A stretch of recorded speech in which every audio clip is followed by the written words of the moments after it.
Welcome to Billionaire Romance Audiobooks. Please subscribe to this YouTube channel. It helps more than you know and is the best way to stay up to date on our latest releases. When you subscribe, you'll also get notified when we release new videos. We also love hearing from our listeners. If you have any suggestions for future audiobooks, please feel free to leave a comment below. Or if you want to say hi, we'd love to hear from you. Thank you for listening, and we hope you have a great day. Subscribe to this channel today and join the Billionaire Romance Audiobooks family. Fire in the Blood. A Billionaire Single Daddy Romance Audiobook. Book 2 in the Their Secret Desire series. By Michelle Love. Audio copyright 2023, BFA Publishing. Note: we edited this romance audiobook to comply with the YouTube content guidelines. If you want to listen to the full-length, non-edited version, you can grab a copy from Google Play Books or Kobo. Chapter 1. Praying. Manhattan. Jess Olden ignored her phone and waited for Margot to arrive at the restaurant. She hated this, hated it every time she broke up with a boyfriend or girlfriend, but this one was a particularly painful split. For a while there she had thought Margot was the one, smart, funny, successful. They had planned a future together without ever discussing whether they actually wanted the same things, and when Margot had tearfully confessed to Jess that she wanted the whole white picket fence and 2.5 kids thing, Jess knew it was over. Not that she had any problem with that dream, it just wasn't for her. She hated the idea of marriage, and she'd never wanted kids. Something to do with her own upbringing. "Hey, gorgeous." Margot was standing by her elbow when Jess looked around. Margot's eyes were soft and sad, and as Jess stood to kiss her hello, they hugged for a beat too long. Finally, both silent with emotion, they sat and ordered, sitting quietly until the waiter brought them their wine. Margot reached across the table and interlaced her fingers with Jess's. "I keep waking up in the night thinking this is a mistake. Maybe I was wrong, maybe it was just panic that made me say those things." Jess smiled but gently removed her hand. "We both know it wasn't, baby. It wasn't. It hurts like to hell to admit it, but..." "Gosh, Jess." "I know." Neither of them ate much. They lightly talked around the fact that they were in pain, but towards the end of the meal, Margot's shoulders slumped and she nodded. "You're right. We want different things." "We do." Jess wasn't someone who cried, especially not in public, but she felt her eyes fill. "But I do love you, Margie. Never forget that." "I love you too." Margot's voice cracked, and she looked down as Jess's phone began to ring incessantly. "Answer that. It's driving me crazy." Jess touched her hand as she answered the call. "Yes? Jessie?" "Laszlo." She was immediately alert. Laszlo never called this late unless it was something serious. At first she couldn't understand him, he was sobbing so hard, then when she caught the words Carter and India and worse still, stabbed, her entire body went cold. "Laszlo, breathe. Tell me." "She went to Lefevre, that's where she was hiding out. We think he was in league with Carter. Carter took her, Jess. We just found her. He stabbed her again, Jess. Again." The breath froze in her lungs. "Is she? Please God, no, please don't let her be dead." "No. They're flying her to Lenox Hill now, but she's in bad shape. We're in another chopper on the way. I'll meet you there." Margot looked up as Jess stood. "What is it, babe?" "It's India. Carter caught up with her. She's hurt." Jess felt her throat close as the shock of what had happened hit her. Margot caught her as her knees gave way. "Come on. I'll drive you." They arrived at the hospital before the helicopter carrying India, and they had to wait around while the place was being locked down by the FBI and Laszlo's security team. Jess overheard the doctor saying the helicopter had arrived, and before anyone could stop her, she took the elevator to the roof. They were rolling the gurney over to the lift just as she arrived, and Jess couldn't help her cry of distress when she saw her friend. India was covered in blood, deathly pale and unconscious. "Indy." Jess darted to her friend's side as the paramedics shot her an annoyed look. "She's my friend," she stuttered, resisting them from trying to push her aside. She grasped India's cold hand as they hurried into the elevator. "We're taking her straight to surgery." One of the nurses took pity on the distraught woman. "We can't stop the bleeding." The sheet covering India's abdomen was soaked with blood, and Jess clutched her hand tighter. "You have to fight, Indy, fight. Live. Don't let him win, please. Ma'am, please step aside now. We need to get her to surgery." In a daze, Jess let go of India's hand as they arrived on the surgical floor, and she slowly followed the gurney out until she could no longer move. Margot found her standing stock still, staring into space, and steered her into the relatives' waiting room. Jess had pulled herself together by the time Laszlo and India's lover, Massimo, arrived at the hospital. She quickly told them what she had discovered, leaving out the most gruesome parts. "He did it," Massimo kept repeating, a man in total shock. Laszlo was pale and Jess hugged him. "We have to be positive." She took a deep breath in. "What happened to Carter?" "She killed him." "Oh, thank God." Jess felt her body relax. Braden Carter had relentlessly stalked India after she survived his assault and stabbing and the murder of her mother in front of her 12 years prior. A few days previous to today's horror, he had shot one of India's closest friends, a sweet young kid called Sun, who was still recovering in a hospital in Seoul. Jess rubbed her eyes. "Listen, I hate to be the practical one at a time like this, but we need to get ahead of this in the press. From what you told me, Lefevre is going to try and obfuscate responsibility as long as India is unconscious. I need to get a press statement ready." "Geez, Jess. I know, but this is what we do, Laz, and you're in no fit state. Let me just check that they haven't got it already." She flicked on the television in the waiting room and flicked to the news channels. To her relief, none had picked up the story yet. Most of them were concerned with the newly announced divorce of movie stars Teddy Hood and Dorcas Prettyman, the Hollywood power couple for the last 10 years. The divorce had come out of nowhere, and mud was already being slung, mostly by Prettyman's team. Jess rolled her eyes. She'd had previous run-ins with Dorcas Prettyman, and found her to be a vile attention-seeker with little regard for anyone else. Hood she didn't know, but she already had no sympathy for anyone voluntarily involved themselves with Dorcas. Jess flicked off the television and went to work. An hour later, she saw the press gathering at the hospital entrance. She and Laszlo wrote a short statement, and Jess went down to read it, glaring at the surrounding journalists. Earlier this evening, India Blue was abducted by Braden Carter, the man who 12 years ago attacked and seriously injured India and murdered her mother. During the ensuing struggle, Braden Carter was killed, and India suffered serious abdominal injuries. She is currently in emergency surgery. We'll give you an update later, but in the meantime, we ask you respect both India's and her family's privacy, and remember, there are many other sick people and their families here who deserve their privacy as well. Thank you." Jess ignored the flood of questions that exploded as soon as she finished speaking and went back into the hospital. Gosh. She felt sick at this whole thing, mainly because of the inevitability of it all. Carter was always going to get to India, wasn't he?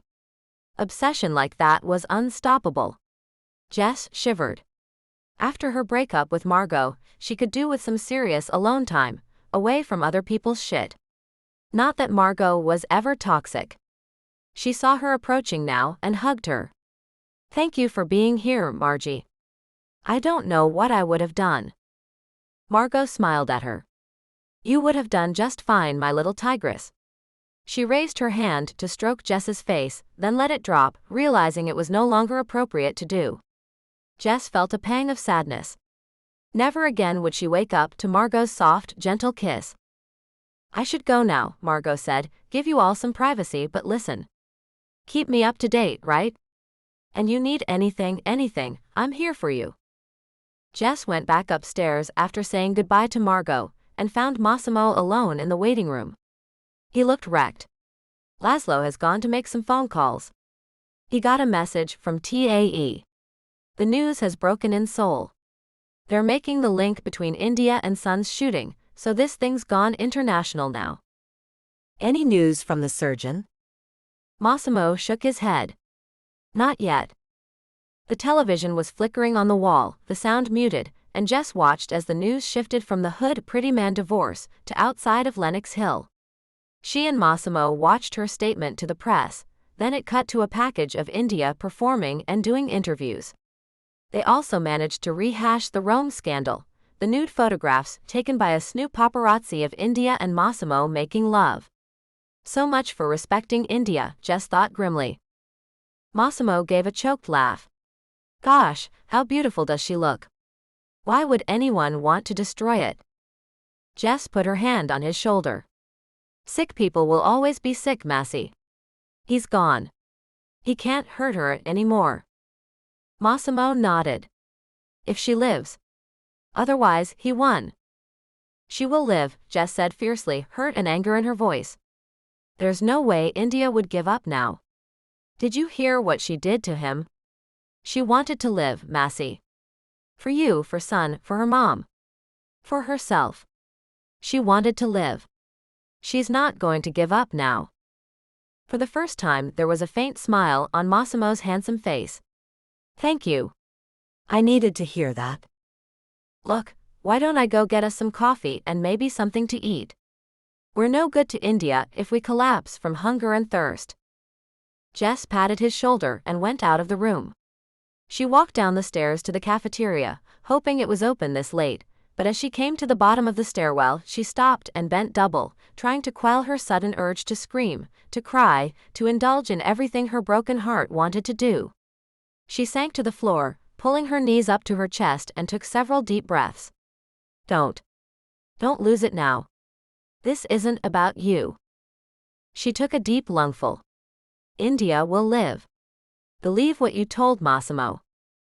Yes, she said quietly to herself, yes. She'll be fine. She'll be okay. As she pulled herself to her feet, Jess told herself the same thing again and again, ignoring the simmering fear inside her that her friend might be too far gone this time. Chapter 2. Waiting Game. Los Angeles.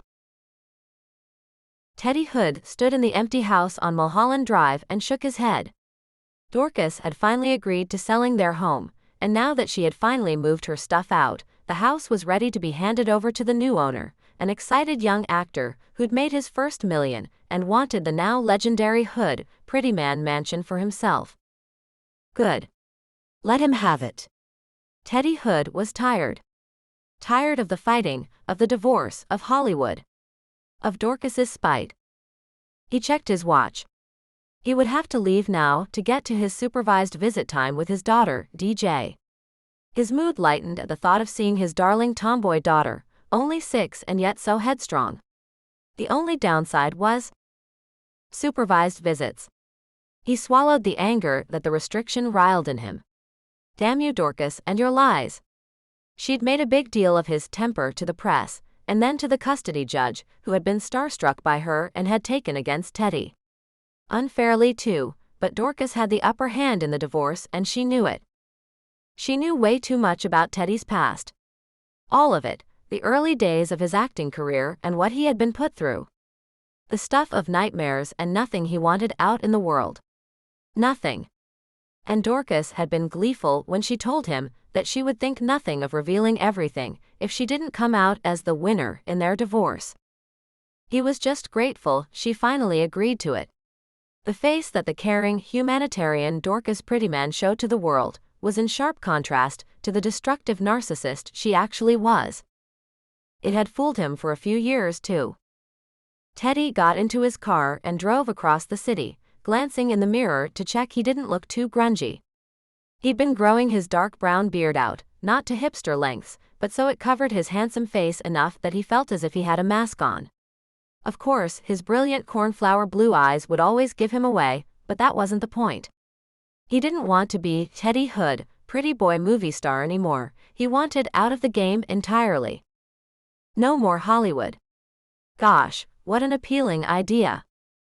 When he arrived at Dorcas's new rental, a behemoth that was costing him nearly $250,000 a month, the supervisor greeted him and led him in. "We've had a bit of an upset," she whispered to him. The supervisor, Fliss, unlike the judge, had seen through Dorcas immediately and adored Teddy, not for his reputation, but for the way he was with DJ. "What happened?" "Mommy wanted DJ to wear a dress for some press photos. DJ had other ideas." Fliss, a non-nonsense middle-aged Englishwoman, tried to hide a grin. "Oh, DJ put on a dress but halfway through the photos ripped it off. Underneath, she had a never-mind-the-bollocks shirt on. Mommy wasn't pleased." Teddy grinned widely. "How the hell did she get her hands on that?" Fliss opened her eyes wide in innocence. "Can I help it if I leave my laptop open on Amazon.com? You are a bad influence." "But thank you," he patted her back, laughing. "So, I take it Dorcas went into one of her screaming jags?" "Yup. She's now in bed with one of her heads." Teddy rolled his eyes in unison with Fliss. "Good." In the living room, DJ looked up with pure joy as her father entered the room and flew into his arms. She looked cheerful enough. "Did Fliss tell you?" "She did." "You are a bad child, Dinah Jane." "Then why are you smiling, Daddy?" DJ grinned widely at him and threw her arms around his neck. "How long can you stay tonight?" Teddy shot a look at Fliss, who made a face. "Just the usual hour, monkey." DJ's face fell. "Oh." Teddy hugged his daughter tightly. "It'll get better soon, I swear it will. In the meantime, let's not waste any time moping, hey?" DJ rallied, smiled, and they played together for an hour, laughing and joking around. Teddy hated saying goodbye. It was the only time DJ got teary, but tonight she clung on even more. "Can't I come live with you, Daddy? I promise I'll be good." Teddy's heart shattered. "Monkey, you don't know how much I wish you could. I wish you could." He hated to leave her crying, but Dorcas was fierce about him leaving exactly on the hour. As he walked out of the mansion, he heard his ex-wife calling to him. Bunching his hands into fists to stop himself breaking down in front of her, he turned. Dorcas Prettyman had always relied on her good looks for everything in life. The daughter of a screen legend herself, her path to stardom was also eased by her spectacular looks, silky dark hair, and silver eyes. When she had been younger, her body was the stuff of legend, Jessica Rabbit curves, but once she had built a reputation not just as an actress but as a charity maven, she had simply stopped eating. Teddy also suspected she was using, but could never find proof. Dorcas could run classes on how to hide a person's vices. A title which, of all people, Dorcas Prettyman was least entitled. She would host benefits but would ask an extortionate fee to do it, and insist on NDAs for everyone. Anyone that crossed her was met with a tsunami of spite so vicious it could leave someone speechless for days. She was, quite simply, terrifying. And now in her mid-40s, her looks were starting to fade. Her dark hair was now dyed an unflattering straw blonde, and younger, prettier, easier to work with actresses were taking the roles she had always expected to be offered. Rather than move into character roles like her contemporaries, she began to write her own roles, which were not well received. Dorcas had become a laughingstock behind the scenes in Hollywood, and Teddy had borne the brunt of her rage. She hadn't started to beat him until DJ was 3 years old. It was on the night of the Oscars, and nominee Dorcas had been passed over for an actress she hated. The actress in question, Tiger Rose, had won Best Actress for a film starring opposite Teddy, and their on-screen chemistry had been the talk of Hollywood. Dorcas, of course, immediately suspected they had been sleeping together, despite Teddy's denials. Unlike most Hollywood husbands, he had remained faithful, even through the last few years when any love between him and Dorcas had been minimal. Teddy was dead on his feet, having taken a red-eye flight back from a film set in the Ukraine the previous day. He'd supported Dorcas on the red carpet, of course, and commiserated when she had lost. Of course he had to applaud his co-star for her own win, and that had set Dorcas off. In the limousine on the way home, she had practically screamed at him, blaming him for her loss. He had gone to sleep in the guest room, eager to fend off any further argument, but in the early hours he had been rocked awake by searing pain as Dorcas beat him with an empty vodka bottle. It smashed across his brow eventually, and Teddy had been left with a scar above his right eye. It was all hushed up, of course, and Teddy declined to press charges for DJ's sake. Dorcas had been repentant that time. She never made the mistake of hitting him where it showed again. Teddy, his male pride more than dented, made a show of putting up with her moods, never telling anyone how miserable he was, but inevitably rumors started. A former nanny to DJ, whom Dorcas had verbally abused, broke her NDA and sold a story to the press of Dorcas's moods and how whipped Teddy was. Teddy was humiliated. But it wasn't until his beloved younger brother Billy had been diagnosed with a terminal brain tumor did Teddy see the light. As Billy wasted away in hospital, he begged his older brother Teddy not to waste any more time. "She's poison," Billy had said, his honesty forthright because he had nothing to lose. "She always has been. Teddy, please take DJ and go. You'll both be happier." Teddy told Dorcas he was leaving her the evening of Billy's funeral. She reacted as expected, laughing in his face, not taking him seriously. She soon found out he was deadly serious and went into damage control mode. Nannies, bodyguards were all paid off to say he was a bad father and neglectful. Dorcas was clever. She never outright said he was abusive, that would be very hard to prove, because he was the farthest thing from it, but she started a whisper campaign. Going into one of her saintly martyr modes, she gave interviews where she would espouse how hard it was for a single mother out there, how she barely had time to shower because of it, that she cared little for the trappings of fame, all while renting a beautiful mansion and making Teddy pay for it. Teddy drove home now, his heart heavy at leaving DJ, and when he got to the small apartment he had rented, private, out of the way, and nowhere a movie star was expected to live, he took his jacket off and slumped onto the sofa. He flicked the news on, expecting to hear more about himself and Dorcas, but instead saw a beautiful woman speaking outside a hospital building, surrounded by press. He turned the television up. During the ensuing struggle, Braden Carter was killed, and India suffered serious abdominal injuries. She is currently in emergency surgery. We'll give you an update later, but in the meantime we ask you respect both India's and her family's privacy, and remember, there are many other sick people and their families here who deserve their privacy as well. Thank you. Geez. India Blue was hurt. Teddy felt a pang of sadness. He didn't know the singer well, had only met her a couple of times, but she was a sweetheart, a rare talent. Teddy watched as the spokeswoman walked back into the hospital. She looked tired and distressed but still walked with purpose and with confidence. The reporter at the scene identified her as India's lawyer, Jess Olden. Jess Olden. Teddy had definitely heard of her. In fact, she was legendary in Hollywood circles for winning the best possible outcomes for her clients in savage, bitter battles regarding alimony, property, and more importantly, custody. An idea formed in his mind, but he put it aside for now. Jess Olden was clearly devastated by her friend's attempted murder, and now wouldn't be the ideal time to ask if she could take him on. But when and if India Blue made it, and Teddy hoped she would, he would approach Jess Olden. Ask for her help. Because he wanted his daughter back for more than a supervised hour every 2 days, and he had the strangest idea that Jess Olden was the right person to help him. And it had nothing at all to do with the fact that she was the most beautiful woman he had ever seen. Nothing. Chapter 3. Dreaming with a Broken Heart. New York.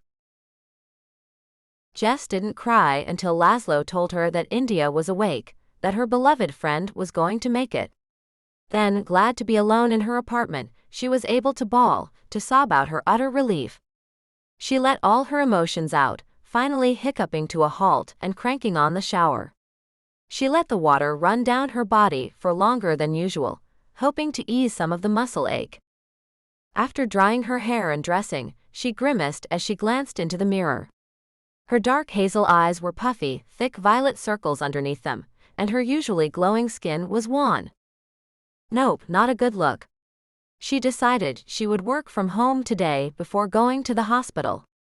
Laszlo had told her that although India was awake, she was exhausted, unsurprisingly, and that the doctor had advised no more than 2 visitors at a time. Jess knew India would want her brother and her lover with her, so she agreed to provide relief later. She couldn't wait to hold her friend though. Laszlo also told her that India had positively identified her politician father as the one who had instigated her attempted murder, and Jess went into work mode, contacting the police and finding out what charges were being brought against Philip Lefevre. She also wanted to make absolutely sure that India would not face any charges for killing Braden Carter, the man who had been so obsessed with her that he had almost killed her twice. The district attorney reassured her. It was self-defense, pure and simple. There will be no charges filed against India, I can assure you. As for Lefevre, at least 1 count of murder for India's mother, 3 counts of attempted murder, but really, Jess, I could be here for hours reciting what we're going to charge that son of a gun with. He's going away forever. To think he almost ran for president. The DA had laughed humorlessly. I'd say he would have never gotten in, but apparently, right now, anything goes. Right? What a world. Jess called her Los Angeles office to update them on India's condition, smiling when she heard their relief. There's a long way to go yet, but it's good news. She heard her assistant B relay the news to the others in the office, and heard their cries of delight. There was a reason India was so popular both with her fans and those she worked with. Jess smiled. Listen, I'm going to be here in New York for the foreseeable future. I'm going to help the DA send Philip Lefevre down, so as of now, no new clients whoever they might be. We will of course keep working with our existing client list and I'll fly back and forth, but as I say, no newbies. Sure thing, boss. Give our love to India when you see her, won't you? Jess smiled. Of course. Thanks, B. She snagged her laptop from the bedroom and sat down to work, keeping half an eye on the television news in case anything leaked about India that they didn't want out there. Since the news that India was awake was made public, the ardor outside the hospital had died down a little, but it didn't stop some of the more gutter-like press from trying to get in to see her. Jess smirked when she remembered Massimo, half crazed with grief, discovering a pap hovering outside the door of India's room. The whole floor knew of Massimo's anger that day. Jess wondered how he was coping. She picked up the phone and made a call. In Seoul, TAE picked up and greeted her, sounding more cheerful than for a while. Hi, Jessie. Hey, TAE. How's son? Comparing scars with another patient at the moment, it's the cutest thing. Well, if seeing your lover with a hole in his chest can be described as cute. His breath hitched a little, and Jess could tell he was trying to keep from screaming at that thought. He rallied and chuckled softly. Honestly, nothing can keep this little angel down. How's Indy? I think if she were with son right now, they would be comparing scars. TAE, I think it's just their way of being happy to be alive. I know it must be hard to hear the morgue humor. A little, but I'm just glad he's here to make bad jokes. Listen, I'd like to call Indy, but I don't want to intrude. How are Massey and Laszlo holding up? Exhausted but relieved. And you? Same. TAE sighed. When they're well, we have to all get together. I agree, honey. Listen, TAE, it's over. They're hurt, yes, but they made it. Carter is dead. It's over. The conversation was on her mind later, when she'd replied to every important email she had, deleted the rest, and gone to the kitchen to make herself a snack. Family. That's what they were, despite the distance in geography, despite the cultural differences, despite everything. In this industry, Jess thought, there are so many fake relationships, lavender marriages, PR romances, false friends. But not them. Not us, she thought, not us. The love between all of them was real, palpable, forever. But Jess also felt lonely, seeing the love between India and Massimo, and Sun and TAE. Oh, to have that perfect love. Not that she believed in it most of the time, but her 4 friends were the most convincing evidence she had ever seen. To find that one person who fit you exactly. It would be nice, Jess thought, taking her cup of tea back to the couch as she waited for her pasta to cook. Nice, but not necessary. Right? She pushed the thought away. Too much was happening for her to lose focus now. She glanced at the television and grimaced. Dorcas Prettyman was simpering as she was being awarded a star on the Hollywood Boulevard. Yeah, we know you paid for that, skank. Jess's lip curled as she watched the overly exaggerated mannerisms of the other woman. Stupid woman thinks she's Grace Kelly, Jess muttered to herself. The screen cut to a shot of Prettyman with Teddy Hood, who looked miserable. Dude's gorgeous, Jess thought, but what the hell was he doing with her? Good move divorcing the Spider-Man. She didn't listen to the rest of the segment, but Teddy Hood's blue eyes haunted her. That was misery right there. Poor guy. Distracted, she looked him up. He was 5 years younger than his soon-to-be ex-wife, 40 to her 45. A successful actor in his own right, and had quietly built his own resume with small independent parts before marrying Dorcas and being propelled into the big time. He didn't seem the type to do Oscar bait EY films, happy to play character parts and take second or third billing, but he constantly garnered good reviews and had been nominated for some minor awards, even winning a few. What on earth did you get out of this marriage? Jess's interest was piqued then, and instead of concentrating on her own work, she did some research into the Hood Prettyman marriage until Laszlo called her and asked her to come back to the hospital. Los Angeles. Teddy arrived at Dorcas's home a little early, but didn't wait for the appointed time to be buzzed in. Expecting to see Fliss, he was taken aback to see a new woman coming toward him. She didn't smile. Mr. Hood. You're early. He pointedly checked his watch. By about 2 minutes. Where's Fliss? Miss Chambers has been replaced at the request of Ms. Prettyman. She felt the young lady was not a good influence on Dinah Jane. Teddy clenched his jaw in irritation. And why was I not informed or consulted? Was he imagining it, or was there a slight smirk on the woman's face? You would have to ask Ms. Prettyman. She mimicked him, checking his watch. You can see your daughter now. DJ was quiet, subdued, and Teddy could tell she was upset about Fliss. Why did Fliss have to go away, Daddy? I don't know, sweetie, but I'll be asking Mommy. DJ's eyes slid away from his at the mention of her mother, and suddenly Teddy's heart clenched. He shot a look at the supervisor. Monkey, is anything wrong? DJ shook her head, cutting her eyes at the stranger, and Teddy knew she didn't want to say anything in front of her lest it get back to Dorcas. He was haunted by the same thought again. Gosh, please, not that. Was Dorcas abusing DJ? Was she taking her anger out on her child? Teddy held her tightly. He couldn't ask her in front of the supervisor, nor could he examine his daughter for bruises. Sweetie. He made her look at him. You know you can tell me anything, right? Anything? I know. The way her voice quivered made his heart shatter. DJ hugged him tightly. It was a somber hour together, and Teddy had to fight back tears leaving her behind. Dorcas hadn't made an appearance, wisely avoiding the anger he felt like unleashing on her. Strange. Usually she would use that to smear his character further, especially if she had witnesses. It was only after he'd gotten home that he found it.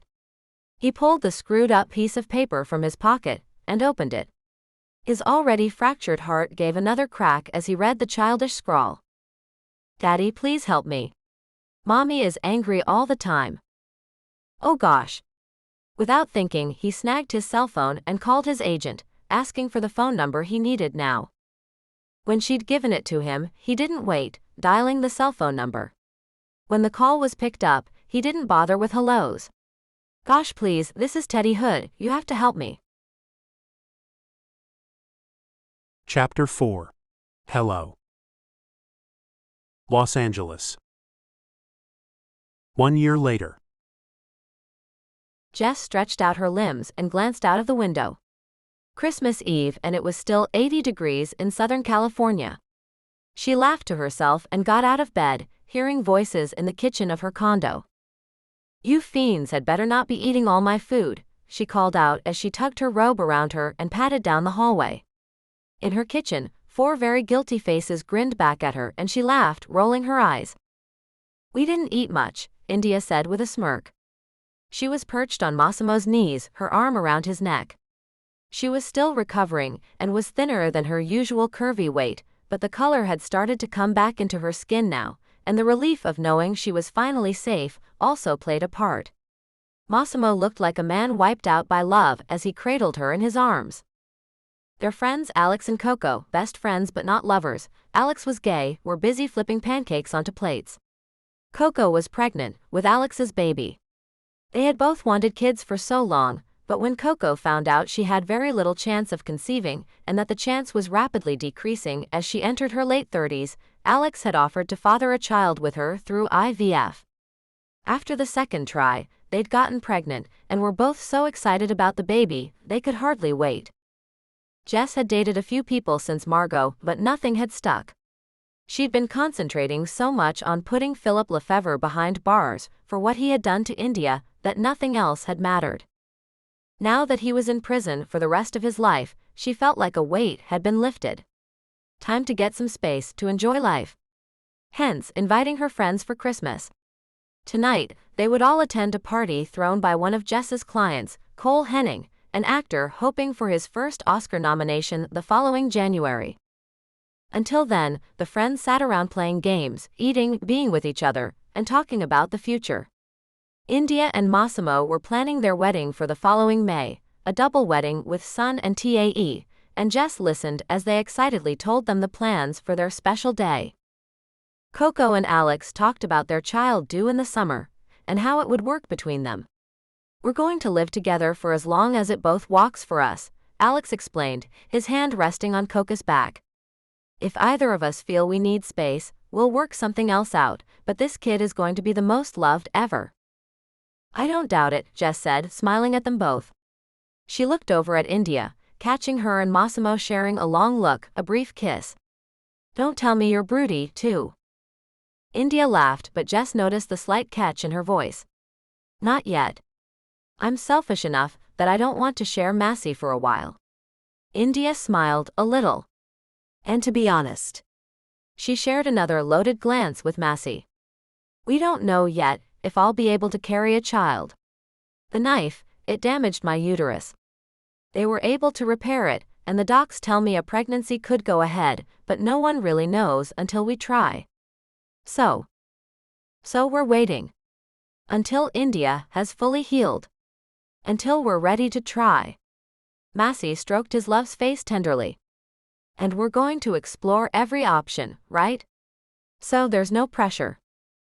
India smiled at him gratefully, and Jess felt again the pang of longing she always felt around them. "Nope. You're a strong, independent woman. You don't need anyone." Later, they took a cab to the party in the Hollywood Hills. Cole himself came to greet them, handing out flutes of champagne and fruit juice to a sulky Coco, before leading them into the party. Jess saw India grasp Massimo's hand tightly. It was the first time since her stabbing that she had been out in Hollywood society, and her naturally shy personality was showing. Jess helped her out, introducing the couple to some friendly types she knew, then began to work the room. She disliked the networking part of her job, but knew it was necessary. She fended off some awkward requests for representation from some beyond help cases, but took numbers from those she would like to work with. 2 hours into the party, she escaped to the pool, where only a few people were standing around. Thankfully, the night had a cool breeze, and Jess closed her eyes, breathing in the fresh air before she returned to the party. "I take it you're accepting new clients now." Jess turned at the sound of his voice. Teddy Hood sat in a dark alcove, nursing his drink in his hand. He looked shattered. Mr. Hood? "I called your office a year ago. I was desperate. I asked for your help to save my daughter from a miserable existence." Jess frowned. He was drunk. "Mr. Hood." "Teddy." He sipped his drink again. Jess could feel the anger radiating from him. "Your office told me you weren't taking on new clients. So I went elsewhere to someone I shouldn't have trusted." I lost entire custody of my daughter, Ms. Olden, and today she tried to kill herself. My 8-year-old daughter took a bunch of my ex-wife's pills. Jess was shocked to her core. Gosh. I am so sorry. And I keep thinking what would have happened if Jess Olden had said yes to me a year ago. Would DJ be living with me or at least half the time with me? Would she be happy? Teddy, there's no way of knowing. He looked up at her, and his bright blue eyes were cold. You're the best. Everyone says so. If you could have just said yes to one more client. Teddy. No. It's too late now. Just do me one favor. When someone begs for help in the future, don't turn them away. He got up, putting his glass down and pushing past her. She watched him stalk to the front of the house and disappear. Jess felt as if she had been punched in the stomach. His 8-year-old kid tried to kill herself? Geez, how bad was it living with Dorcas Prettyman? Was her vile personality worse than even Jess knew? She went to the bathroom and locked the door behind her, letting a few tears come. Teddy Hood's attack was completely unwarranted, she knew, but it had hit home. I was caring for India, she thought. I was making sure the man who tried to have her killed was put away for the rest of his life. This is not my fault. Jess pulled herself together and went back to the party, but the spark had gone out for her. Eventually, she told the others she had a headache and to enjoy the rest of the party, but she was heading home. When she got back to her condo, she changed into her sweats and tied her long dark hair up in a bun before checking online for any news about Teddy Hood's daughter. The entertainment reporters were only now picking up the story, and as expected, Dorcas was milking it. Jess's eyes narrowed as she watched the movie star make her entrance to the hospital, scarves and fur coat, as she wailed about her darling daughter. Right. Jess wondered just how bad it had gotten for the young kid. 8. Gosh. She looked up photographs of the girl, Dinah Jane, DJ, and saw how happy she looked with her father and how cowed she was with her mother. In the most recent pictures, the girl's eyes looked way too old for her years, and there were dark circles under them. In paparazzi shots that were obviously set up by her mother, DJ was holding her mother's hand, or rather, it looked like she was being dragged, her arm held at an awkward angle to accommodate her mother's pace rather than DJ's. Jess gritted her teeth. She too had grown up with a narcissist father from whom she had been estranged for many years, happily so, as his toxic, aggressive, and fragile masculinity had been so utterly destructive she could only imagine what an 8-year-old would go through dealing with it. She chewed her lip. Did she really want to get involved with this case, after the horrors of her last big one? Yes. The thought came to her unbidden, but she shook her head. Wait up, girl. This isn't your fault, so why do you feel so guilty? But she did, and she couldn't shake that feeling for the next few days. She enjoyed Christmas with her family, her non-DNA sharing family that is, but she kept checking the news for any update on DJ Hood's health. The girl was out of danger, thankfully, but still sick. There was talk of kidney damage. Please God no. Jess whispered. Why the hell was she so invested in this? Because you know, Jessica Olden, that had you taken this case, you would have won. You know Dorcas Prettyman of old, you know how she operates. Jess checked the clock. It was after midnight, but she made some calls and found out the information she needed. Pulling her jeans on, she grabbed her keys and went out to the car. Driving in LA at night was always kind of cool with the quieter streets and the lights, but tonight Jess had only one focus. She parked the car outside of the small apartment building and ran to the door, buzzing the intercom until a gruff voice answered. It's me. Jess Olden. The voice was silent, then she heard the door click, and she pulled it open and ran up the stairs. He was waiting at the door, his expression unfriendly and confused. What do you want? Teddy Hood was still as angry as she had seen him earlier as Jess reached him, breathless. She didn't try to exchange pleasantries, just fixed him with a steady look. I want to help you, Teddy. I'm going to get your daughter back for you. Chapter 5. My Blood. Los Angeles. Teddy Hood had slammed the door in her face the first 5 times, but Jess kept going back. He buzzed her into the building every time, and Jess wondered if he just wanted to humiliate her as a punishment. The sixth time, on New Year's Eve, she hadn't actually expected him to be let in, thinking he might be in a bar somewhere, drowning his sorrows. The news on DJ was that she had been released from hospital, her kidney damage a lot less serious than first feared, and was now at home, resting with her loving mother. Jess had smirked at that, but there was no humor in it. Where the hell were the people protecting this kid? Where were children and family services? What about her school? Someone, somewhere should have raised alarm bells about letting her go home with her mother, right? But no, and it made Jess mad. So, she kept going back to Teddy Hood's apartment. He buzzed her in as normal, then as she climbed the stairs expecting him to slam the door, she was surprised to see him standing in the doorway, staring at her. He looked disheveled, maybe as if he'd just woken from a nap, his dark beard getting too long, his blue eyes red, and it kind of worked on him. Jess ignored the faint curl of desire in her stomach, and nodded at him. Teddy. She waited for the door to slam, but instead Eddie turned and disappeared back into the apartment, leaving the door open for her. Jess had a moment of pause. She was about to step into a strange man's apartment alone, an angry strange man at that. But she never backed down. She walked in, expecting a cliché mess of an apartment, empty pizza boxes, half-drunk bottles of scotch. Instead, she found a warmly lit living room lined with bookshelves, a beautifully carved wood coffee table with an empty coffee mug, and an open paperback book. A huge dog, all fluff, was laying on a rug in front of the television, and he or she got up now and lumbered over to Jess, sniffing her hand, then rolling over for a belly rub.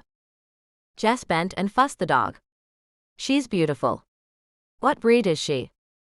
Mixed. German Shepherd and Saint Bernard. She's gorgeous. Teddy's eyes weren't any friendlier. Do you want a drink? Tea or coffee would be good. He gave a stiff nod and jerked his head at the couch. Sit down. He disappeared into what she assumed was a kitchen. She looked around.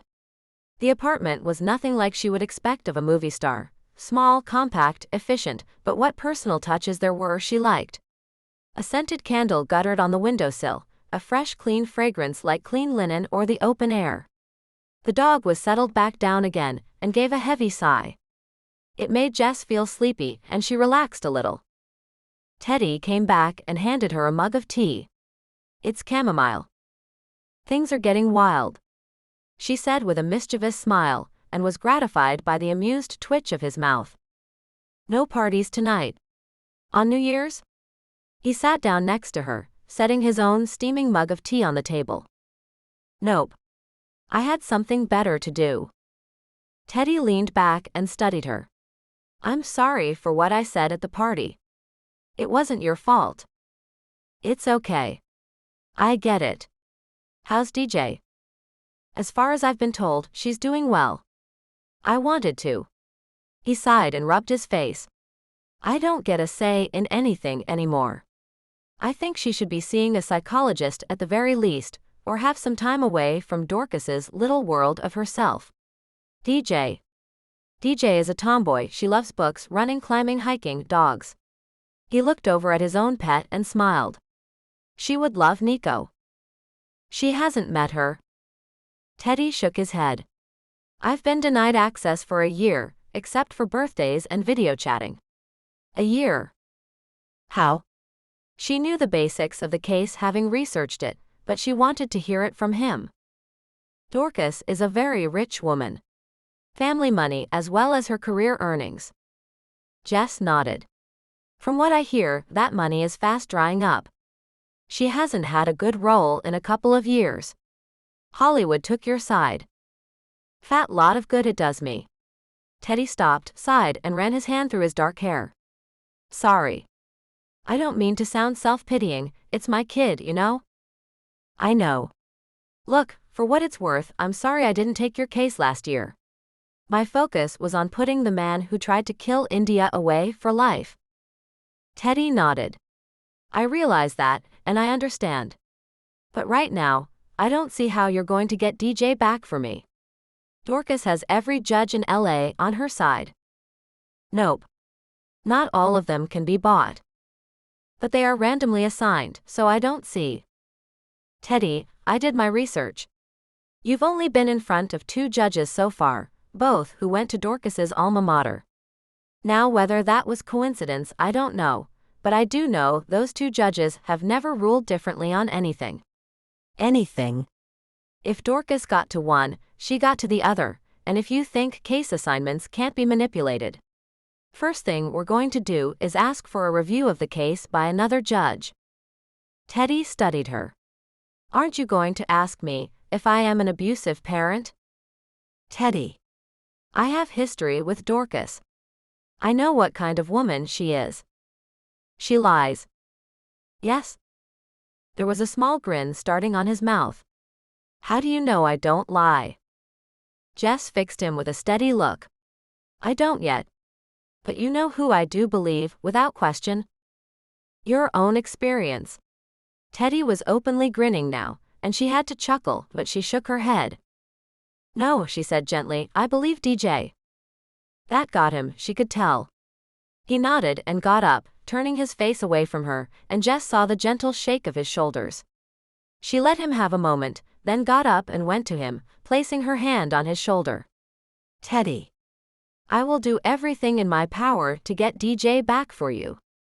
Everything. He met her gaze, and something unspoken passed between them. Jess felt it deep in her belly, a curl of desire but also of kinsmanship. Thank you. I mean it. Thank you for coming back. Thank you for not giving up on me. The man Dorcas had hired to follow Teddy called her even though it was late. She would want to know this. It's me. Dorcas' pretty man sounded 3 sheets already. What is it? That girl I've seen coming here. Tonight she went in, and hasn't come out yet. There was a silence on the other end of the phone. You have a photograph? I'll send it through now. Dorcas felt a thrill of adrenaline go through when she saw the photograph. Jessica Olden. Well. Damn. The one lawyer she knew for sure couldn't be bought. So Teddy had hired her, or was sleeping with her, or both. Dorcas hissed out a breath between her teeth. Whatever he was doing with her, it wasn't good news for Dorcas. She'd sailed by in the custody and settlement battles by calling in favors and by blowing more ancient but powerful white men in both the judiciary system and in the media than she could count, but this was something new. She had heard that Olden had turned Teddy down a year before, so what had changed now? She called her guy back. Can you get someone to tail the lawyer too? She's a lawyer? Yes.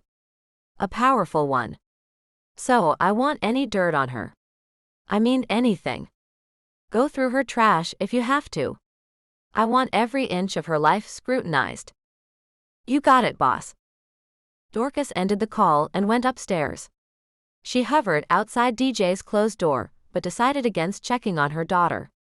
Since coming home from the hospital, DJ had kept herself to herself. She'd ignored the reporters clamoring outside the mansion when she got home and went inside. That was okay with Dorcas. Her daughter didn't steal focus when Dorcas played her part of the suffering, martyred mother. They were spinning it that DJ found the pills at Teddy's place, or rather Dorcas insinuated it. They couldn't come right out and say it, because everyone knew Teddy had no access to his daughter. So, when a reporter came right out and asked her if she was accusing Teddy of giving DJ the pills, Dorcas emphatically denied it. We just don't know where she could have gotten them from, or how long she had kept them hidden. Dorcas smirked to herself, remembering it. The inconvenience of DJ's suicide attempt was far outweighed by the ground she had gained with the attention to herself. The loving mother role. It certainly outstripped the pap strolls she had forced DJ to go on, where her daughter could not be entreated to smile once. Far outstripped. Maybe she should up the concerned mother routine some more. She had already reached her own bedroom, but turned back and went to DJ's room. She opened the door a crack, but then heard her daughter's quiet sobs and decided against going into her. She hated the whole tears thing. Dorcas closed the door and went to bed. Tomorrow she would have to regroup. Figure out what she had to do about Teddy and Jess Olden, and what to do about her daughter. For the first time in DJ's short life, Dorcas was beginning to see the usefulness of her child's existence. She still took a Valium before she went to sleep. Chapter 6. 7 Devils. New York. Knock knock. Jess grinned at her friend as she poked her head around the door to the physical therapy suite. India, sweaty and breathless, smiled at her, but Jess could see the strain in her face. I don't mean to interrupt. Claire, the physio helping India, smiled back at her. We just finished up. I think you saved my life. Someone's grumpy today. Not that grumpy. You've threatened to slash my tires 3 times already. India grumbled to herself as Claire and Jess laughed, then the physio left them alone. India moved with obvious pain even after all these months. Jess looked at her sympathetically as India downed an entire bottle of water. Is the pain still bad, boo? India nodded. Claire and the docs keep telling me it'll take time for the nerves to heal, and that by strengthening my core, it'll happen faster. But gosh, some days it just feels like an uphill battle. India nodded, then smiled sheepishly at her friend. Sorry. Wallowing in self-pity today. I have no right. I'm here, I'm alive. She chewed her lip. Son's injuries were much worse than mine, and yet here he is on tour already, doing dance routines I couldn't do, even if I could dance. She grinned then. Sorry, Jessie. How are you doing? Good. Jess helped her friend up, seeing her wobble a little. India's injuries had been serious, but she had seemed to recover quickly. Jess now realized she had been hiding how much pain she had been in. I took Teddy Hood's case. Oh, I am glad. That poor man. Jess smiled. Trust India to know the truth of the matter. I take it you've met Dorcas, pretty man? India shuddered. A few times at benefits. The woman is faker than Milli Vanilli. Okay, Grandma, get up to date with the put-downs. Jess grinned as India laughed. Sorry. Fuzzy-brained. But yeah, she's a pill, to put it mildly. And India pulled on her sweater. Someone who really should not be allowed near vulnerable kids.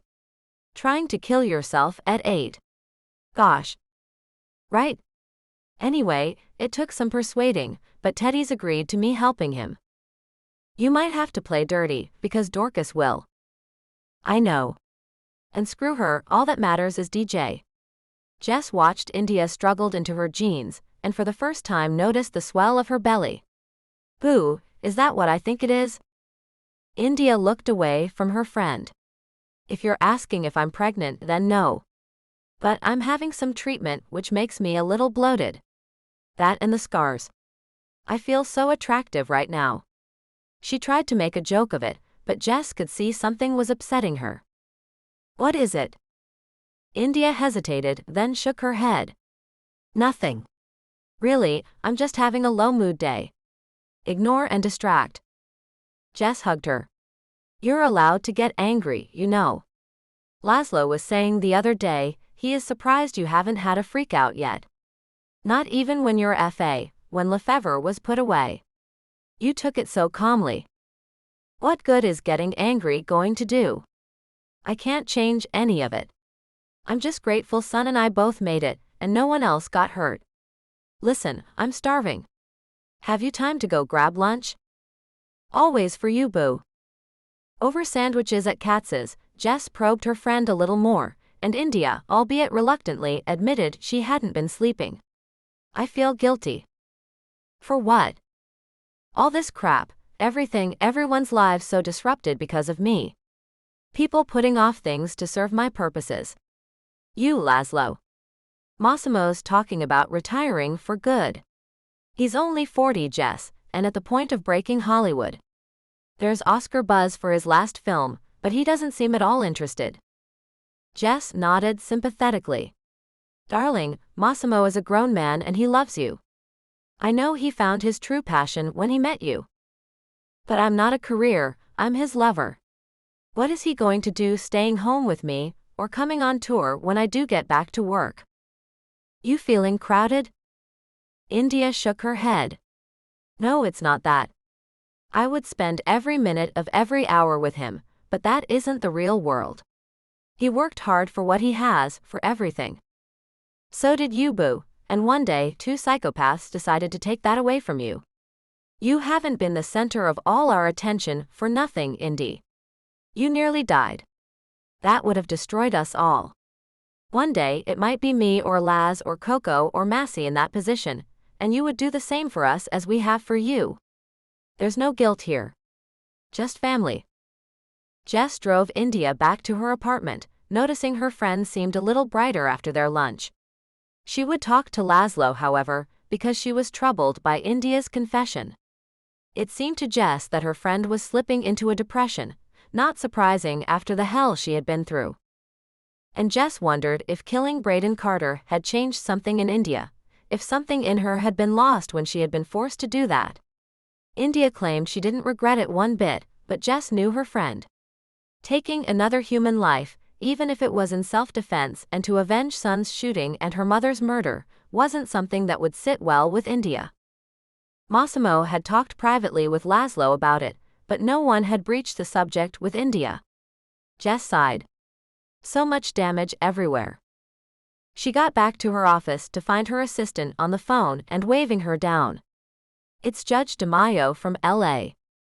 Jess went into the office and picked up the phone. Lindy, hi. Thank you for calling me back. Like I said in my email, Jess, I can't guarantee anything, but from what you have told me, we can move to at least grant limited access in the wake of the appeal. Jess nodded. Thank you, and off the record? Lindy DeMaio, 17 years a family court judge, laughed humorlessly. This case disgusts me, Jess. Let's take Dorcas Prettyman down. Los Angeles. Teddy read through his lines one more time, then put the script down. He'd read them at least 15 times in the last hour, and yet still he had no idea what they were. He couldn't get Jess Olden out of his mind, and it was bugging him. He believed her when she told him she would get DJ back for him. He could see the passion in her eyes for her work. It gave him hope. But it also gave him anxiety. He didn't want her to be wrong. He didn't want to be disappointed in her. It made him feel that if it happened, that he would lose faith in all people. For DJ, who called him when she was permitted to, who cried down the phone, breaking his heart, asking him why he couldn't see her. He wanted to scream that it was because Mommy was a liar, Mommy was cruel, but he could not do it to his daughter. DJ knew her mother, she didn't need it confirmed. But every day, Teddy dreaded the call. The call that told him that this time, DJ had been successful. That DJ was dead. He tried to push the thought away now, but he tasted bile and had to get to the bathroom in his trailer to throw up. He heard someone banging on the door. Teddy. We're ready in 5. The director. Sure thing, buddy, be right there. Teddy rinsed his mouth out in the sink, then decided to brush his teeth. His co-star in the next scene wouldn't want his vomit breath all over her. As he brushed, his eye was caught by the 5 little plastic beakers lined up on the shelf. Later, after filming was over for the day, his assistant would watch him pee into one and then take it to the drug testing unit assigned by the court. More of Dorcas's machinations. Teddy, unlike most Hollywood stars, had never been one for drugs except for a joint, once a week after work years ago. Still, Dorcas had managed to insist on mandatory drug testing before she would allow DJ to even call her father. Screw it, he had nothing to hide. His tests were always clean, and Dorcas was beginning to lose ground on her claims, especially now. Which gave him hope that Jess Olden could do something to help him, to help DJ. I believe DJ. When she had said those words, something had changed in him, in his feelings of hopelessness. In his feelings for Jess. Because it wasn't just that she promised to fight for custody for him. It was her. He didn't want to admit he was attracted to her, because damn it, he was fighting for his child. Why was making love on his mind? Now.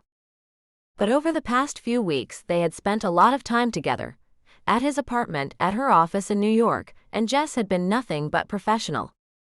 But she made him laugh, and that was something he hadn't felt for months, maybe even years. Better still, he didn't feel guilty about it. Jess's humor bordered on the sarcastic, and she made fun of his superstar actor status in such a way that he couldn't be offended, even if he'd been more sensitive. Jess knew the industry he was in, and her irreverence for it matched his own. Gosh, it was nice to meet someone like that. And Christ, she was beautiful. That thick dark hair with the red highlights, the almond-shaped eyes and clear skin, the smile that was part goofy, part devastatingly sensual, the body honed by yoga, the long shapely legs. Teddy let out a long breath. Calm down.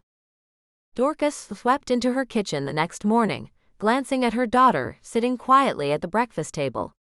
Dorcas nodded at her, but DJ looked away.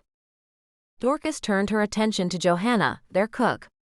I'll make DJ's breakfast, she told her, to Johanna's shock. I think this is the perfect time to bond with my daughter. We'll see you later. Johanna and DJ shared a confused look, but the older woman nodded and left the room. For a moment, Dorcas stood, trying to remember what 8-year-old kids ate for breakfast. She heard DJ's small sigh.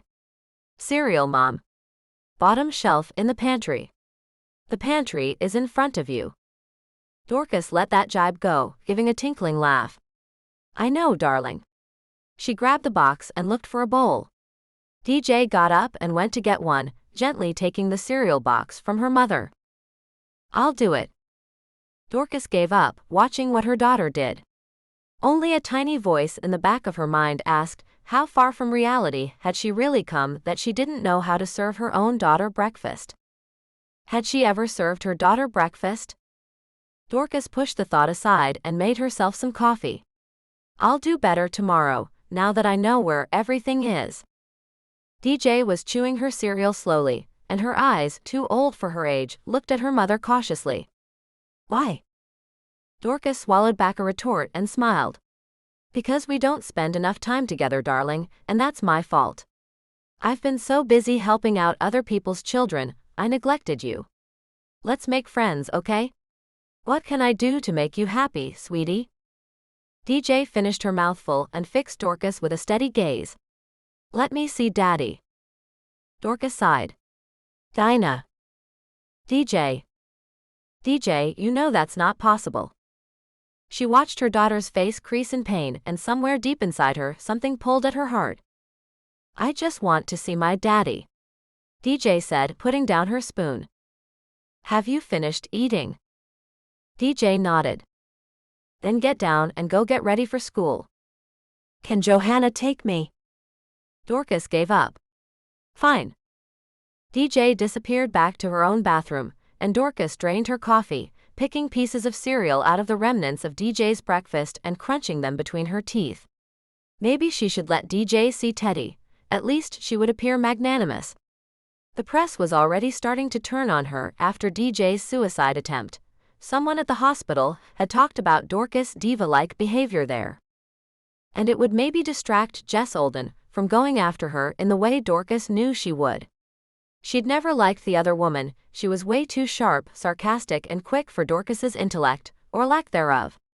Plus, the woman had a natural beauty that Dorcas couldn't have even without her multiple surgeries. Yeah, undercutting Jess Olden was a pretty good motive for Dorcas to let Teddy see DJ, and if it kept her daughter partially on her side. Plus, it gave Dorcas someone to blame when DJ fell ill. She quickly pushed that idea away. No, she would not go there. Not unless she was forced to. Chapter 7. I Wanna Be Yours. New York. Massimo Verdi looked at his fiancée as they walked around the empty apartment. Outside the wall-to-ceiling windows, the view over Central Park was incredible, but India didn't seem to be enthused about it. Massimo asked the realtor to give them a moment alone, and he waited until she had stepped out to wrap his arms around his lover. What is it, baby? She leaned into him. I'm sorry, I'm just in a funk today and I don't know why. And the apartment is great. But it feels just like Laz's apartment. It's even got the same view, albeit a different angle of the park. And Manhattan, would you hate me if I said I was kind of over it? Massimo pressed his lips to her temple. Of course not, Indy. And it is a nice apartment and a good investment, but we don't have to live here. We can live anywhere you want. We want. That's what's important, and if you like this place. Like I said, I'd look at it as an investment, and somewhere we can stay when we are in the city. Or the twins can stay here, he said, talking about his younger siblings Grazia and Francesco, who were at film school in Rome. You know they'll want to spend the summer in New York. But as for us, for our home, the world is our playground now, baby. India turned and kissed him softly. I honestly would live anywhere with you, Massey. But I want a home. Somewhere we can have dogs, where our kids, if we have any, can play outside. Somewhere private. Massimo tightened his arms around her. So we'll look elsewhere. Anywhere in particular. She smiled. Somewhere near water. Deal. Look, let's leave this for now and go grab some lunch. Then I want to take you home and do rude things to you. He grinned and winked at her, and she laughed. He could see her body relax. You have a deal. Through lunch, India's mood improved, and she became more like his old India again, funny, silly, goofy. They walked back to Laszlo's apartment, fingers interlaced, and when they were inside alone, Massimo stripped her slowly even before they reached the bedroom. India giggled as he swept her into his arms, and onto the bed. No fair, you still have all your clothes on. That's right, Bella, and for now that's going to be the way it stays. I'm in charge now.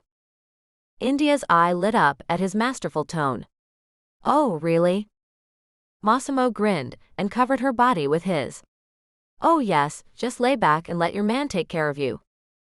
He never took his eyes off of hers as they made love, and India stroked his face as they moved together. I love you so much, Massey. Massimo responded by kissing her so fiercely that he tasted blood, and she giggled breathlessly. Tiger.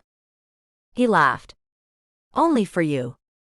They came together, shuddering and sighing their love for the other, and then lay talking until twilight fell outside the windows. India napped while Massimo dressed, and he watched her sleep, her lovely face relaxed now. Lately, he had been wondering about her emotional health. Since the stabbing, since killing Carter, she had gone through so much with the physical recovery. She had begged off seeing a psychologist, telling her loved ones she didn't want everything in her life to revolve around what had happened. India was frustrated, certainly. She'd tried to work to write some new songs, but there was a block she couldn't get past.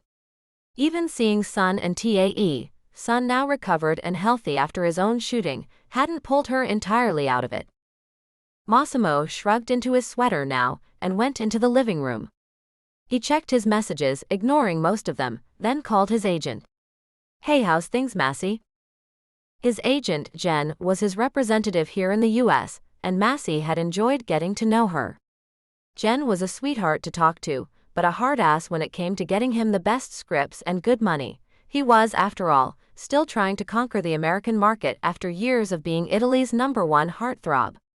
For a few months, Massimo had eschewed work to look after India, but lately she had been encouraging him to get back out there and see what was available. Jen sounded excited now. I just got a call from Bimax Studios.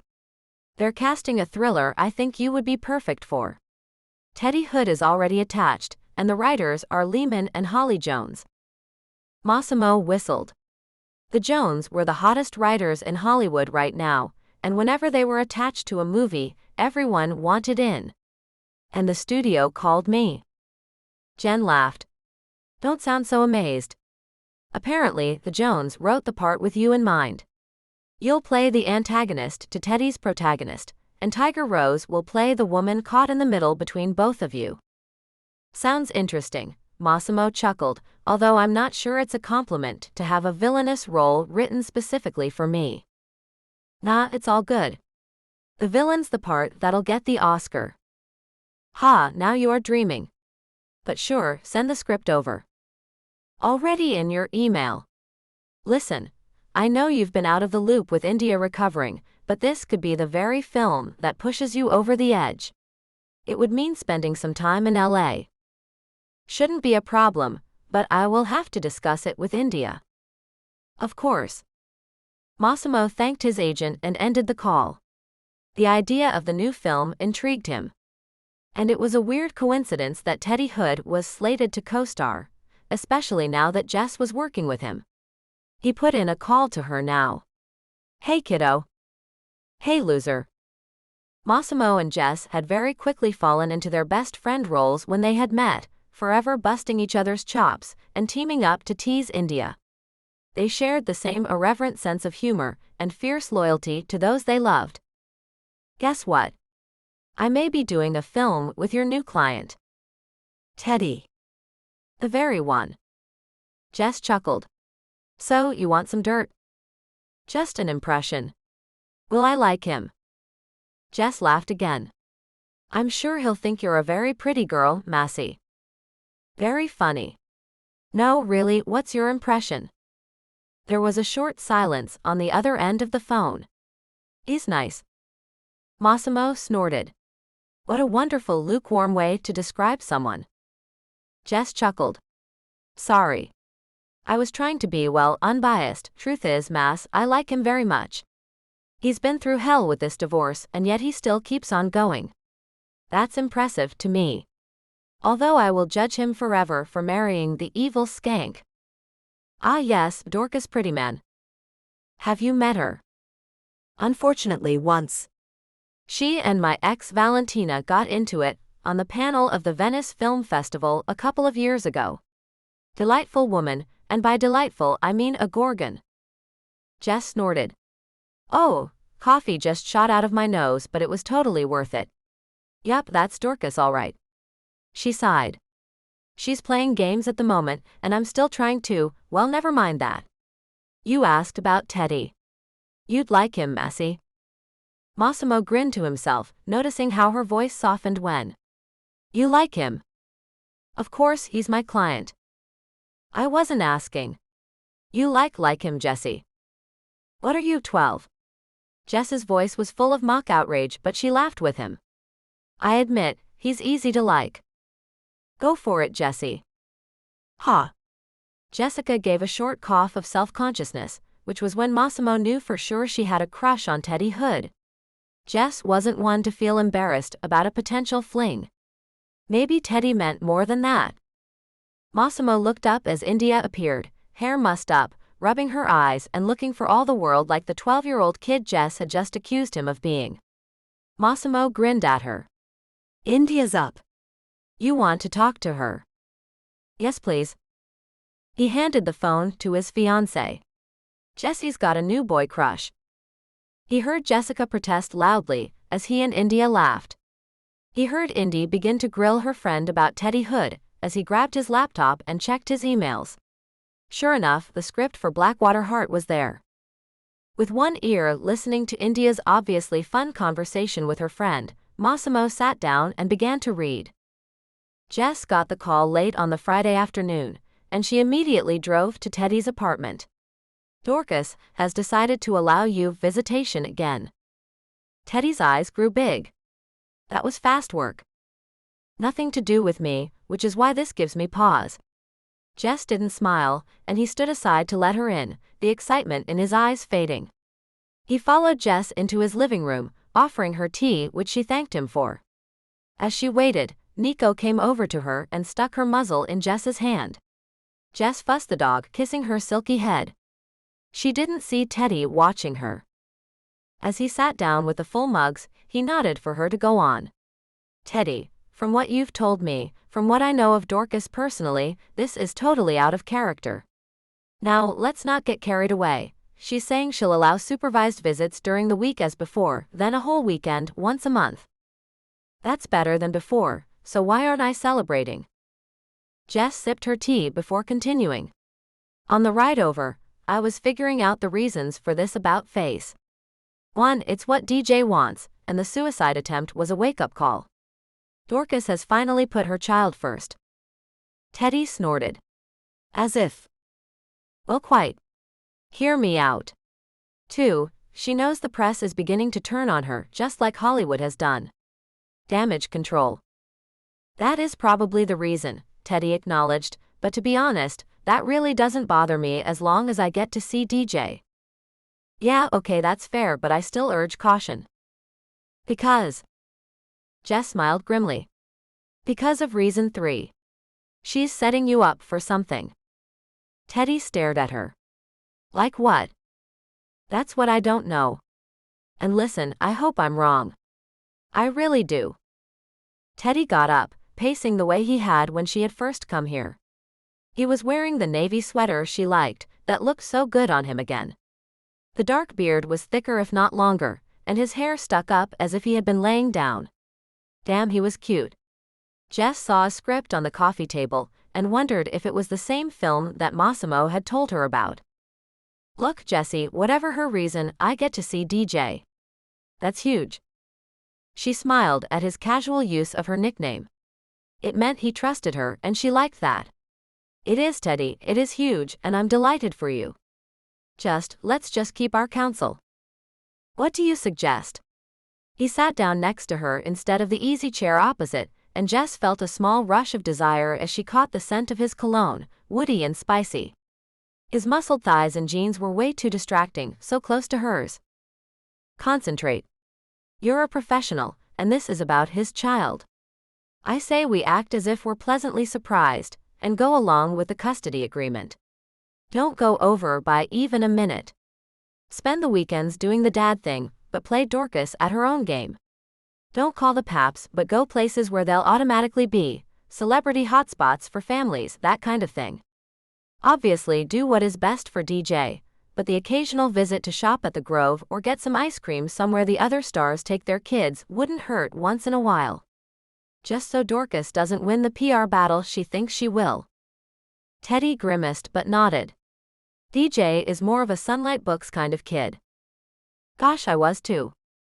Last week when you were 12. Jess grinned. Ha ha. I'm 35, thank you. Obviously at your great age. 5 years older than you, Olden. And your age is in your name. Jess stuck out her tongue at him, and he grinned. Anyway, yes, so once in a while. Just so you're out there, being the good father that you are. She saw the smile on his face fade. What? He hesitated. What if I've been kidding myself, Jessie? What if I'm not a good father? Jess hated the look in his eyes now, and she put her hand on his. You are. Believe me, I've seen my share of bad fathers, from the narcissistic to the downright psychopathic. You wouldn't be in this much pain if you didn't love DJ with your whole heart. We may not have known each other long, but I know on instinct that you are a great father. Not a perfect one because they don't exist. But DJ loves you. Teddy looked down at her hand on his, and slowly and very deliberately turned his hand over and linked his fingers with Jess's. Her heart began to thump against her ribs too hard, and she gently extricated her hand, smiling to soften the rejection. It's not that I don't, you're my client, Teddy. Until this thing is. Just looking into his cornflower blue eyes made her lose her thread, and Teddy smiled at her. For the next few moments, you're fired, he said softly, and then his lips were against hers. Gosh, that kiss. Jess felt it everywhere, in every cell in her body, and when he slid his hand into her hair, she was lost. Jessie? Yes? Gosh, she felt like a giddy teenager, which she hadn't felt like even when she was a teenager. Will you stay? Oh gosh, she wanted to. She desperately wanted to, but I can't. I don't want to risk anything going wrong in our fight for DJ. Anything. She gently placed her palm against his cheek, her thumb stroking across the soft skin under his eye. Believe me, us. I can't stop thinking about you, Teddy Hood. I haven't since I met you. But I promised you something, and if anyone found out, not only would my reputation would be sullied, but Dorcas would use it against you in a heartbeat. Teddy leaned his forehead against hers and closed his eyes. I know you're right, Jessie, it's just. I know. Jess said goodbye to him shortly after and drove back to her office, trying not to think of the feel of his soft lips against hers. Christ, it had taken all of her willpower not to jump his bones right then and there, but she was proud of herself. Proud, and not a little regretful. Her body was aching with longing, as it had been over the past few weeks as she got to know this kind, very un-movie star-like man. Teddy Hood wasn't like any entertainer she had ever met. He was quiet, shy, and introspective, but he had a wicked sense of humor that matched hers, and she liked the way he lived too. Nothing ostentatious, just his books, Nico, and she had noticed a sizable vinyl collection. She had studied it once while he was making coffee, gratified that he had all of India's records and an eclectic ear. Jess had started to live for the times they were together, even though she behaved professionally, of course, but their natural chemistry meant that the meetings were always fun. Apart from the seriousness of the situation with DJ, she found Teddy relaxed in her company, even if he arrived at her office with a frown or opened the door to his apartment to let her in, and she could see the strain in his face. And she wasn't imagining it. When he looked at her, his face lit up and his whole body language changed from defeat to something else. Gosh, she thought, you sound like a high school girl with a crush. But she had to admit, she did have a crush on Teddy. That's all it is. But Jess knew it was more than that. It wasn't just Teddy who lit up when they were together. Damn it. Chapter 8. It's Definitely You. Los Angeles. Massimo and India tried to travel to LAX incognito, but it was never going to happen. As they were jostled and harangued by paparazzi, India nudged Massimo. Remember when we were sneaking around when we first met? Was it like this? Massimo grinned at her. We had more of a reason to hide away back then, remember? Thank God we don't have to do that anymore for that reason. And I think if we had really tried, we could have flown in under the radar, but we chose to fly public air. We didn't exactly fly in Laszlo's private jet. I miss that thing. You were the one telling him to think of the environment. Massimo opened the door of the town car that was waiting for them, and India got in. I still don't think he's entirely forgiven me for that, she said to him when he got in beside her. Massimo stroked a strand of hair behind her ear. He has. Are you okay? You're a little pale. Just a little nerve pain. They never show that in the movies, do they? People get shot and stabbed and walk it off in weeks. They don't show all the crappy after effects. India shrugged, and Massimo was happy to see that despite her words, she seemed upbeat. They were on the way to stay with Coco and Alex, and Massimo was due to meet with the producers of Blackwater Heart to discuss the role he was being offered. He had loved the script. General was right, it was a role that could garner acclaim if he nailed it. And he was excited about a role for the first time in years. India too had read the script, and when she had finished, she tugged her spectacles from her face and told him straight. Dude, if you don't do this, the wedding is off. He had laughed, but she looked serious. It's violent and tragic and beautiful, boo. Massey, gosh, as much as I love all your movies, this would beat them all. I know, he'd said, sitting down next to her. But it would mean being in Los Angeles for at least 3 months. So, we can do that. I'll get to see Coco when she's still preggo, and depending when filming starts, we might even be there when the baby is born. Call Jen, she urged him, making him laugh as she pushed him away when he tried to get fresh with her. Call Jen and say yes, and then you can come back and do me to celebrate. Massimo reminded her of that now, and she laughed. And boy, you did. And guess what?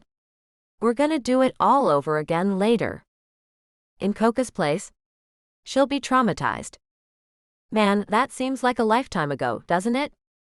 Sure does. Massimo hooked his arm around her shoulders. You know, if you wanted somewhere new. India grinned. West Coast, huh? I don't know, it's so hot here all the time. He laughed. For an Indian, you sure don't like the heat. Not full time, and as always, she wiggled her eyebrows at him. Context is everything. Coco was delighted to see them, and India exclaimed that she was already showing. I know, I'm huge. Coco rolled her eyes and patted her small bump. She laughed and hugged India and kissed Massimo's cheek. Come on in. Coco and Alex had a beautiful condo in Malibu, all whitewashed wood and space with views over the ocean. India exclaimed over the huge guest bedroom with its beachy vibe and clean lines. Can I move in? Coco grinned. Make yourself at home. And listen, before I forget, Alex and I talked, and if you do make this film, Massey, we want you both to stay here with us. Oh, we couldn't, India said. We don't want to intrude. Coco snickered. On what? Alex and my love life. Ha ha. Now, enough talk. Come out to the deck. I've made a huge jug of sangria, and I can watch you two drink it and live through you vicariously. Alex had to shoot out for a meeting, but he's coming back as soon as he can. Then Massimo, you and Alex can do the macho grilling thing like cavemen, and India and I can gossip about you. Deal? India giggled as Massimo looked vaguely alarmed. Pregnancy had obviously made Coco hyperactive, and she wasn't low-key to begin with. In the end, India and Massimo showered and changed before Alex returned with Jess in tow. The lawyer grinned at her friends. We must stop meeting like this. We mustn't, shot back India with a laugh, hugging her friend. I like that we keep meeting on both coasts. She shot a conspiratorial glance at Coco, who gave her a subtle nod. They had planned something, a little surprise for Jess, and now that she was here, they could put their plan into motion. Jess tugged her coat off and went to splash water on her face.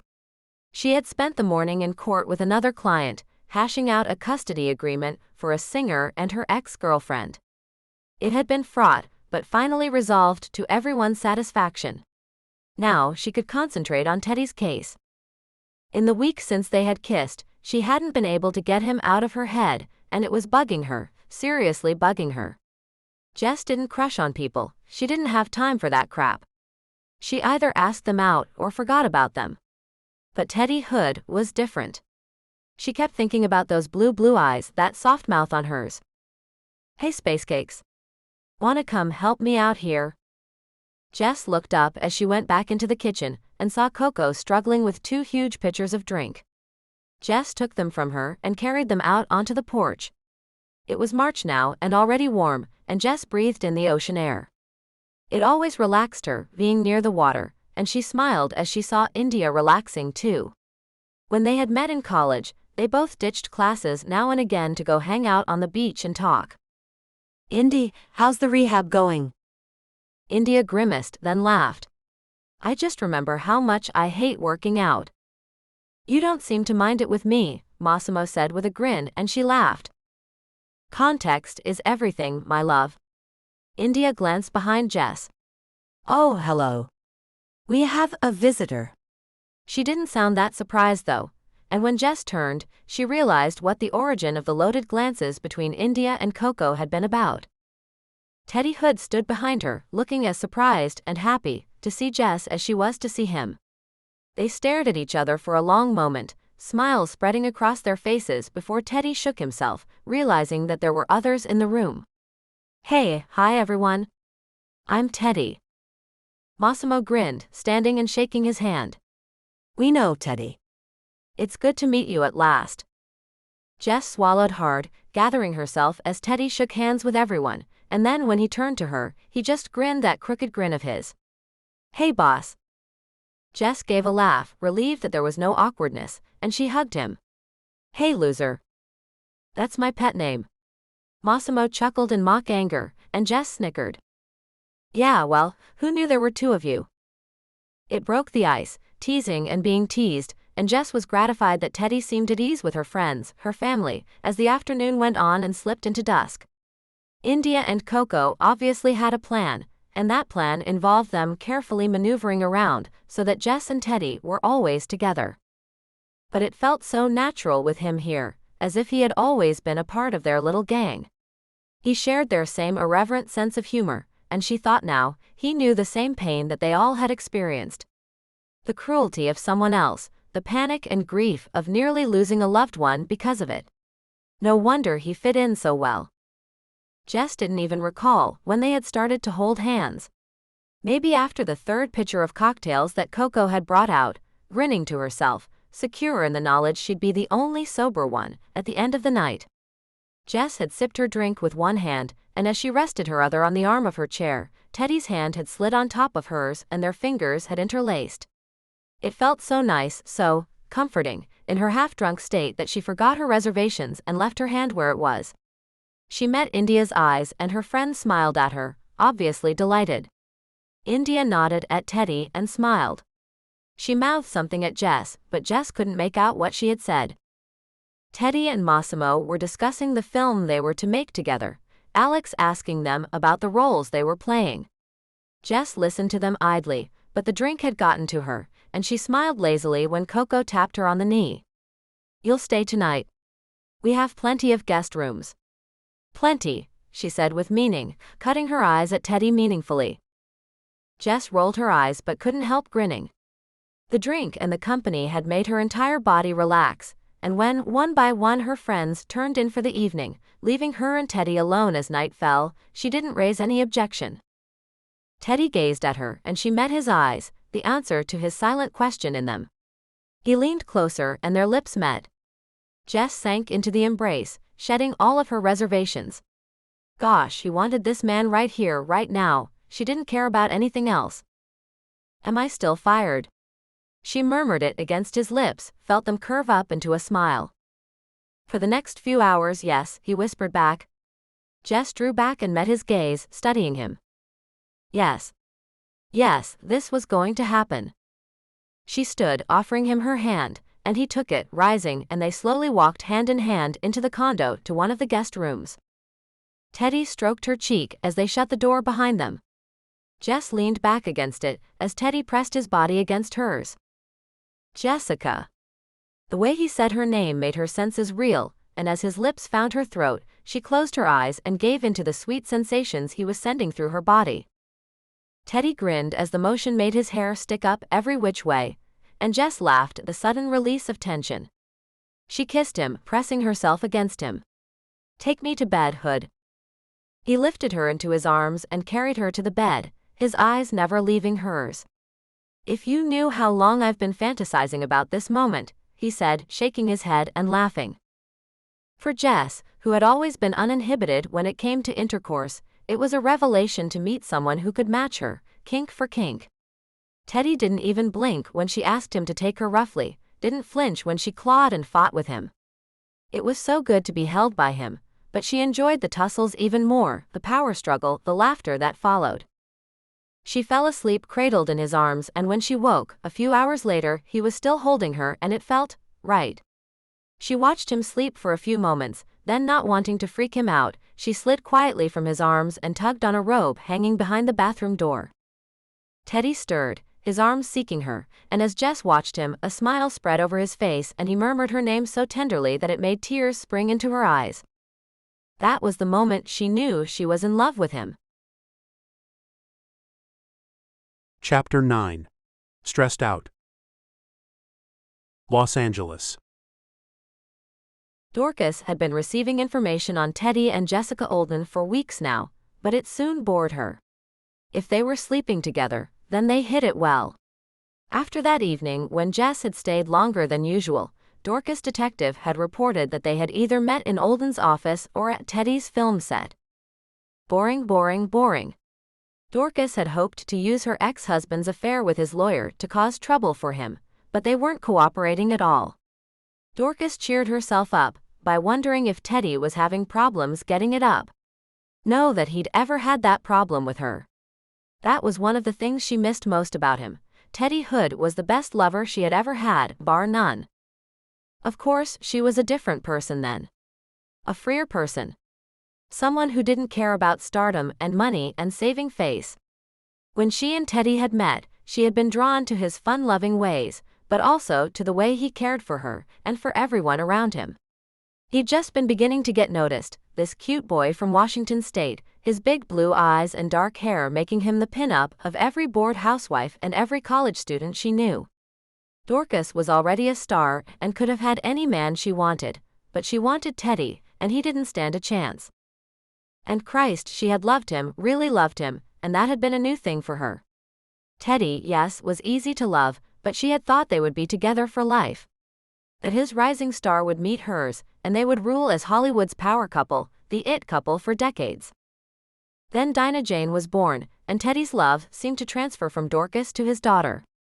Was that fair? Hadn't the ardor between them cooled already before DJ was even conceived? Wasn't DJ the Band-Aid baby she'd agreed to have to keep him? Teddy had been so desperate to be a father. She remembered the story his ex-girlfriend, another actress, had told in an interview about him after he and Dorcas had married. The ex had been complimentary about Teddy, no hard feelings, but had told the magazine that he had always wanted to be a father, and that she couldn't imagine Dorcas ever slowing her career for a child. Dorcas had her revenge by planting stories that the ex-girlfriend was barren, that she had denied Teddy a child in the time they were together. Teddy was furious, his ex cut ties with him and the damage was done. Dorcas remained unrepentant. Dorcas flicked out the cigarette and buried the evidence in a plant pot. She kept the cigarettes hidden well away from the staff and from DJ, but once a week she gave in to the craving. She figured it wasn't any worse than her other habits. She glanced down at her skinny arms now. If only you'd thought to insist on having me take blood tests too, Teddy, she thought with a grim smile. She hadn't shot up in a while, but still, she missed the heady rush of heroin through her veins.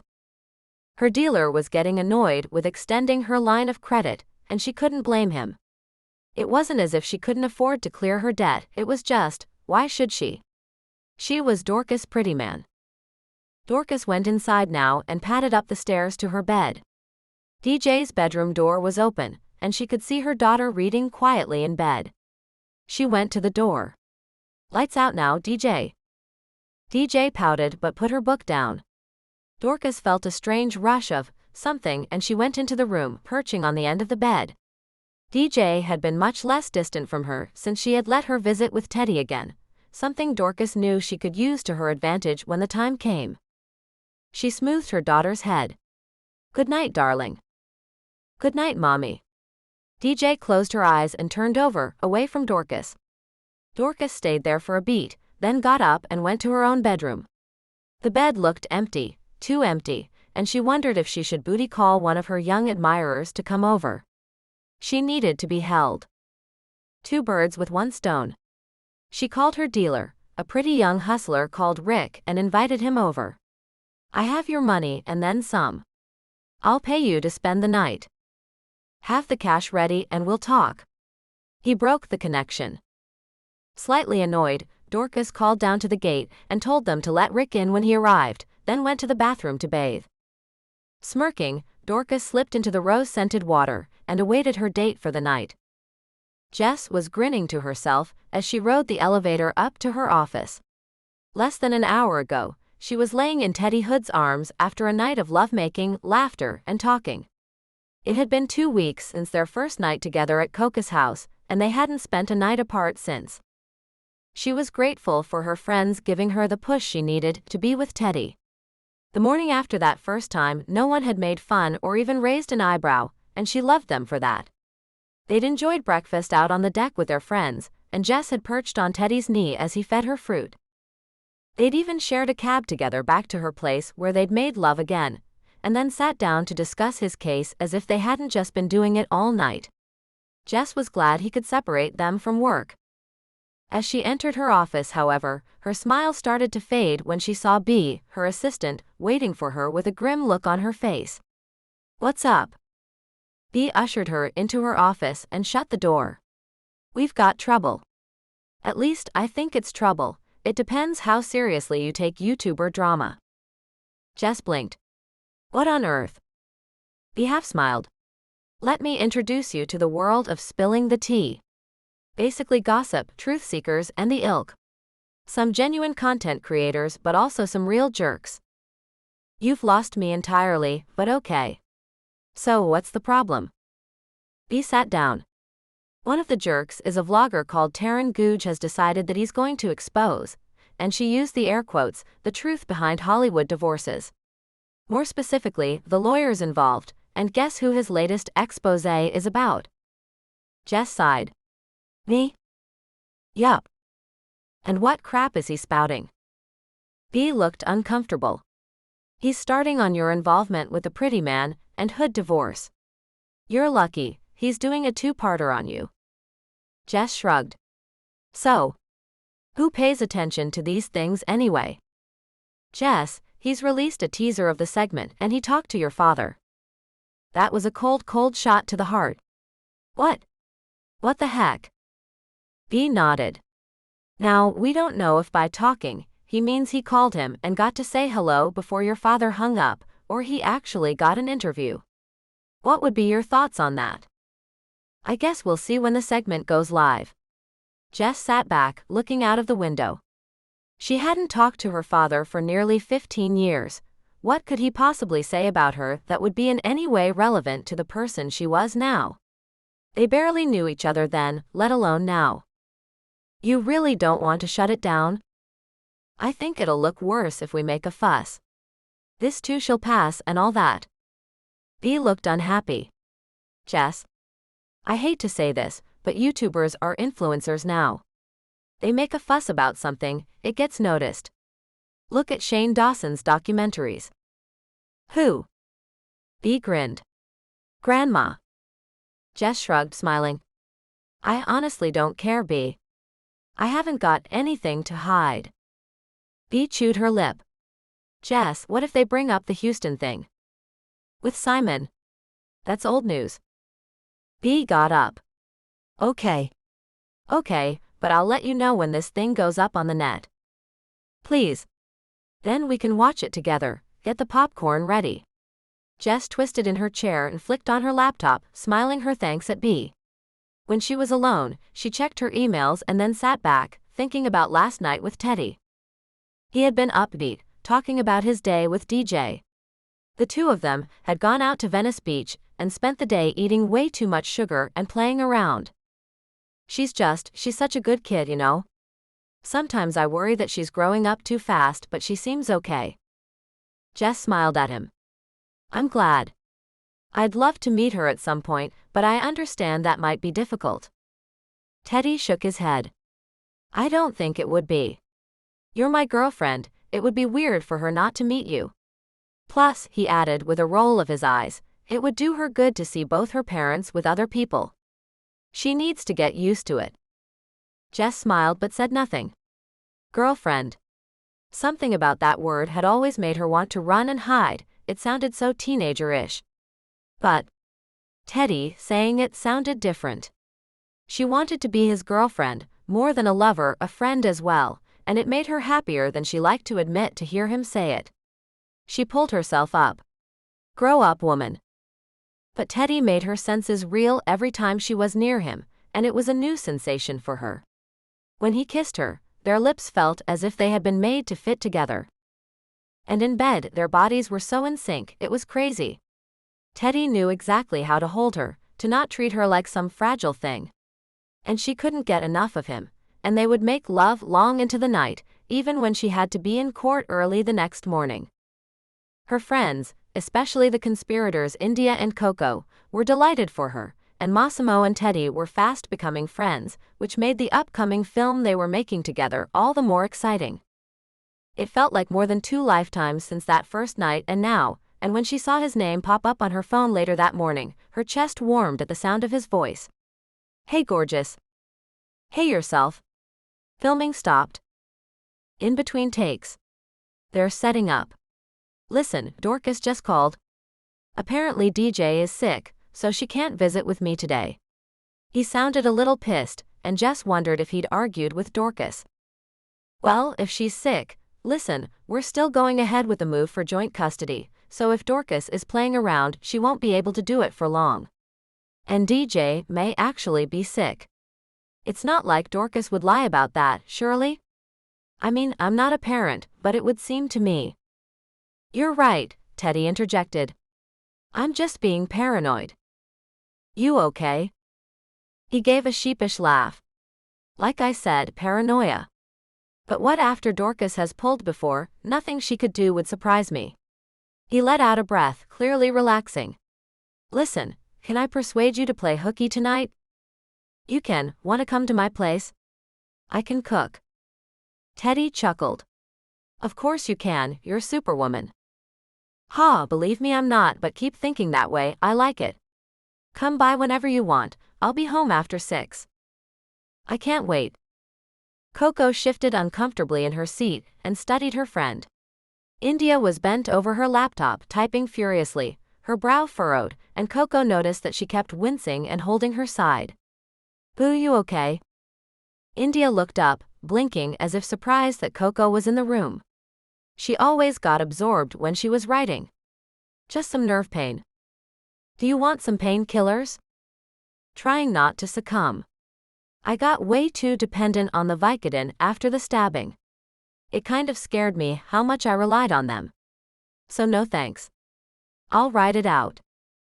Coco nodded. "Fine, but let me make you some tea at least." India grinned at her. "You're mothering me. I should be pampering you, you're the preggo one." "Pa." Coco got up, nevertheless placing her hand over her small bump. "Piece of cake so far." India followed her into the kitchen. "I always meant to say, I think it's a great thing you and Alex are doing. I know Alex has wanted a kid for years. This makes sense." "Thanks, Boo. I have to admit I'm excited." She nodded at India. "It'll be your turn next." India flushed a little, and Coco wondered if she'd hit a nerve. "Have you and Massimo talked about it?" Indy nodded. "We have, at various points and for a couple of months now. We've been, let's just say, casual with birth control. But," she hesitated and sighed. "But if I'm honest, I'm not even sure I want kids." That shocked Coco. "Really? I mean, having kids is not an imperative for everyone, but, well, I just assumed. I shouldn't have, I'm sorry. Is this to do with your daughter?" India nodded. "Yes, and to be honest, she isn't my daughter. We only share DNA, and you and I both know that means nothing. Hopefully it means very little to her, given who her father was. I never told you how proud I was with you for going ahead with that pregnancy after everything. For not blaming the child for how she was conceived. A family is happy because of your bravery." "I'm not brave," India said suddenly, her eyes filling with tears. "I feel like the biggest coward on earth."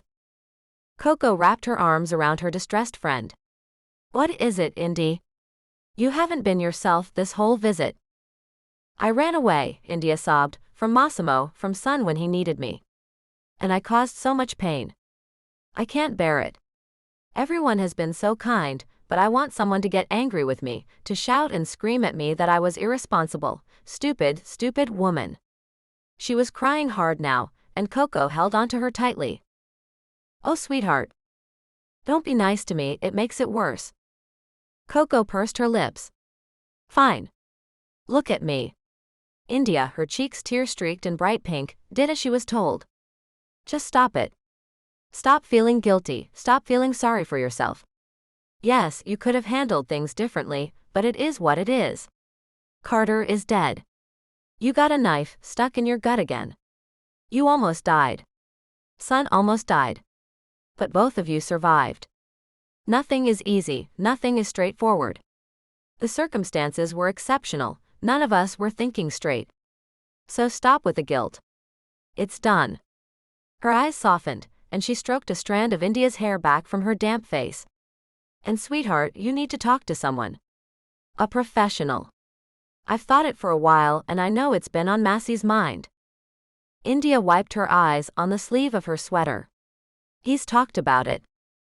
He wasn't going behind your back, he just worries." India sighed. "I know.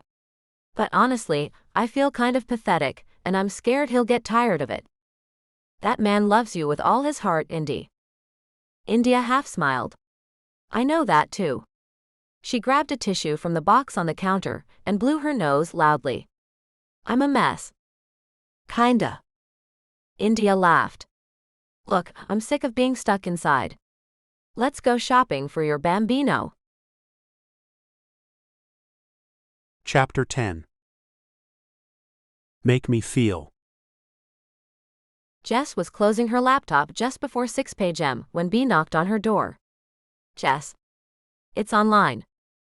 It took Jess a moment to remember about the exposé, but she just shrugged. "I'll take a look later." "Seriously, B, don't worry about it." "I'm not." She drove home, almost immediately forgetting about the exposé, trying to figure out what groceries she had in her meager refrigerator. She was ashamed and amused to realize she'd never cooked for a date before. Even Margot had always been the one to make their food. And it wasn't as if she didn't love to cook. Even in college, she and India had taken classes together, learning the finer points of cordon bleu cuisine, but Jess hadn't continued cooking after that time as India had. She swung into Whole Foods and picked up some fresh chicken and vegetables and a handful of fresh rosemary and thyme. At home, she rubbed butter infused with the herbs and some garlic all over the chicken, and shoved half a lemon into the chicken's cavity before putting it into the oven. Simple, she thought, but always good. She chopped up some vegetables to roast and set them aside for later. Her phone bleeped, and she saw a message from Teddy. "On my way." Jess grinned, typing back, "You better be, I'm all ready and soaped up." She went to her bedroom and stripped off, going into the shower and cranking on the faucet. She stood under the spray and slowly soaped her body, enjoying the self-massage. She heard his car on the gravel driveway to her home and grinned to herself. She'd left a note on the door. "Come on in, take it all off." She heard his chuckle as he came into the bathroom and saw her in the shower. "Wow. You sure know how to greet a fella." Jess slid open the glass door. "Quiet, boy, and get in here." Teddy, grinning widely, tugged off his sweater and dropped his pants, kicking his sneakers off. "Hey, beautiful." They made love, laughing and joking around, but also with a tenderness that Jess hadn't known she was capable of. She loved being in this man's arms, loved the scratch of his beard against her face. Hell, Jess didn't argue with that. Eventually, Jess remembered about the roast chicken and got up in a hurry to rescue it. Teddy, tugging on his clothes, followed her into the chicken. "That smells divine."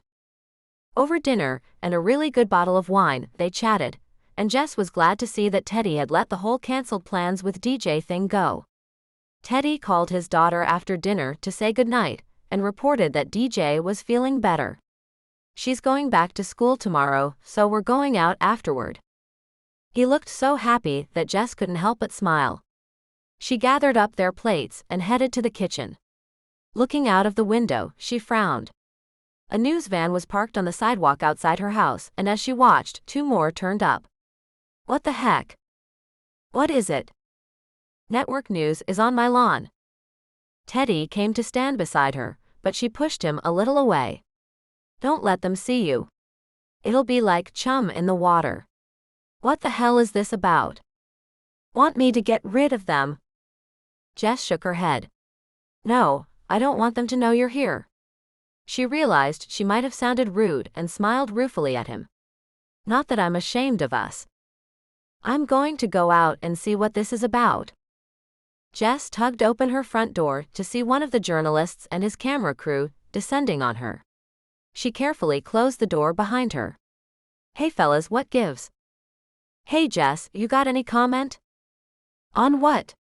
She was genuinely confused, and she saw the reporter and cameraman exchange glances. "Out with it, guys.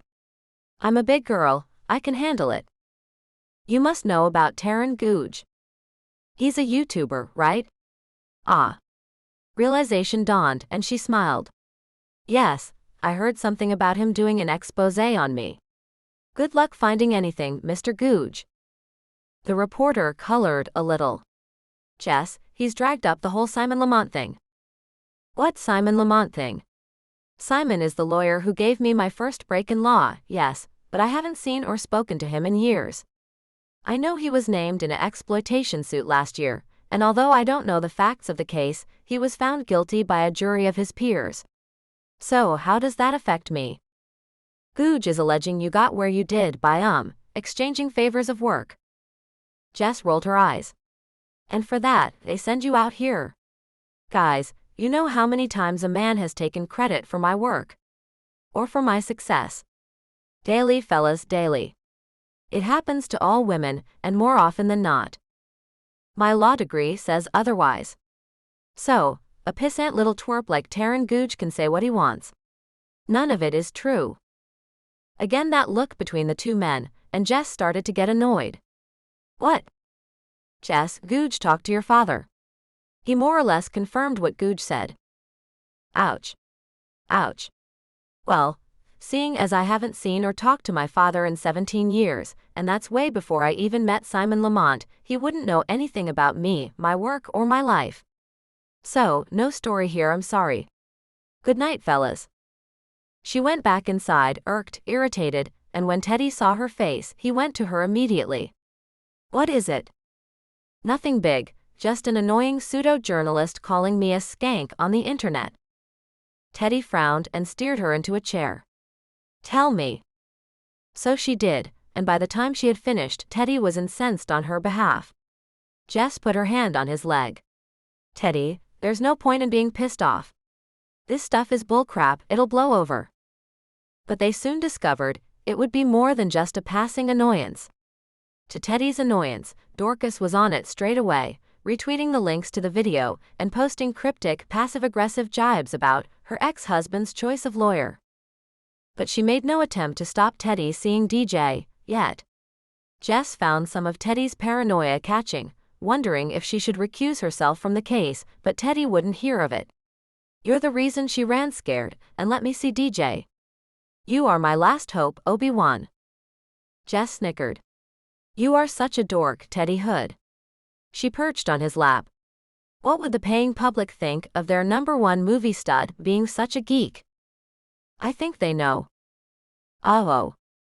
No more People's Attractive Man Awards for you. It's all Gaming Weekly. Have you ever read a gaming magazine in your life? Teddy was stroking her back, grinning up at her.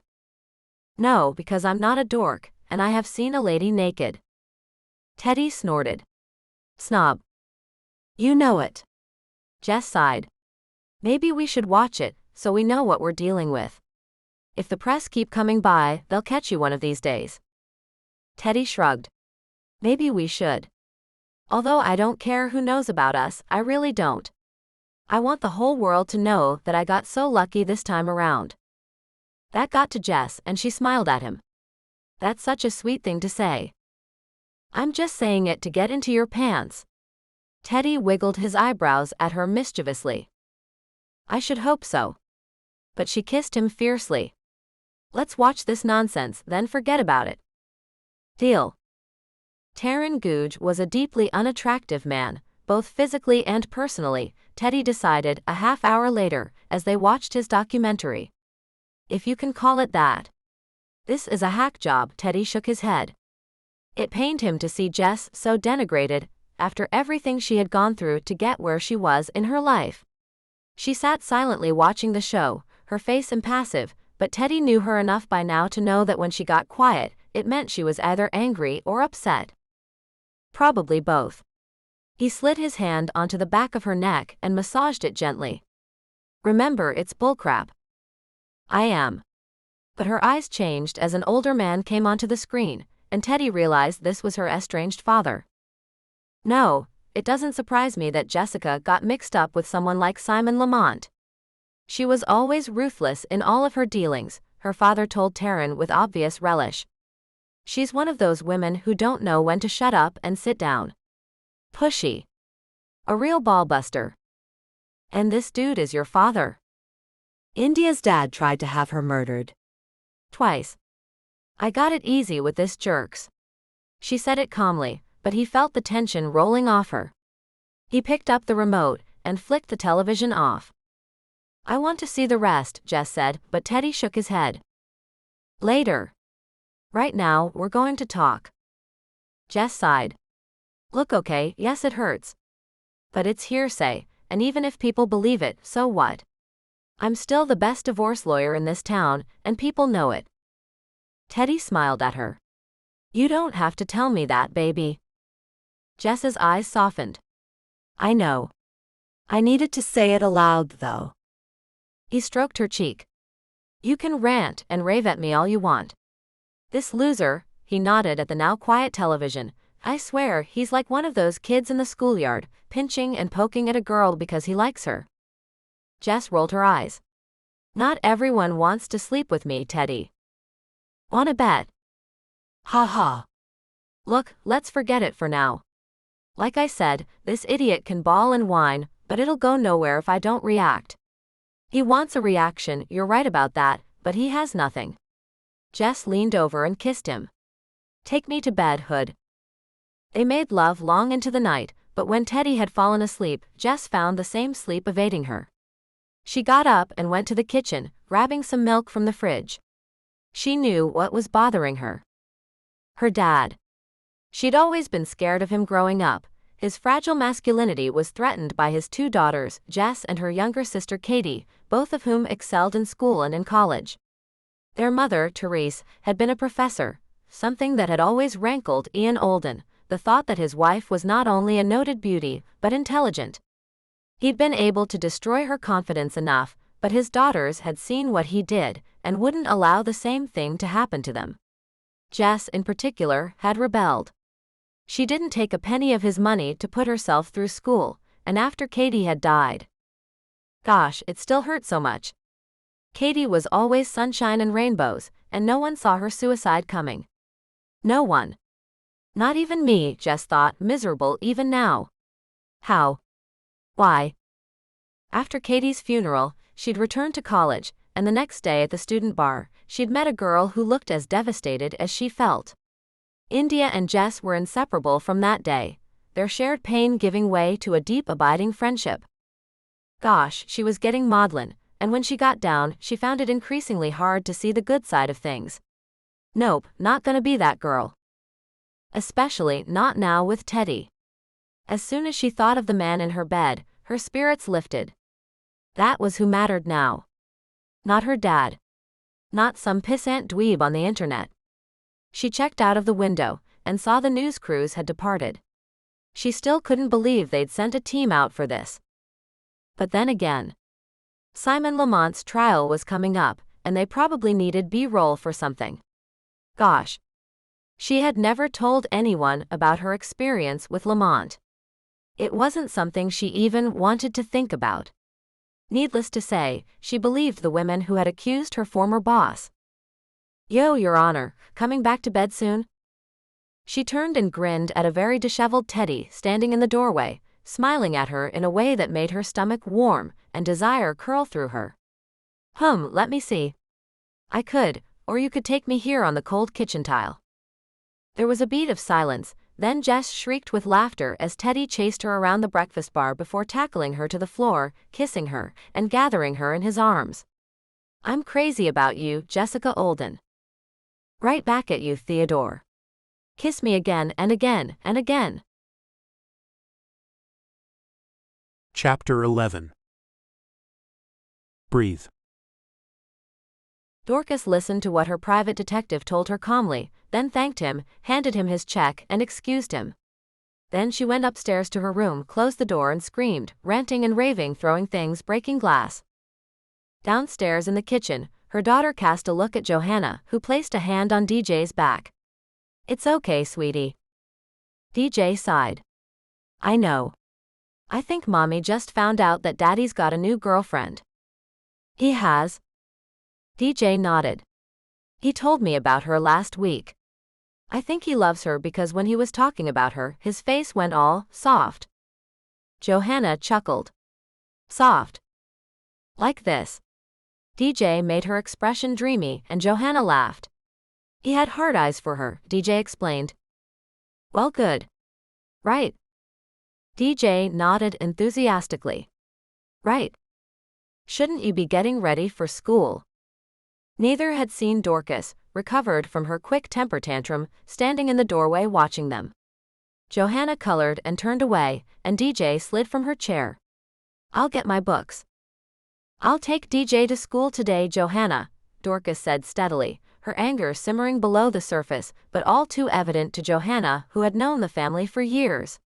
Luckily for her, she was indispensable, and she knew way too much about Dorcas for Dorcas to fire her. Johanna got DJ's lunch out of the refrigerator, but Dorcas grabbed the box and turned away without another word. In the car on the way to school, Dorcas looked in the rear view at her daughter, sitting patiently and quietly in the back seat.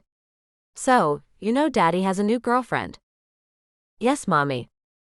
Dorcas's mouth tightened. Have you met her? No. Not yet. Not yet. No. Dorcas struggled to rein in her temper. Jessica Olden. She had suspected Teddy was sleeping with her, but to have it confirmed. Has Daddy talked about her? Some. Geez, getting any information out of DJ was going to be a long, drawn-out battle, she could tell. No matter, DJ would be useful in other ways. Dorcas handed DJ her lunch pack as she dropped her off. I want you to eat it all today, no leftovers. I put your favorites in. DJ looked skeptical, but nodded, and disappeared into the pack of friends she had waiting for her. Dorcas watched her daughter chatting animatedly with her friends, and wondered at her easy way of drawing people to her. Dorcas never had that gift, even as a child. She'd always had to use her beauty to get what she wanted. She glanced in the rearview again, this time at her own reflection. She was rail-thin now, but all she could see was the sharp, fragile beauty of her youth. It was only in her eyes that she saw what she had become. She slipped her sunglasses on and pulled her car away from the school and into traffic. She pondered going to Jess Olden's house, seeing if she could catch Teddy coming out of her place, but that would mean admitting she was having him followed. That she was having Jess investigated. Damn. She pounded the steering wheel in frustration. If Jess Olden thought she could take her husband and her daughter away, she had another think coming. Still, she had already put into the motion the plan that would get Teddy running back to her. Dorcas drove home and waited all day for the phone call from the school telling her that her daughter was sick. Venice. Massimo had surprised India with a trip back to Venice, where they had first met on the anniversary of that beautiful night. They stayed in the penthouse suite of Venice's best hotel, and although they were both looking forward to exploring the city again, they spent the first afternoon in their suite. Eventually, though, they were starving and went out to eat at one of their favorite restaurants. Massimo ordered a bottle of champagne and toasted his fiancée. India looked particularly beautiful tonight, he thought, her caramel skin in a gold dress, her lovely face more relaxed than he had seen in months. She had been seeing a therapist in New York, and although the first few weeks had been rough, he had noticed a definite improvement in her mood, and it filled him with joy. He had his Indy back, after everything. Bella, you have never looked more beautiful than you do tonight. India flushed. Really, the woman could not take a compliment, and kissed him. I love you so much, my Italian king. He chuckled. Well, only a king would be worthy of you. India stroked his cheek. I'm sorry I put you through hell, baby. I'm so sorry. Stop apologizing for something out of your control. I would go through hell for you every minute if I had to. He swallowed, remembering suddenly the terrifying, devastating sight of her in the hospital, barely alive, when he didn't know if she would ever open those beautiful eyes of hers again and tell him she loved him. Baby. He blinked. Sorry, darling, I was just... You went pale. He waved his hand. It was nothing, I promise. Let's enjoy our meal. But through the meal, that image of India so hurt, so brutalized, haunted him, and it affected the mood of the evening. India looked at him, and he could see the confusion in her eyes. Talk to me, Massey. It truly is nothing, my sweet baby. Let's just enjoy the evening. As they walked through the night streets of Venice, over the small bridges, watching the boats on the Grand Canal, Massimo held India's hand, and she nudged his shoulder with hers, smiling up at him. This will always be our place, she said softly, the place where we met, then met again, and where we made love for the first time. Where we made love on camera for all the world to see. Massimo smiled at the memory. They had filmed a music video for a hot single of India's, and during a love scene, had actually made love. The record had been a worldwide sensation, as had the music video, and the rumors had swirled about the scene, but it was their secret. They both enjoyed the tease, however. India suddenly pulled him into an alleyway, deserted and dark, and pushed him against the stone wall of a building. She pressed her lips to his fiercely, and the mood took him, running his hands down her body. She took his hand, and they ran over a couple of bridges to reach their hotel. Inside, they wasted no time tearing each other's clothes off, and India gasped as he hitched her legs around his waist. Forgive me, India, but I cannot wait. She was his, only his, and no one else could touch them in this moment. Massimo's entire concentration was on the beautiful woman in his arms, his Indy, the girl who had survived so much, and yet somehow still just wanted his love to make her happy. Ti amo. India blue, he murmured as he made his way back to her mouth, his lips fixing on her soft skin. Once they finished, they collapsed together on the bed. Soon India was asleep in his arms, and he kissed her closed eyelids gently and tried to sleep himself. The nightmares began, and he was like a voyeur, calling out to India as she stepped into her old Venice apartment. She didn't respond, and he realized he was no more than a ghost. India shook out her soaking wet hair as she opened the door to her apartment, then, looking down, realized the rain shower had soaked her white dress, making it both see-through and cling to her skin. Thank God I wore underwear, she grinned to herself, and went to her bedroom to grab a towel. As she stepped through the door, she saw a movement to her side, but before she could react, someone grabbed her. She struggled and kicked out, panicked, and managed to free herself and get to the kitchen before she was brought down to the floor. Her attacker flipped her onto her back, then another man dropped onto her legs, pinning her, as a hand was clamped over her mouth. India looked up into the eyes of the man who had stabbed her all those years ago, and knew she was going to die, and no one could save her. Massimo signed some autographs, cursing that he hadn't waited until the middle of the night to fly to Venice. He just couldn't be away from India a moment more. Hey Massimo. You going to marry India? Massimo, scrawling his signature on outstretched magazines, shot the journalist an incredulous look. Of course I am, she's the love of my life. The photographers went mad then, and he had to fight to get through the throng to his car. Sighing gratefully as the car pulled away, and he was traveling, he thought about what he had just told the press. It was true. India was the love of his life, there was no argument, and he had been a fool to let her leave that hotel room thinking otherwise. He couldn't wait to see her, kiss her, tell her he was so damned in love with her that it was painful, that he could not imagine life without her. If she forgave him, if she'd let him, he would take her straight to City Hall and marry her then and there. Tomorrow. Hell, tonight, he was sure he could arrange it. Then he'd take her down to his island and they would spend days, weeks, even months, loving and laughing. He leaned forward and spoke to the driver. Please hurry. I need to get to my love. Braden smiled down at India, and ran a fingertip down her stomach, until it rested in her navel. As beautiful as ever, my darling India. Oh, where are my manners? This is Zeke. I brought him along because he wanted to watch me kill you. Say hello, Zeke. Zeke grinned down at her nastily, his big rough hand still clamped over her mouth. Braden was admiring her body, visible through the drenched dress. Sweet India, it was always going to end this way, you know. My knife in your belly.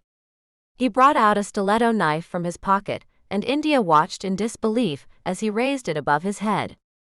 His gaze was almost loving. I've dreamed of this moment for a decade, beautiful one. And he slammed the blade deep into her navel again and again. India couldn't believe the agony. The hand was lifted from her face as Braden stabbed her, but she couldn't scream, couldn't catch her breath. Boss? She heard Zeke's plaintive cry and wondered if he was telling Braden that was enough.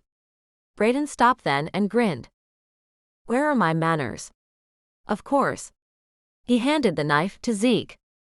For a second India wondered if it was over, but that hope was horrifically dashed a second later when Braden added, just in her belly, Zeke. Zeke stabbed her again, giggling like a child as he drove the blade deep into her ruined belly. Gosh, she whispered as she felt herself losing consciousness, Massimo. Stop, said Braden, and Zeke let go of the knife, the hilt still protruding from India's body. She'll never survive this. It is done. He leaned over and kissed her mouth. Goodbye, my darling one. I finished what I started, and before you die, know this. A decade ago, when I killed your mother, your father paid me to do it.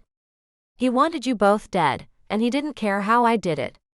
When I saw the photograph he gave me of you, I've never felt so exhilarated, to know I could take you, and then put my knife in you. In the end he paid me, and I did exactly what I wanted. That's why he wouldn't testify against me, India, because he knew I would rat him out in a heartbeat. He stroked her face as she struggled to breathe, the agony and the blood loss making her head whirl. That I decided to finish it now is just my reward. He told me where you were living here in Venice. He leaned in closer, his lips at her ear. I told him I was going to kill you. Do you know what he said, India? He told me to do it. Your own father. Die knowing that, beautiful girl.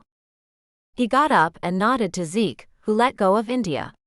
She couldn't move, near death now, and her eyes closed as she heard the door slam behind her killers.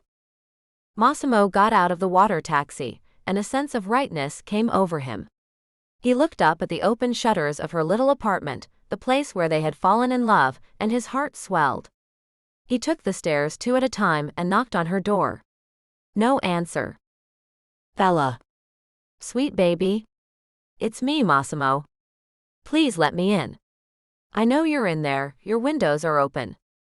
Again no answer, and Massimo began to get nervous. India, please. I know you're mad, I know I hurt you, but you have to know, nothing happened between Valentina and I. Nothing.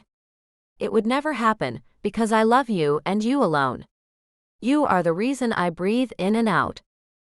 Massimo listened for any movement inside, but heard nothing.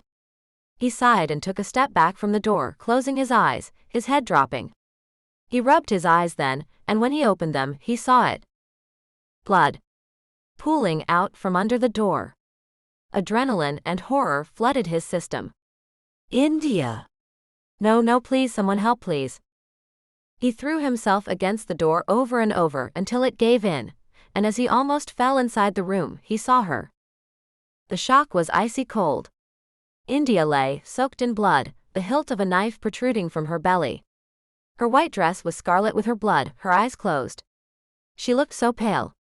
Massimo's legs gave way and he had to crawl to her, taking her head onto his lap, bending to hear if she was still breathing. The scream he heard was coming from his soul, a desiccating howl of grief. No. India, no. Please. Live. But she lay limp in his arms, and when he pressed his fingers to her throat to find a pulse, there was none. He sobbed, screaming, and when he looked up, her eyes were open, accusing. You couldn't save me, Massimo, you could never have saved me. Massimo woke in a cold sweat, calling out her name. Chapter 12. Humble. Los Angeles. Jess had a long-standing invitation to her actor friend Seth Mackenzie's party, and it was way too late to duck out, so when she found herself at his place in the Hollywood Hills, she told herself it was a half-hour thing, and then she'd escape. Teddy was also out this evening, supporting a fellow actor friend at a premiere, and so she was flying solo at the party. Luckily, she saw quite a few friends there, and her half-hour thing ended up being more like the entire evening. She was thinking about making her escape when she saw him, and almost laughed. Taran Guj was standing in the corner of the room, people watching, nursing a drink. He was smaller in person than he made himself look on the internet, and there was a weaselly creepiness to him that made her lip curl in distaste. Jess snagged Seth's arm as he passed by. Seth, what the hell is that Guj loser doing at one of your parties? Seth looked over and shrugged. Someone must have brought him as their +1. Realization dawned on his handsome face. Oh geez, look, I'll get someone to throw him out, Jess. No, don't bother. This is where I get to have my fun. Jess gave a wicked smile, ready to confront the man who had made an effort to bring her down. To let him know he had in no way succeeded in doing so. Seth shrugged and kissed her cheek. Have at him. Just don't break any of my stuff. Jess snorted as Seth moved away, and then she very deliberately went up to the bar where Guj stood. Out of the corner of her eye, she saw him start with surprise when he recognized her. Well, if it isn't Jessica Olden. Jess smoothed out her expression and turned to him, her eyes cold. I'm sorry, have we met? You know who I am, Ms. Olden. Wow. You'll have to remind me. She saw a faint flicker of doubt in his eyes. Gosh, he was repellent. A faint sheen of sweat hung on his upper lip, his eyes were a dirty gray, his red hair short, his face unshaven. A faint stink of tobacco wafted off of his skin. Taryn Googe. Should I know who you are, Mr. Googe?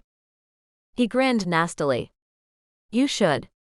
I just released a documentary about you. About me. What on earth could be so interesting about me? Jess was enjoying herself now.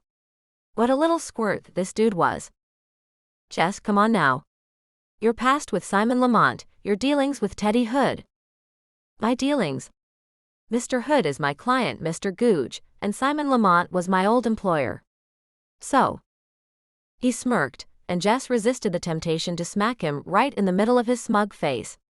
The way he looked at her body also made her temper roil, but she kept it in check. Don't hand him a victory. Now that I'm meeting you in person, he breathed on her, I'm beginning to regret my angle. How about we go somewhere private and discuss it? Was he kidding? Where did he get his lines from? A cheesy 80s movie. Jess met his gaze with an icy cold glare. Listen, boy, I want you to enjoy your day in the sun. Take a good look around because this is your one shot at this, okay? Uploading crap isn't going to cut it much longer. You're actually going to have to create something worth the status. Taryn Googe was still grinning. So you did see it? Of course I did. I watched it, and then you know what I did. I forgot about it because it was all bullcrap. But you know that already, don't you? You're just a hack looking for a way to make a quick buck. Jess smiled coldly at him. Taryn Googe wasn't smiling anymore, and there was a small crowd of people watching them, all of them friends of Jess. Jess hadn't finished with him yet. And don't come on to me like some ignorant schoolboy. Don't insinuate that you'd retract your crappy documentary if I were to service you. It's disgusting, not to mention amateur. Taryn, his face red, turned and walked out of the party. A small cheer went up around Jess. Gosh, I love it when you're masterful. Seth hooked his arm across Jess's shoulders. Jess grinned. You wish. That little drip was sleazing on me earlier, another actress she vaguely recognized said with a shudder. Who let him in? Jess left them to try and figure out which among them had brought the interloper. She thanked Seth for the invite and escaped thankfully to where her car was parked. Just as she touched the door handle, she noticed it. Keyed into the paintwork of her Mercedes. Nice and dumb. Seth's place had security cameras out the wazoo. Maybe Taryn Googe just didn't care that they would know it was him. Dude was an amateur. Strangely, Jess was amused by the incident rather than pissed. It just confirmed to her that Taryn Googe had no idea what he was doing, and that she really did have nothing to worry about. She drove home to find Teddy already at her place. It was weird to think that they had fallen into sharing their homes as if they always had. She had a key to his apartment, and he one to her condo, and that's just the way it was. Teddy opened the door for her as Jess approached and took her in his arms. He really couldn't get enough of this Borzus woman. How was the party? Better than expected, and I got an added bonus. Jess told him about her encounter with Googe. Seriously, the dude's a moron. Building up all that supposed credibility, then blowing it all on a crass come on. Jess laughed, and Teddy was glad to see she wasn't taking Googe at all seriously, not that she had anyway. Jess was remarkably sanguine when it came to attacks on her character, he realized, her self-confidence not knocked by much. He loved that about her. He loved her. He'd known it for a while now, but hadn't plucked up the courage to tell her, which he knew would seem ridiculous to most people. He was Teddy Hood, Hollywood movie star, eligible bachelor, and now he was soft on a girl. He felt like a teenager around her, and even sometimes he felt, not exactly inferior, but Jess had a strength that he hadn't seen in any woman he had dated before. He found it wildly alluring and irresistible. It was already after midnight, and they went to bed, making love slowly, enjoying the sensations of each other's hands on their skin before falling asleep. It was almost 4 a.m. when Dorcas called Teddy to tell him that DJ was in the hospital again. Chapter 13. Wires. Los Angeles. Teddy tried to tamp down the panic as he and Jess ran through the hospital corridors to the emergency room. When he saw Dorcas, no makeup and tear-stained, his heart missed a beat. Please God, no. Dorcas. Where's DJ? They're doing some tests. She won't stop throwing up, and she's complaining of a terrible headache. She's been sick for hours, and I don't know what to do. Teddy breathed out. Geez, Dorcas, why didn't you call me earlier?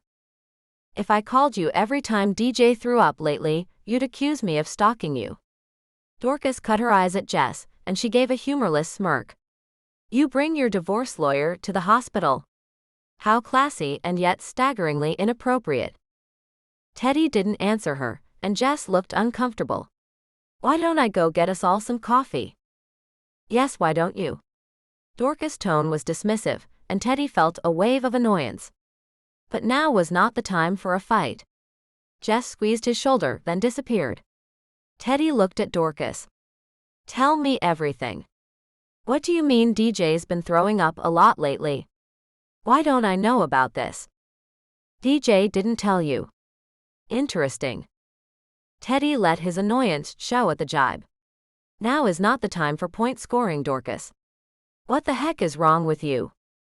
Dorcas opened her mouth to speak, but they were interrupted by the doctor who came out of the room opposite. You can see DJ now. We've given her an antiemetic and some painkillers. She's groggy but awake. He looked at Teddy and smiled kindly. She's been asking for you. Doctor, what's wrong with her? Dorcas sounded more annoyed than worried, and Teddy shot her a warning look. We don't know for sure. We've taken some bloods, and we'll run a toxicology profile. Those results will take a while to come back. It could just be stomach flu, that's the most likely cause of her illness. Kids pick up a myriad of bugs at school, but with DJ's history, we'll be better off making sure. There are no drugs at all in my house, Dorcas said stiffly, and Teddy rolled his eyes. Sure, Jan. Nor mine, he said smoothly, smiling at the doctor. DJ's been doing really well these days. I'm sure it is just stomach flu. Teddy went in to see his daughter and tried not to look shocked at how pale she was. Still, she gave him a bright smile. Hey, Dad. Hey, little dude. He high-fived her. So, you're a yak monster, huh? It's so gross, DJ said, giggling at his nickname for her, but I feel better now you're here. She looked behind him, and it seemed to Teddy she was looking hopeful about something. DJ leaned into him. You on your own? Casually asked, but he could see the curiosity in her eyes. Teddy smiled. No, Jess is with me. And you left her with Mom? DJ's eyes grew big, and Teddy couldn't help but laugh. Believe me, Jess can hold her own. Teddy swept his hand onto his daughter's forehead. Mom tells me you've been sick a lot lately. Some. My stomach hurts. Teddy studied her. DJ, you know you can tell me anything, right? Anything. If something is making you unhappy. I promise, Daddy. I didn't take anything this time. Her eyes were big and earnest, and Teddy nodded, believing her. Then it's probably just a stomach flu, kiddo. It means you get a few days ditching school. Yay. DJ giggled. Yay, kinda. She sighed, seeming 100 times older than her 8 years. It means Mommy will play nursemaid again. She won't leave me alone. Teddy nodded, careful not to let his irritation with Dorcas show. It wasn't justified in this case. She had every right and every reason to fuss over DJ like this, and Teddy had to hand it to her. She had really stepped up this time. Knock knock. Dorcas came into the room. She handed DJ a cup of ice chips. Darling, you look a little better. I'm okay, Mommy. Dorcas perched on the edge of the bed. You always seem brighter when the three of us are together, she said casually, and stroked her daughter's hair. Perhaps Daddy would like to come to dinner with us when you're feeling better? Teddy shot Dorcas a look, but he didn't want to question her sudden benevolence in front of DJ. How about it, kiddo? Can Jess come? Dorcas's eyes flashed with anger. I don't think that would be appropriate, do you? She's your daddy's lawyer. Teddy knew for sure then that Dorcas knew about him and Jess. He could see it in her face. He wondered if Dorcas was having him followed, and then realized that was exactly what she was doing. Still, right now, he didn't care about that. DJ was his priority. He smiled at his daughter. Would you like to meet Jess? He wasn't that magnanimous that he could resist a little dig at his ex-wife. DJ nodded, smiling widely, and Teddy got up. I'll go get her. Dorcas followed him out. What the hell are you doing? Introducing my girlfriend to my daughter, Teddy replied smoothly, but you know that already, don't you, Dorcas? Dorcas's eyes narrowed. Sleeping with your lawyer. How classy of both you. As classy as having me investigated? Pot, let me introduce you to Kettle. Teddy was aware his voice was rising and sighed. This isn't the time nor place. To introduce your sleeping buddy to our sick daughter? I agree. Get rid of her. Dorcas went back into DJ's room, leaving Teddy shaking his head. Hey. He turned to see Jess behind him, and he smiled at her. Hey. Did you overhear that? Yup. She's right though, this isn't the time nor place. Look, I'm going to go, give you some space. You need to be with your daughter right now. Jess kissed him softly. This isn't me running away. Let's just do things right. The last thing DJ needs is her parents fighting. I'll be waiting when you're ready. I'm glad she's okay. Teddy leaned his forehead against hers. Thank you for being here for me. You're welcome. She pressed her lips to his, quickly but tenderly. Call me if you need anything. Teddy watched her walk away and wondered why he couldn't remember a time when Jessica Olden hadn't been in his life. Neither could he reconcile the hatred he had felt for her at first. It wasn't her fault that she couldn't take his case, and it wasn't her fault he'd lost custody. The fault was with himself and the vicious woman he'd married. Gosh, how the hell did DJ stand a chance? He went back into his daughter's room. DJ was sleeping now, and Dorcas sat by her side. She looked up now, and he was surprised to see regret in her eyes. I'm sorry, Teddy. I just get so. I'm sorry I was rude to Jessica. Teddy swallowed back the snort of laughter.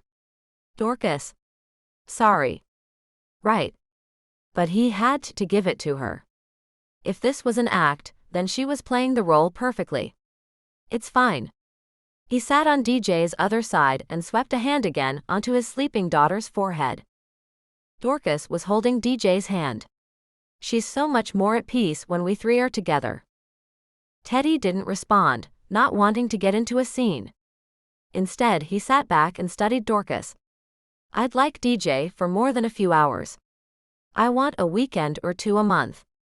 Sometime so we can go away up to Tahoe, or someplace where we can go hiking or cycling for a few days. He waited for Dorcas to flat out deny him, but instead she looked up at him. Fine. Was it really going to be this easy? What was she playing at? He asked her just that and she shrugged. This is the second time I've nearly lost my daughter, Teddy. Life is too short to hold on to petty animus. Now he did laugh, shaking his head. What's your game, Dorcas?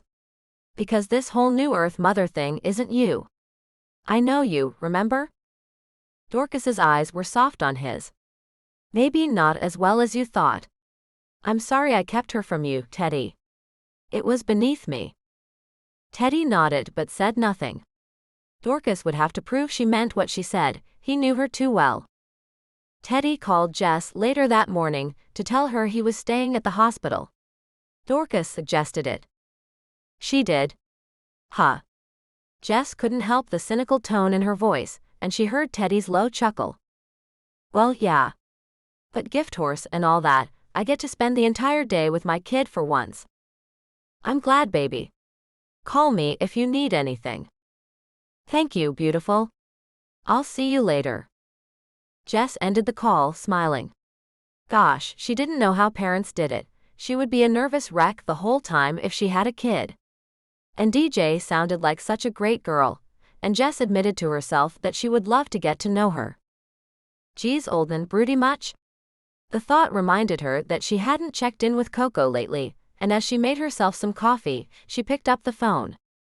Coco's phone, however, went straight to voicemail. Instead, she called India, but was surprised to hear her friend sound downbeat. "What's up, boo?" "It's Massey," her friend confided. "He's going through some stuff." "What stuff?" India sighed. "Gosh, Jess, I feel so guilty. He's been having terrible nightmares, and he's so stressed that everything triggers him. I'm trying to persuade him to see a therapist, but he keeps saying it wasn't him who got abducted and stabbed." Her voice quivered. "We've been arguing." That shocked Jess. As far as she knew, India and Massey had rarely ever had a crossword between them. "Oh, sweetie." She heard India pull in a deep breath. "I don't know what to say to him to make him feel better. He keeps saying he should have protected me better, but he..." "Gosh, Jess, why is this still so painful?" Indy, do you understand the magnitude of what happened to you? "You were almost killed. We all of us who love you, it's like we died too. Massey, man, he loves you so much that if anything happened to you, it would literally kill him.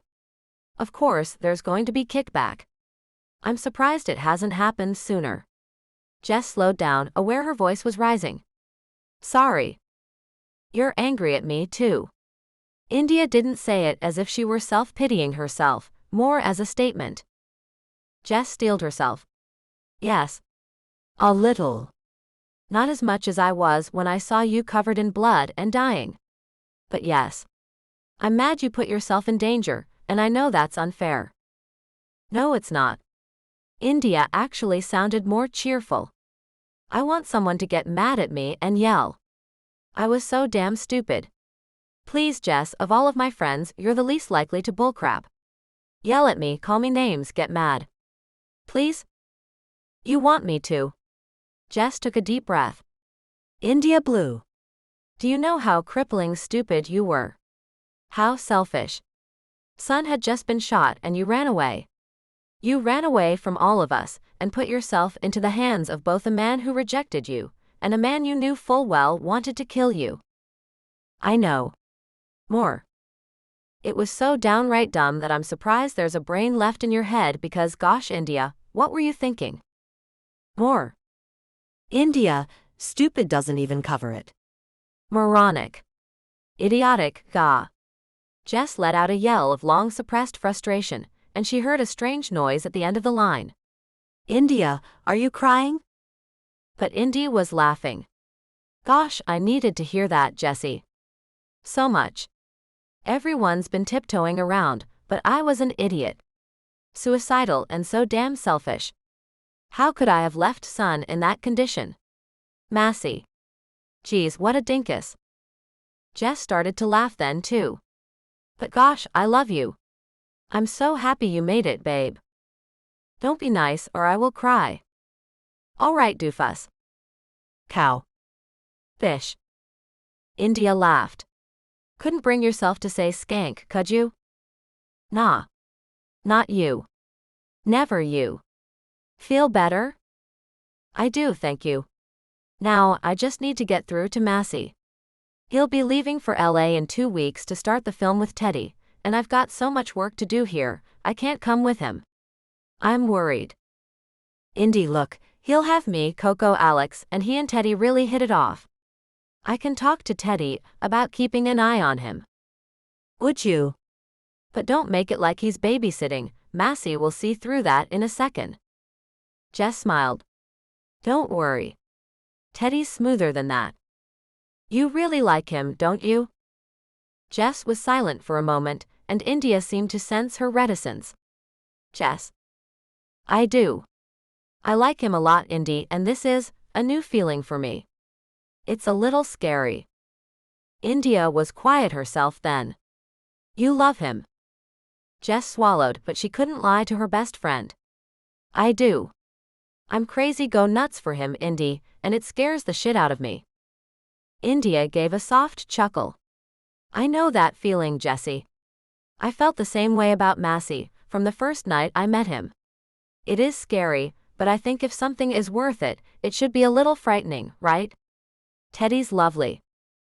Jess said goodbye to her friend and went out onto the deck to have her coffee and think about her day. It was Saturday, and she had planned to spend it with Teddy. So now the day stretched ahead of her, and it was nice not to have anything planned. She didn't notice the man walking on the beach alongside her condo. Taryn Googe had borrowed a friend's dog and was walking him as an excuse to skirt Jessica Olden's condo. He could see her now, sitting out on her deck, looking relaxed. Looking damn beautiful. He'd been humiliated at that party, and he would make her pay for that. Keying her car had been stupid, and he'd half expected the police to come to his apartment last night. But nothing.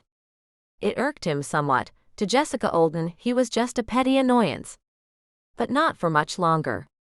Jess Olden would soon learn not to cross Taryn Googe.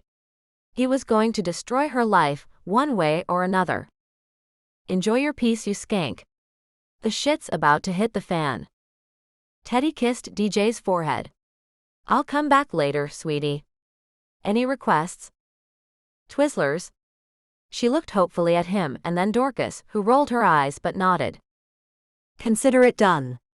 He smiled at his daughter, then nodded at his ex-wife. I'll come back and relieve you this evening. We'll be waiting.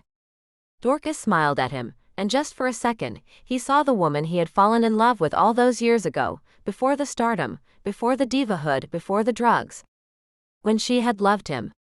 He felt a pang of sadness at the way things had ended. See you later. He walked out into the hospital corridor, thanking the nurses he saw standing at the station. He signed a couple of autographs. They had been remarkable in keeping fans away, and he could tell they had been dying to ask, and thanked them again. An autograph was the very least he could do. He headed down to reception, ducking around a pack of paps waiting for him with a practiced stealth. As he headed to the main door, he stopped, recognizing a tall man staring out of the window. Alex? Alex turned to him, but there was such a dead look in his eyes that Teddy almost recoiled. Geez man, what's the matter? He put his hand on Alex's arm, but the other man simply blinked, as if he didn't recognize him. She's gone. What? Who's gone? Alex's eyes were full of pain, and his face cracked as he broke down. Coco. She was having pain, so I brought her to the emergency room. They said something about, gosh, I don't know, but she's gone. Our baby, both of them, they're dead. Chapter 14. Song to the Siren. Los Angeles. For a warm spring day, Jess felt chilled to the bone as she watched Coco's casket being lowered into the ground. Around her, people were sobbing, but Coco's closest friends, Alex, India, Massimo, and Sun and Tae, who had flown over from Korea, stood as if they were statues. Shell-shocked. Devastated. Jess caught India's eyes, and her friend just shook her head. None of them could believe this day. Jess felt Teddy squeeze her hand, and she leaned against him gratefully. The wake was held at Alex and Coco's condo, but Alex was in no fit state to receive guests. The man had lost his best friend and his child to an out-of-the-blue brain hemorrhage. There had been no signs until Coco complained of a crippling headache. She had been even joking around on the car ride over to the hospital. Jess and India had stepped up to protect Alex at the wake, and to make sure the guests were well tended. There were a lot of Hollywood stars there, but no one was grandstanding or performing. Coco had been well liked. No, Jess thought, screw that, Coco had been loved in this town. She got the job done and did it with grace and style and warmth, and people loved her. How could she be gone? How was that possible? As the guests began to drift away later in the day, Jess went to the guest room to get some air and give herself time to breathe. Teddy followed her, shutting the door behind him and wrapping his arms around her. You did good, Jessie. She leaned against him. I'm not doing so well, baby. I know. I doubt there's anything I could say to make you feel better right now, but you did Coco proud today. You and Indian Massey, and those way too pretty Korean boys. Jess half smiled. Teddy had been seduced by Sun and Tae, their natural charm shining even through their sadness. They're sweet boys. Teddy kissed her temple. Baby, you know you can let go with me, right? Scream, rant, cry, you haven't cried yet. Because I still don't believe it. I just don't. Jess closed her eyes. I ought to get back. Give yourself a few minutes. Indy's looking after Alex, Massey's handling the remainder of the guests. Jess leaned into him, but then her phone bleeped. Geez, not now. But she checked it. Are you shitting me? She gaped at her phone, and Teddy gently took it from her. She looked at him, as he read the test message from her assistant. Really, today? Teddy shook his head, and Jess took her phone back and called B. Her assistant sounded as if she were in tears. I'm so sorry to call you, Jess, but I thought you should find out from me. Is the video online yet? Yes, it went up a few minutes ago. Send me the link. In a few minutes, Jess had queued up the video, and she and Teddy watched it together. The title alone made her want to scream. Surrounded by death, is Jessica Olden a deadly curse to everyone around her? Taryn Googe's shiny, waxy face stared back at her as he detailed the deaths of Coco, Jess's sister Katie, and the near murder of India, linking each to Jess in the most repellent, nonsensical way. But then Jess knew Googe knew this was crap. This whole thing was to hurt her, to get revenge for embarrassing him, and he didn't care that it was all provably untrue. It was enough to make her feel like crap, and that's exactly why he had done it today, the day of Coco's funeral. Jerk. Jess screamed now at the top of her voice, bringing her friends to the room. As Jess ranted, Teddy filled them in on Googe's video. That dirtball, Alex growled, his grief making him wild with fury for his friend. I'll beat the living shit out of him. Son put his hand on Alex's arm, calming him. My friend, it's what he wants. He's a bug on a windshield. Jess, is this the moron you told us about? Jess nodded. She was watching the video again, and they listened, as Taryn Googe described the circumstances of her sister's death. It must hurt that Jessica's own father blames her for Katie's suicide. If Jess had just paid more attention to her, been less selfish, it's hard to hear the grief in the man's voice. Taryn's voice was soft, he was acting as if he too felt the pain of Katie's death. Jess had run out of expletives, and now she felt hot tears in her eyes. How dare he? How dare he use Katie? Use Coco to hurt me. He needs to get their names out of his filthy, disgusting mouth. Teddy gently took her phone. We will deal with Googe, my love. We will. For now, though, none of what he says will be taken seriously. He wanted to hit you at your most vulnerable, and he smiled gently. He knows those times when Jess Olden is vulnerable are very few and far between. He timed this purposefully. He did, India said now, taking Jess's hand in his. Everyone who loves you, everyone who cares, knows this is crap. It can't hurt you, not really. Jess nodded, but now she felt numb. Everyone in this room had had to deal with loss, with grief. Nobody was immune, not even her. Teddy took her home later, but she insisted he go see DJ rather than sit with her. Don't waste a moment with her, she urged, and Teddy kissed her. I'll be back tonight. I'll wait up. When he got back to the hospital, DJ was asleep. Dorcas looked pale and tired. How was the funeral? Painful. How's the kiddo? Dorcas sighed. She took a little turn for the worse again. They're running more tests, but so far they've come up with nothing. She studied him. You look tired. So do you. Why don't you go home, get a shower, eat, sleep? I can stay with DJ. Wouldn't you rather be with your girlfriend? Teddy looked at her sharply. What does that mean? Dorcas looked innocent. I didn't mean anything by it. It's been a hard day for both of you. Teddy felt his shoulders slump. DJ is my first priority. Dorcas nodded and stood. Look, I will go get some food and some coffee, but I want to stay with her. She's very sleepy. The stomach cramps were keeping her awake for most of the day, so they gave her something to sleep. I wish they would find something, anything. She turned her face away, and Teddy saw tears glint in her eyes before she hid her face. He went to her and patted her shoulder, somewhat awkwardly. She's okay, Dorcas. It'll be nothing more than a bad stomach flu. Come on now, you know this. Go get some food, some rest.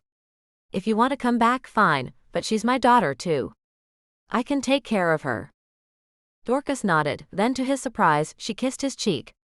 You are a good father, Teddy. She was gone before he could respond, leaving him shocked and a little confused.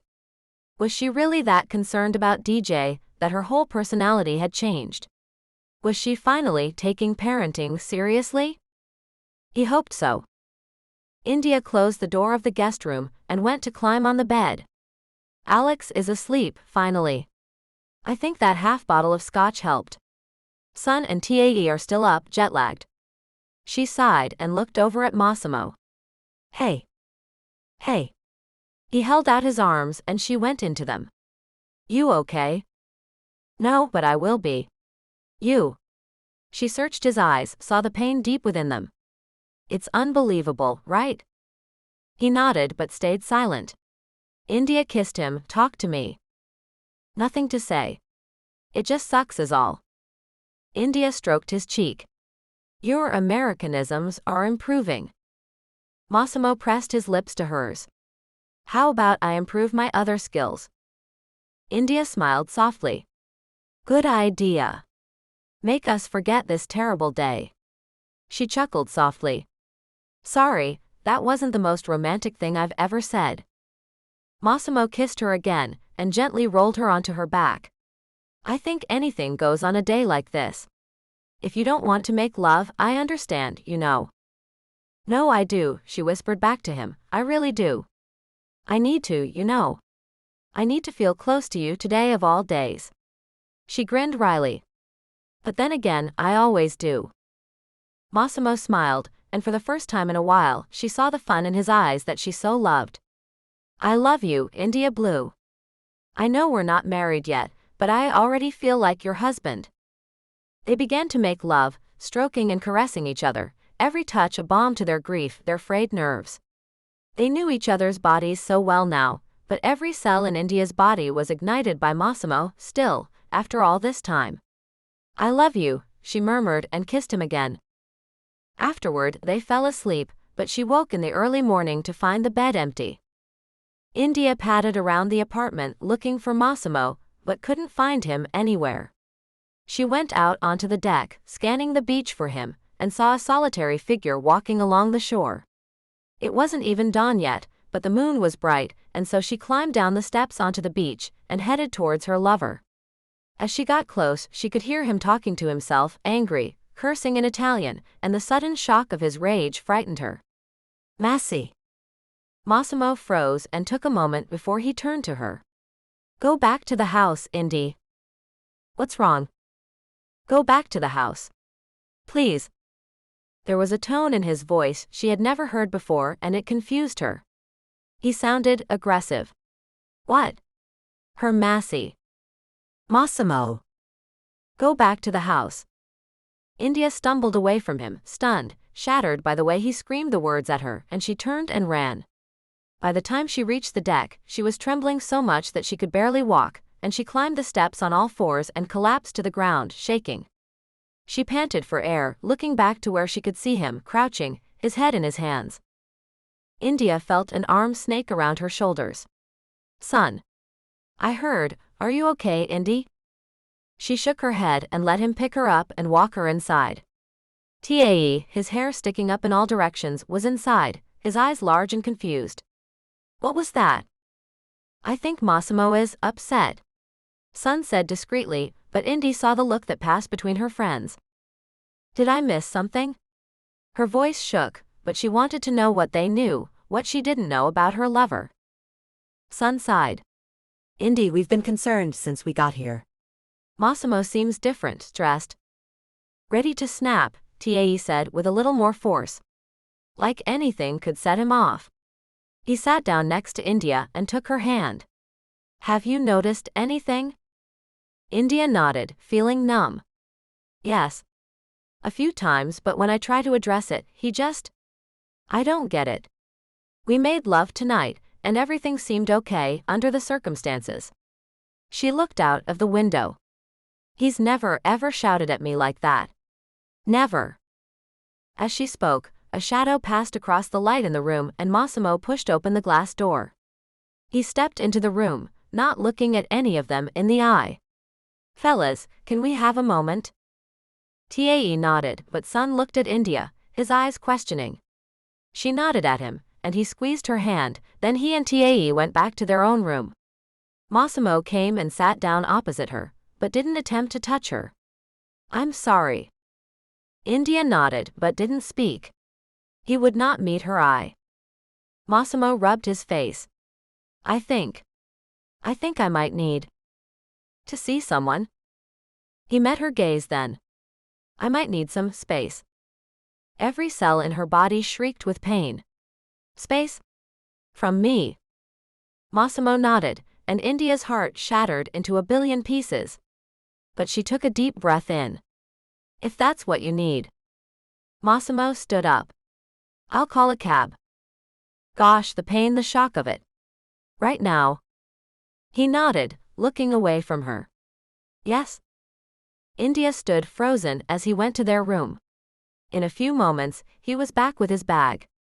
I'm sorry, he said again, then he did meet her eyes. I love you.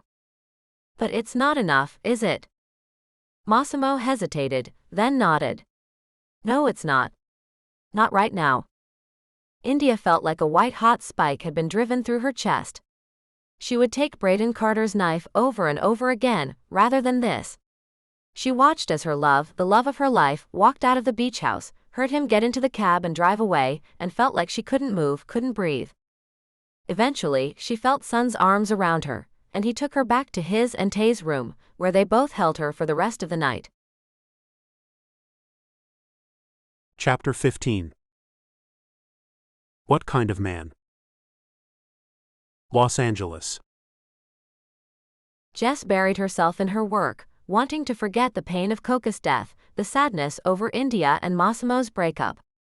She could barely believe it. Instead, she focused on taking down Taryn Googe. He'd crossed a line when he'd brought Coco and Katie into it, and she wanted to destroy the jerks before he could do any harm. So intent on revenge was she, that she didn't notice the concern on her friends' and colleagues' faces. In the end, B, her assistant, called Teddy, nervous and edgy, and asked him to help. I'm so sorry to intrude like this, but we're so worried. It's okay, Teddy told her. I appreciate you coming to me. You always can when it's to do with Jess, all right? Know that. Thank you, Mr. Hood. It's Teddy B, honestly. Thank you, Teddy. Jess was still working when Teddy came home from the hospital with news of DJ. She's been released, he beamed at Jess, who smiled, nodding in her relief. Do they know yet what it was? They think a virus that may have reoccurred, but they're not 100%. She seems fine now, though. He sat down on the couch next to her, hooking his arm around her shoulders and kissing her cheek. You smell so good. I just had a soak in the tub. She rolled her shoulders, and Teddy could see the tension rolling off of her. He glanced at her computer screen and sighed. Taryn Googe. Gently, he took the laptop from her and closed it. Enough. For a moment, he thought she might argue with him, but then she nodded and let him wrap his arms around her. Going after that little pissant isn't going to bring Coco back. I know. Jess pressed her lips to his. I'm sorry you got dragged into all of this.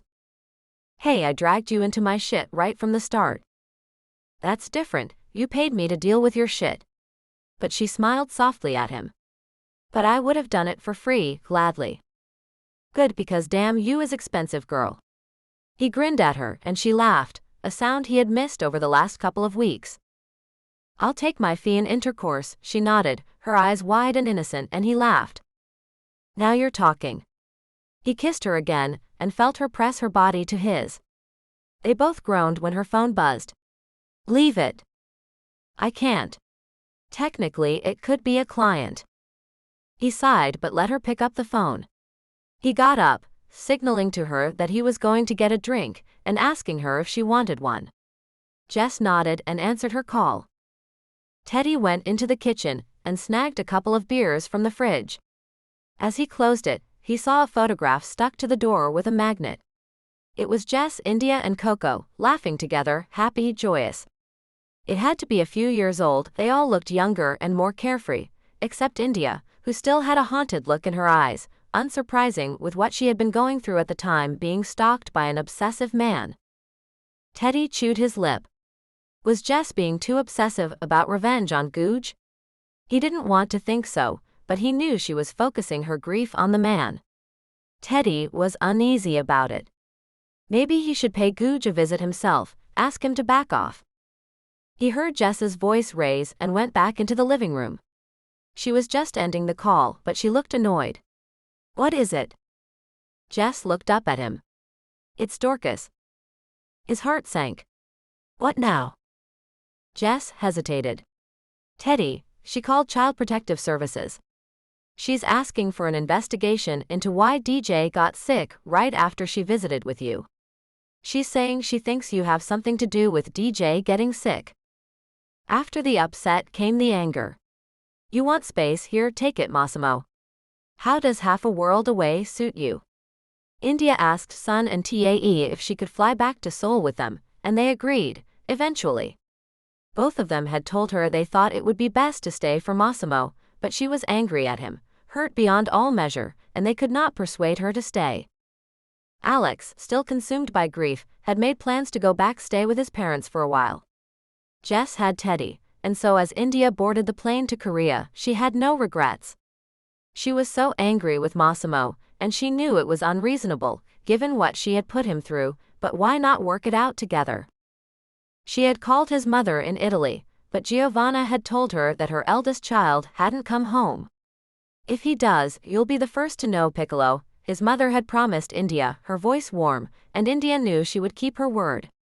Their relationship hadn't started out well, but over the period of India's recovery, they had grown extremely close.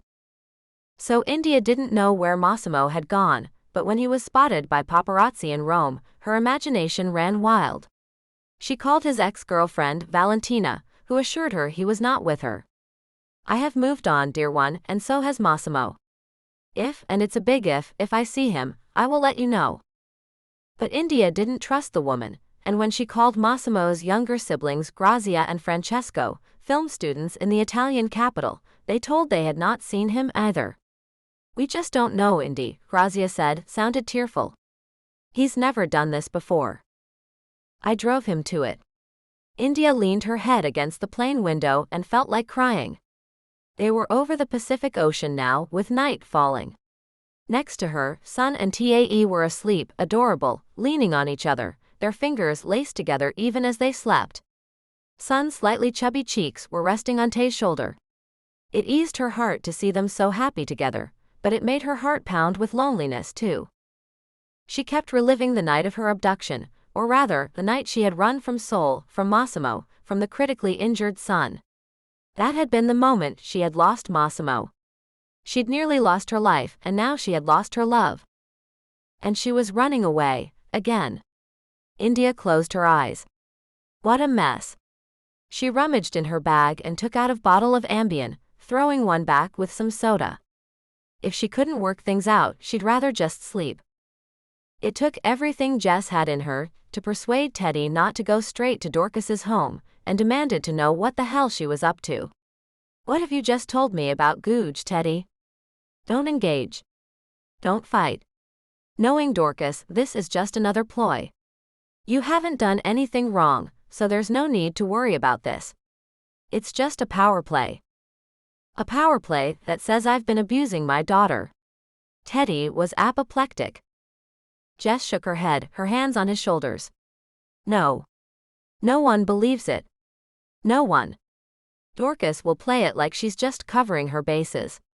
Trust me, in the next few days when CPS has interviewed you and found no wrongdoing, she'll be in the press telling them of course she knew you hadn't done anything wrong. She'll even be wounded that it was even suggested. She'll defend you to the hilt. Teddy gazed at her, his anger cooling. You think? I know. I've dealt with narcissists like Dorcas many times before. And believe me, while this is bad, it doesn't even compare to some of the games I've seen. Jess felt confident enough to drop her hands from his shoulders. Baby, I know it's frustrating, but we've seen the press. No one is buying that you hurt DJ, no one. Let her blow herself out. If she continues along with this narrative, the press and the public will turn against her. Teddy's shoulders relaxed. You think? I know. Dorcas isn't that bright, but she's not stupid. She's lost the publicity battle since your split, and she knows it. So, she's trying to reframe herself as the single mother whose only focus is her child. But she knows your popularity has never been higher. Teddy, people were relieved when you split. Relieved? What does that tell you? Jess smiled at him. I get the impression that most of your friends in this business couldn't stand that you were ever together.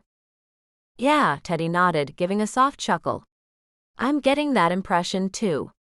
He smiled at her gratefully. Thanks, beautiful. I needed to hear all of that. Hey, we're a team. You talk me down, I talk you down. Jess sighed suddenly, and Teddy knew she was thinking about India and Massimo. Hey, you can't solve everyone's problems, baby. I know. Gosh, what a shitty couple of years. She looked up at him. You might be the best thing that's happened to me. I hope so. I'll try to be. He took her in his arms. I'm crazy about you, Ms. Olden. Right back at you, Mr. Movie Star. Teddy laughed. Ha. I'm still that good old boy from Nowheresville. Jess smiled up at him, her dark eyes shining. You're my good old boy. Damn straight. He touched his lips to hers gently, then with more urgency. He nuzzled his nose against hers. You busy right now? He felt her mouth curve up in a grin. Right now. Teddy slid his hand between her legs and began to rub. Right now. You're a bad influence. He swept her up into his arms and carried her to the bedroom, dropping her onto the bed and covering her body with his own. You're a talented, beautiful, powerful woman, Jessica Olden. If life was fair, you'd be the one fated by Hollywood, by the entire world. Sweet talker. Now shut up and take me, she said with a wide grin, and he laughed. And you're a lunatic. My lunatic. Damn straight. There was no more talking then as they kissed, frantically pulling each other's clothes off. They made love hard, clawing and tearing at each other, a kind of urgency to their lovemaking. He watched her lovely face flushing a deep pink, her eyes closing, her head flung back, and thought he had never seen a more beautiful sight. Neither of them saw Taryn Googe watching them through the bedroom window. Had they been at Teddy's place, he wouldn't have gotten near to the house, but here at the relatively open neighborhood where Jess lived, it was easy. Googe couldn't take his eyes off Jess Olden's gloriously body. Geez, she was sensational, no wonder Teddy Hood had fallen for her. He wondered how the public would feel about Hood sleeping with his lawyer. Would they care? Probably not. They'd only have to think about how gorgeous Jess was to automatically make that assumption anyway. He watched her now, laughing and joking around with Hood. Then as Hood went down on her, Googe's eyes were glued to her chest, full, undulating with the rhythm of their lovemaking. He wanted to make love to her, and hurt her at the same time. Geez. How had that thought occurred to him? Googe was a troublemaker, an instigator, but he wasn't violent. He turned away from the window and climbed back down onto the sidewalk. He'd never hurt anyone in his life, but as he walked down the block towards his car, he realized that his anger towards Jess Olden was more than just annoyance. Boy. The way she had spat the word at him, the humiliation of it. Geez. Physical emasculation would have been less painful. He'd wanted to kill her right then and there, in front of all those jerks party guests who were laughing at him. Kill. Geez, calm down. Taryn shook his head as he got into his car. No, he wasn't that guy. He'd get his revenge by humiliating her, by losing her business and reputation. He wasn't going to do anything to Jess Olden that would require him going to jail. He wasn't dumb, and more than that, he could never harm anyone, not even that skank. He wasn't that guy. Was he? Chapter 16. So far away. Seoul, South Korea. India had been in Seoul for 2 weeks, and she'd heard nothing from Massimo.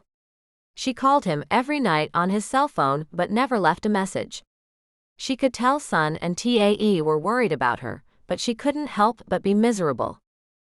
She apologized to them over and over for intruding again on their lives. "I'm doing it again, aren't I? You and Sun need your space." She said this to Tae one afternoon when Sun had been called away, and there was just the two of them in the apartment. "I'm sorry, Tae, I should never have come." "Sweetheart, it's okay. You needed us." Tae stroked her hair. "We're family. This will get better, I promise." Why did he leave? Why did you? One of the things she loved about Tae was that he didn't soft soap things. He said this without rancor or judgment, just as a way of trying to make her think. "I've been thinking it over. The shock of Sun's shooting. I thought I was a jinx. I thought that if..." She stopped and looked at Tae guiltily. "If I was out of the way, you all could be happy. That the hurt would stop." Tae took her hand. "And Massimo? He is hurting too. Koka's death just brought back the fact that he nearly lost you. He's been on the edge since the day you were brought to the hospital. He was going to break some time." India chewed this over. "He's been talking to you." Tae smiled at her kindly. "We both nearly lost someone. We had things in common, and so when Massey didn't want to burden you while you were recovering, we leaned on each other. But I'm better now. Why didn't he come to me? I'm not a baby." "You're not better. You just think you are. Do you think none of us can't see the pain you're in? Not just the physical pain, but the rock back from killing a man." "I would do it all over again," she said vehemently, riled up now. "I don't regret for one moment killing Carter. For Sun, for my mom, for myself. Not 1 minute." Tae put his arm around her. "And you shouldn't. I'm not talking about Carter himself per se, but anyone would be affected by killing. It shows you're human, and whether you acknowledge it or not, it's affected you, changed you. This isn't about me, this is about Massimo. It's about both of you. Give him time." Sun arrived back a couple of hours later, a guilty look in his eyes, and he and Tae disappeared into their bedroom. India could hear them talking in Korean. She spoke a little herself but couldn't make out what they were arguing about. When she heard the door to the apartment slam, she went out to see Sun staring unhappily at the door. "Sunbeam? You okay?" Sun blinked as if he'd forgotten she was there. He looked at her and pulled a face. "Tae is pissed at me. I did something. Don't worry, he'll be back soon." "What did you do?" "Nothing serious, but he thinks I'm interfering with something." "What?" India had never seen him look so guilty, and yet there was excitement in his eyes. "Just something." An hour later, India found out exactly what Sun had done when Tae returned. Tae came in first, then looked at her. "Indy." Behind him, Massimo walked into the apartment. He looked terrible, his eyes shadowed by violet circles, his face unshaven. "India." India stood, glancing at Sun uncertainly. "This is what you did." Sun nodded. "I found him, had him brought to Seoul. You'll never guess where he was." "Where?" "Busan." He might have wanted his space, but obviously not that much. His tone was amused. "Luckily for me, a friend of a friend down there called me." Both Tae and Massimo rolled their eyes, but India wasn't impressed with any of them. "Sun." Tae. They took the hint and left them alone. She gazed at Massimo. His eyes were soft, apologetic, broken. But she wasn't letting him off the hook that easily. "Never again," she said. "You never again get to throw my mistake back in my face." "I know. You should have told me how much pain you were in." "Ditto," he said gently and smiled. "Don't." "Sorry." He came closer, looking gratified when she didn't back away. I am sorry, Indy. Sorry for shouting at you, sorry for leaving. It was dumb. India couldn't think of anything to say, so for a moment she just stared at him. Then, surprising both of them, she opened her arms, and he went into them. They held each other tightly for a long time before either spoke again. I need help, he murmured eventually, and she nodded. I know. We'll go home and get you what you need. She cradled his face in her hands. You look terrible. I know. Sure you want this, old man? India smiled up at him. Always. Just don't run away again, and I promise you, right here, neither will I. Deal. He kissed her, and she wound her fingers in his dark hair and kissed him back, grateful to her friends for helping her out again. Sun and Tae drove them to the airport the next day, and India and Massimo thanked their friends for again being there for them. The next time we see you, we'll be getting married. Sun grinned at them. I can't wait. Los Angeles. Taryn Googe had uploaded another video slamming Jess, but she chose this time to ignore it. She was more focused on getting Teddy through his CPS interview. The fact it's just an interview tells you something. They don't believe anything is wrong either. To their surprise, Dorcas hadn't attempted to change the visitation to DJ, but as Jess had predicted, she had played the rest of it out as expected. She was bemused by the CPS investigation. Teddy is a wonderful father, she said with a smile at a press conference for her latest movie. Wonderful, loving, supportive. We are lucky to have him in our lives. Looking right down the camera, she smiled. We are both so lucky to have a man like Teddy in our lives. Blair. Jess made a gagging noise as they watched the interview in her office, and Teddy grinned. That's why she's an actress. Jess half smiled but then fixed him with a steady gaze. She wants you back. Nope.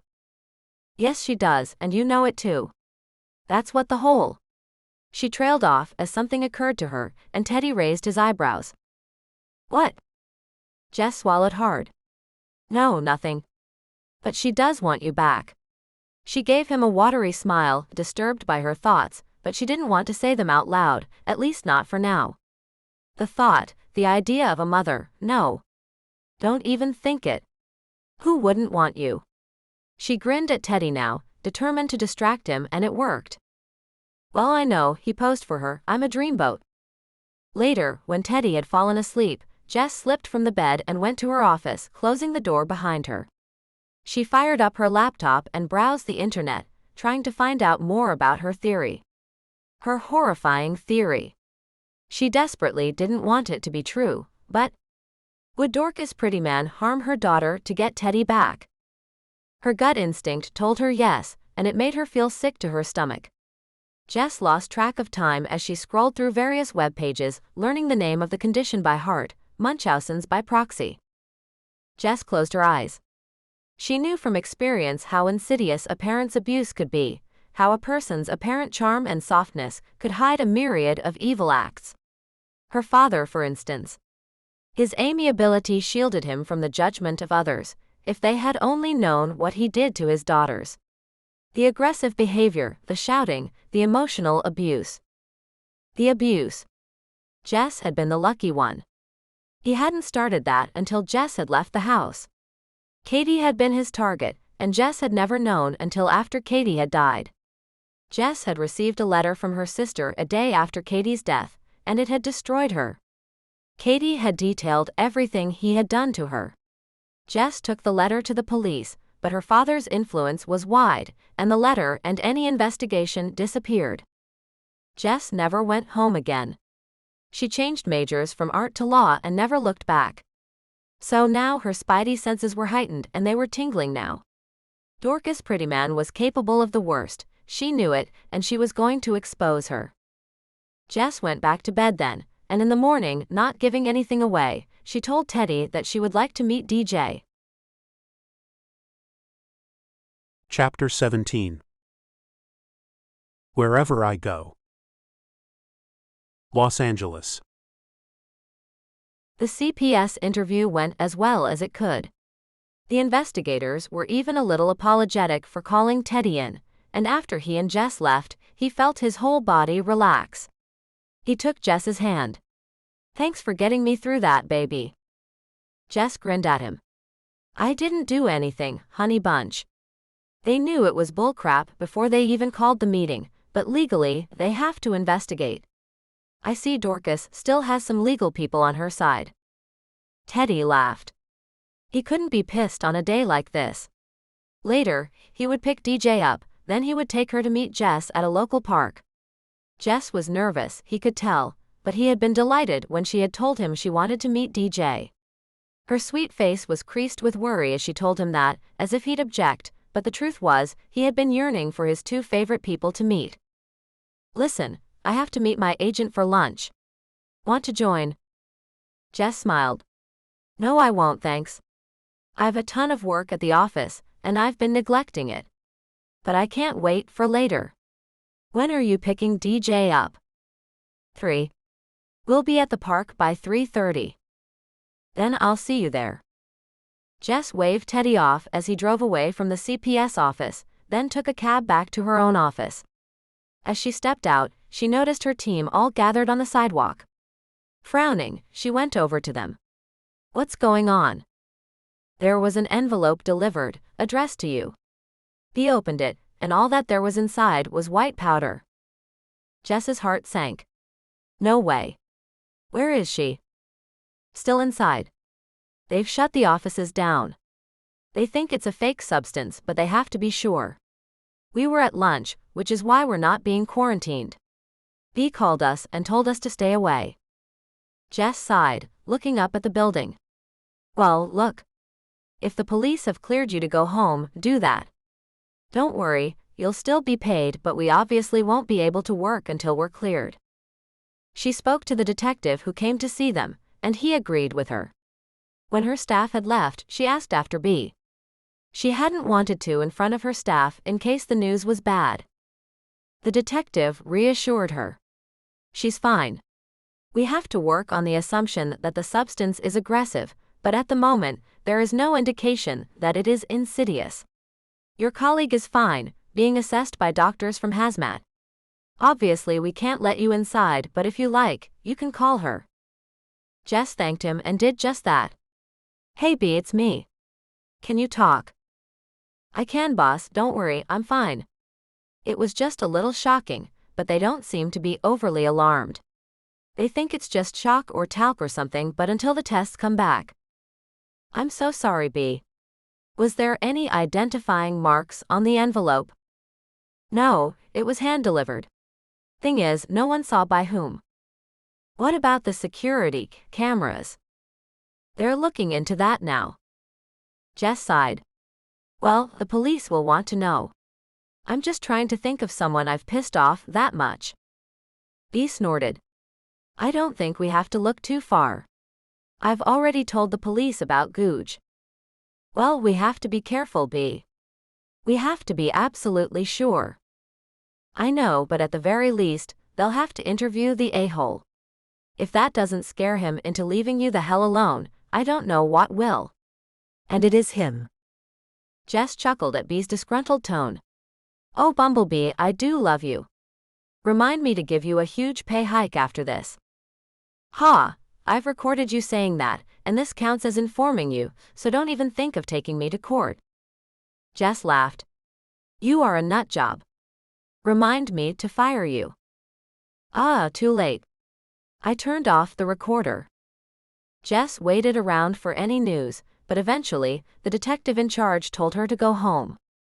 "There really is nothing for you to do, Miss Olden. We'll be in touch."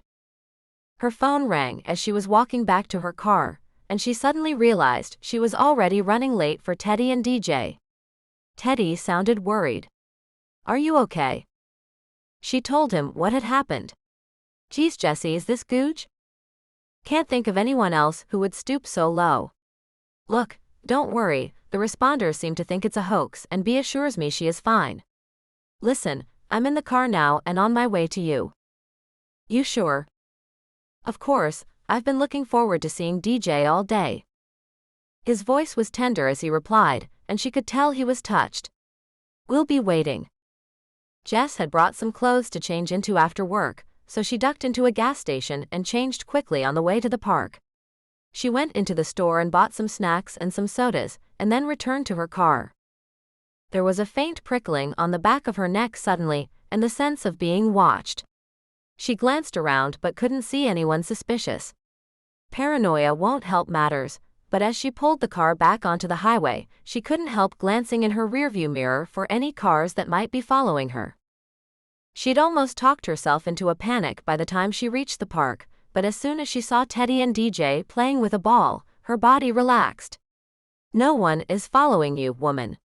She watched them play for a few minutes before getting out. She'd tied her hair back and worn a t-shirt and jeans to look less formidable than her everyday work lawyer gear. Teddy looked up and saw her as she approached and waved, his face lighting up, which made her heart swell with love. Gosh, he was handsome. Her eyes flicked to the young girl beside him, and again her chest hurt. DJ was the image of her father, dark hair, messy and long, and bright blue eyes. DJ smiled shyly at Jess as she approached, and after kissing Teddy's cheek, Jess crouched down to DJ's height. "Hey there. It's great to meet you at last, DJ." She grinned as DJ held out a tiny hand for her to shake, and she shook it, nodding. "Hello, Jess. Daddy really likes you." Teddy rolled his eyes, grinning as they both laughed at him. "I have no game." "Nope." Jess smiled at DJ. "Listen, I don't know about you both, but I skipped lunch. Want to go grab something to eat?" DJ nodded eagerly, and Teddy nodded. "There's a burger and shake joint a couple of blocks from here. Shall we walk?" If Teddy thought DJ would be shy around Jess, he had a surprise coming. DJ took to Jess from the start, and even held her hand as they walked to the burger place. She sat next to Jess as they ordered, chatting happily, then when their food came, they all fell on the burgers like starving animals.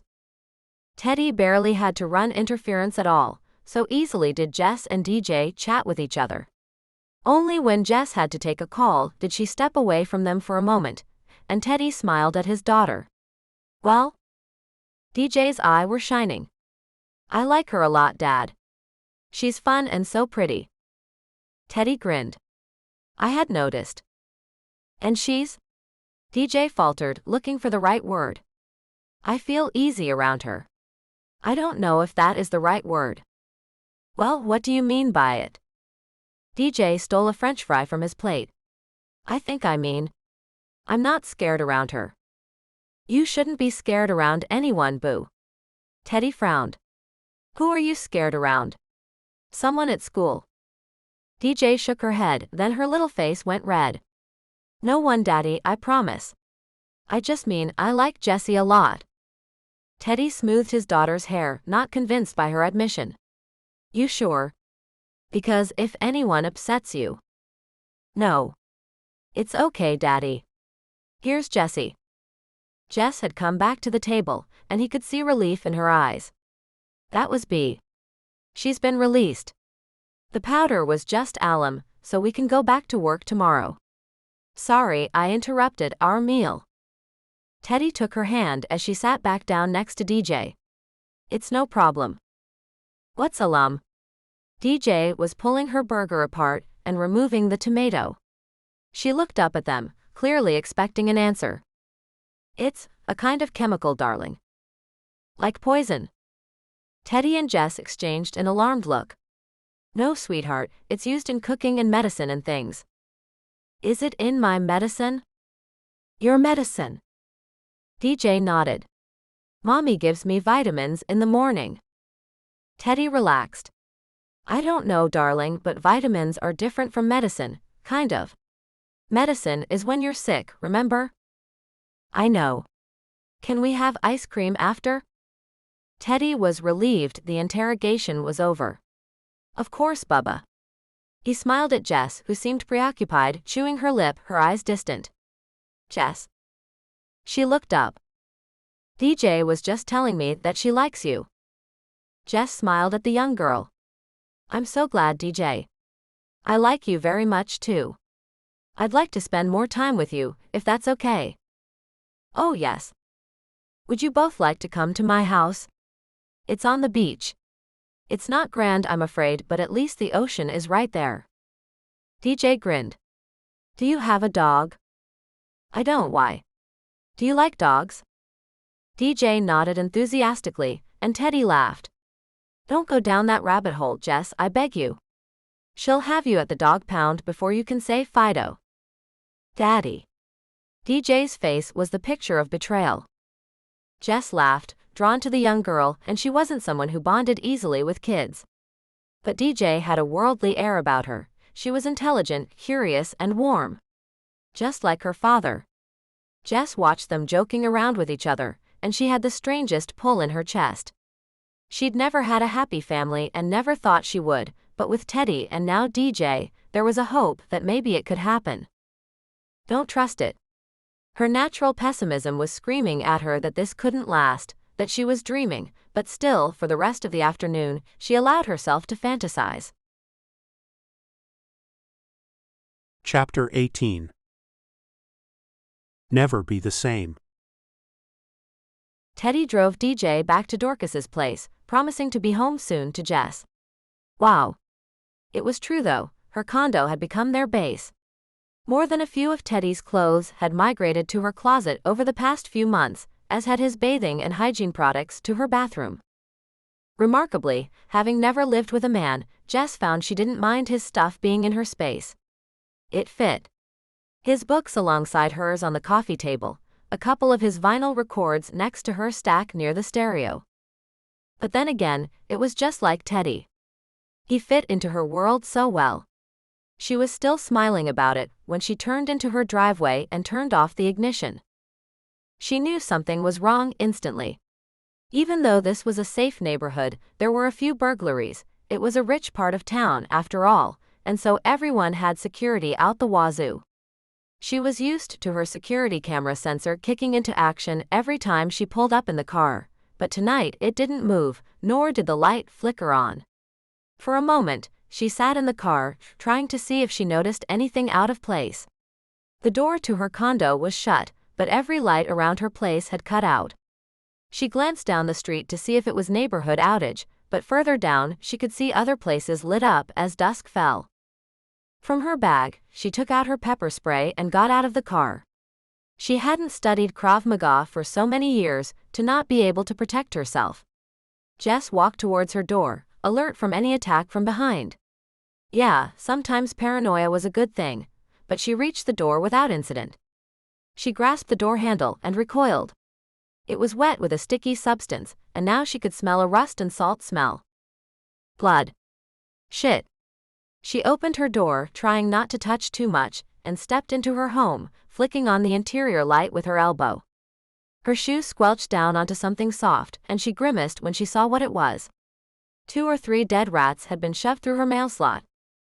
Jess cursed and went to wash her hands. She didn't think it was anything to be concerned about, but given what had happened at her office, she called the detective and reported it anyway. The detective, Liam Green, told her she was right to call him. This could be a campaign, and it's better we know everything, that we catalog everything. Someone will be over to take photographs and any fingerprints. Jess thanked him, but as she ended the call she sighed. More intrusion. She left the mess at the door and went to take a shower, hoping to get some of the icky feeling off her skin.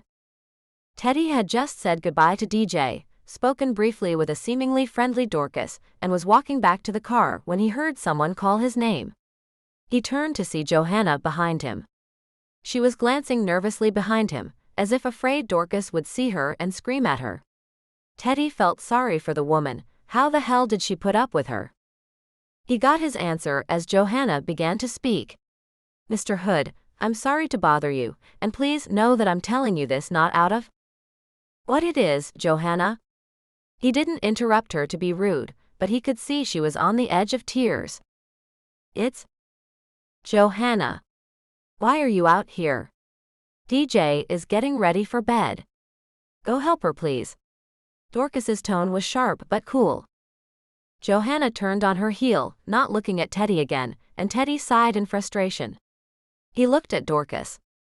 She was just talking to me, Dorcas. Why did you have to do that? She could have been wanting to talk to me about DJ. It wasn't about DJ. Dorcas came closer, her hand on her chest, a sorrowful look in her eyes. Darling, Johanna is just getting old and she imagines things. She thinks DJ's room is haunted and that the maid is stealing from her. She won't retire and DJ is so attached. She gave a long-suffering sigh. I swear sometimes it's like looking after two kids. Teddy wasn't convinced.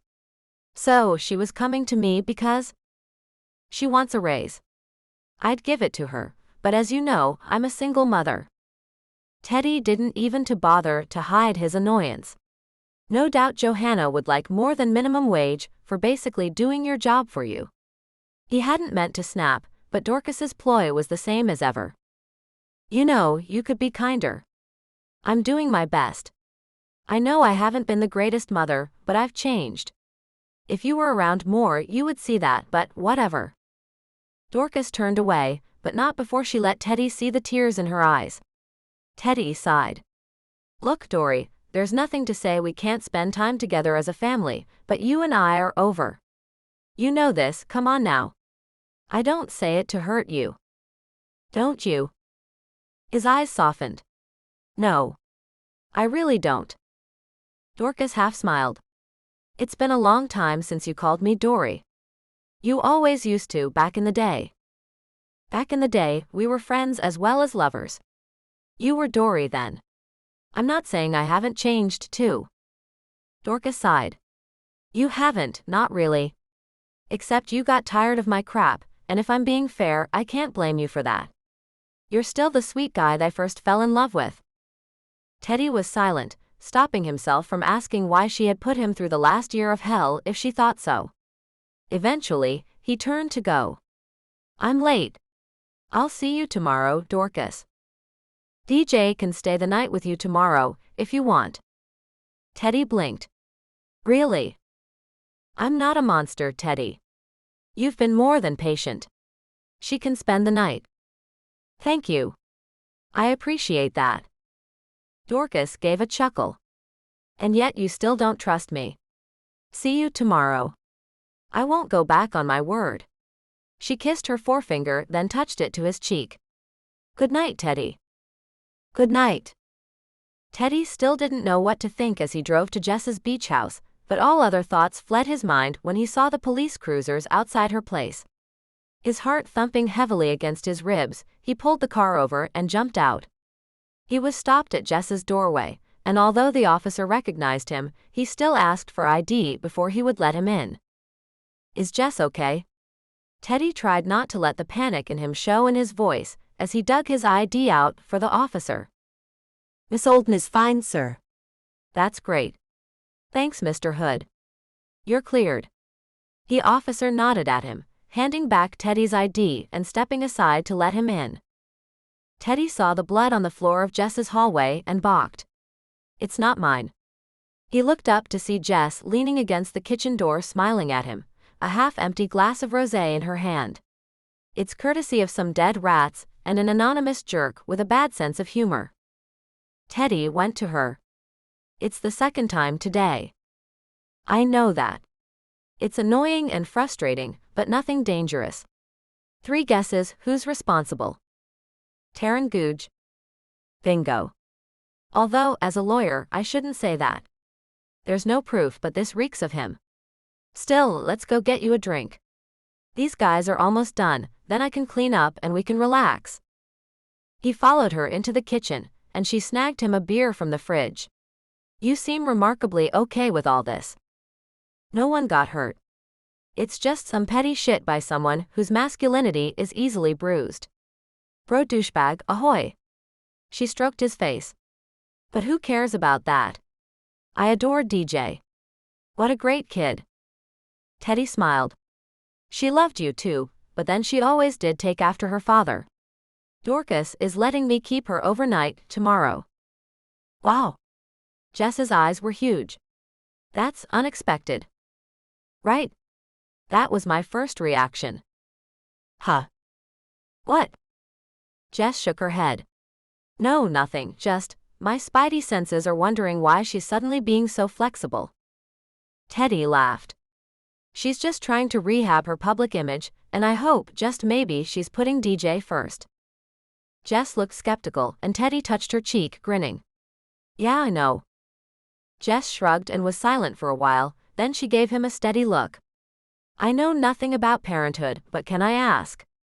Is it usual to give a kid vitamins? Depends on the situation, but it's not unusual. Why? Nah, nothing. Jess waved a hand. I was just wondering. Teddy wasn't convinced that was the whole story, but he let it go. Come on, let's go see if these people are done. Jess thanked the lead detective when the crime scene people had finished up, and he nodded to her. We'll stay in touch, Miss Olden. We'll be following up on the tip you gave us, but we found no fingerprints, and with the cameras out. I understand. Thanks for your help. Teddy was waiting for her in the living room. What a day. Right. She flopped down on the sofa next to him and smiled. But hey, it was a good day for the most part. Teddy kissed the tip of her nose. I'm glad. My two favorite girls.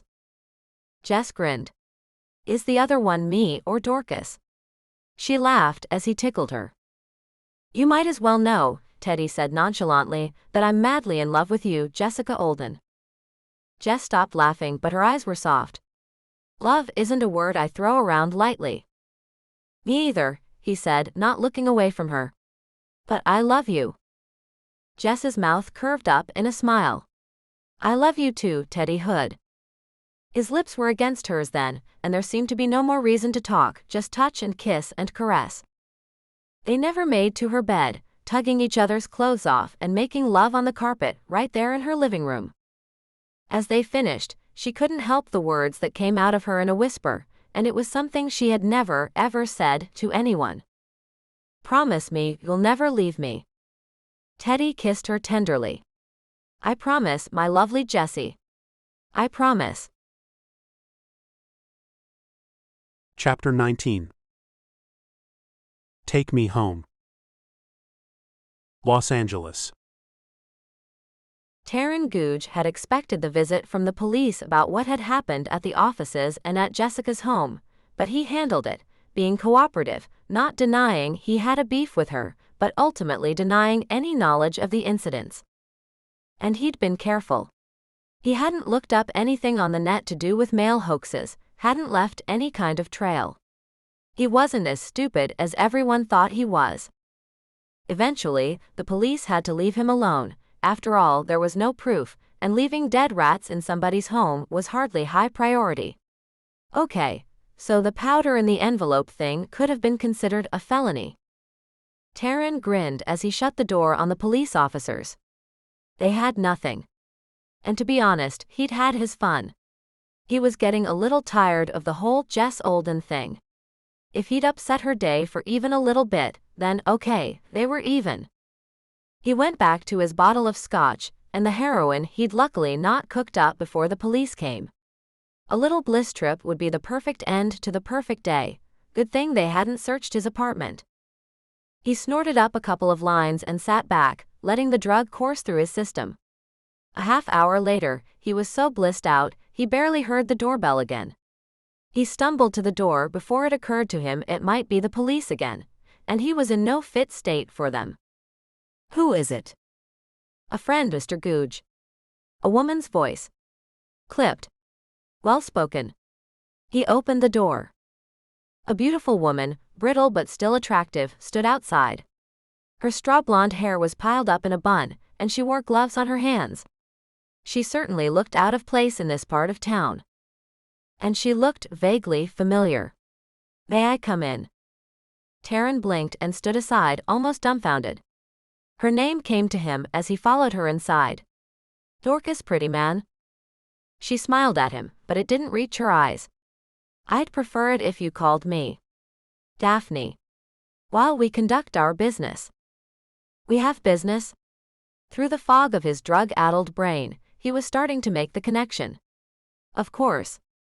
Jess Olden was sleeping with Teddy Hood, Dorcas's ex-husband. Jess Olden. Dorcas nodded and sat down, perching gingerly on the edge of the cleanest chair she could find. She kept her gloves on as she surveyed the room, then looked back at him. I think we could be of use to each other. Taryn vaguely wondered if she would screw him to get what she wanted, but pushed the thought aside.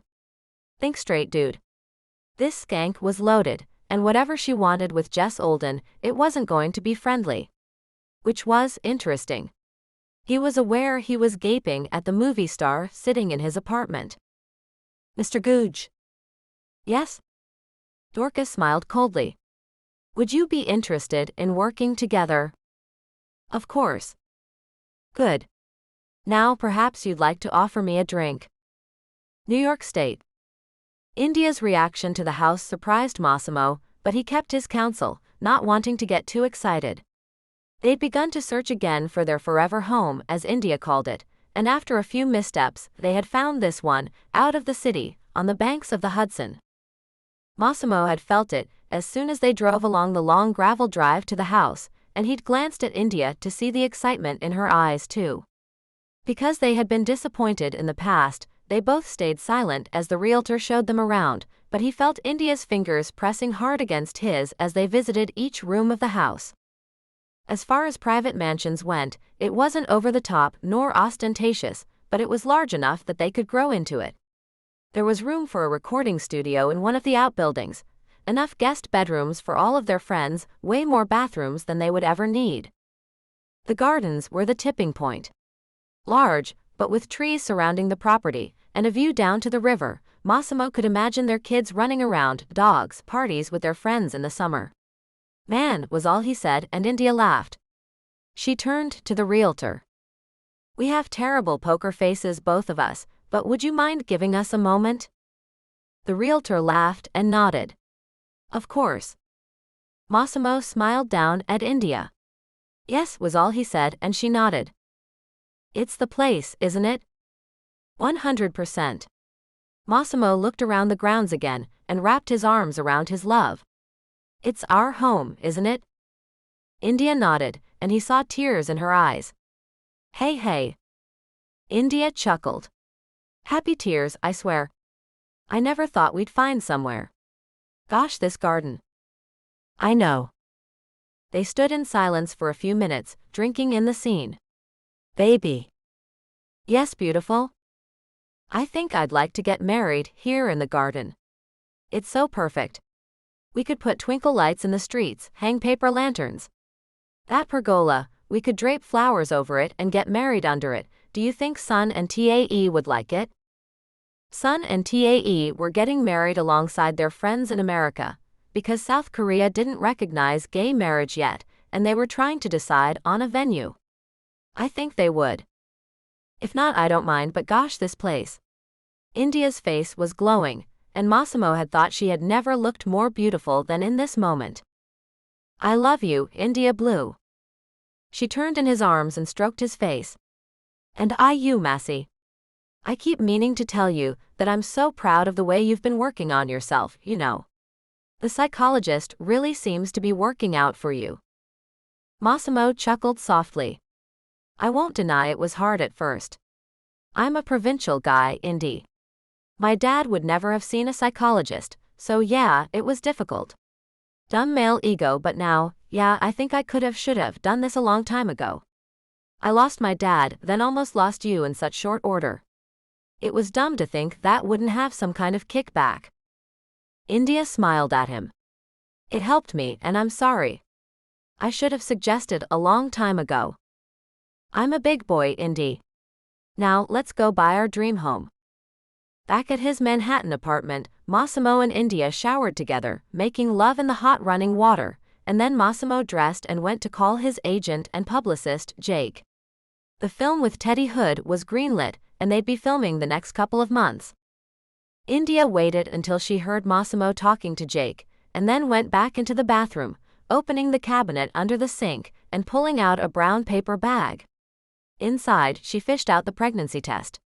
Her period had not come, she was 2 weeks late, and now she was convinced that she was indeed carrying Massimo's child.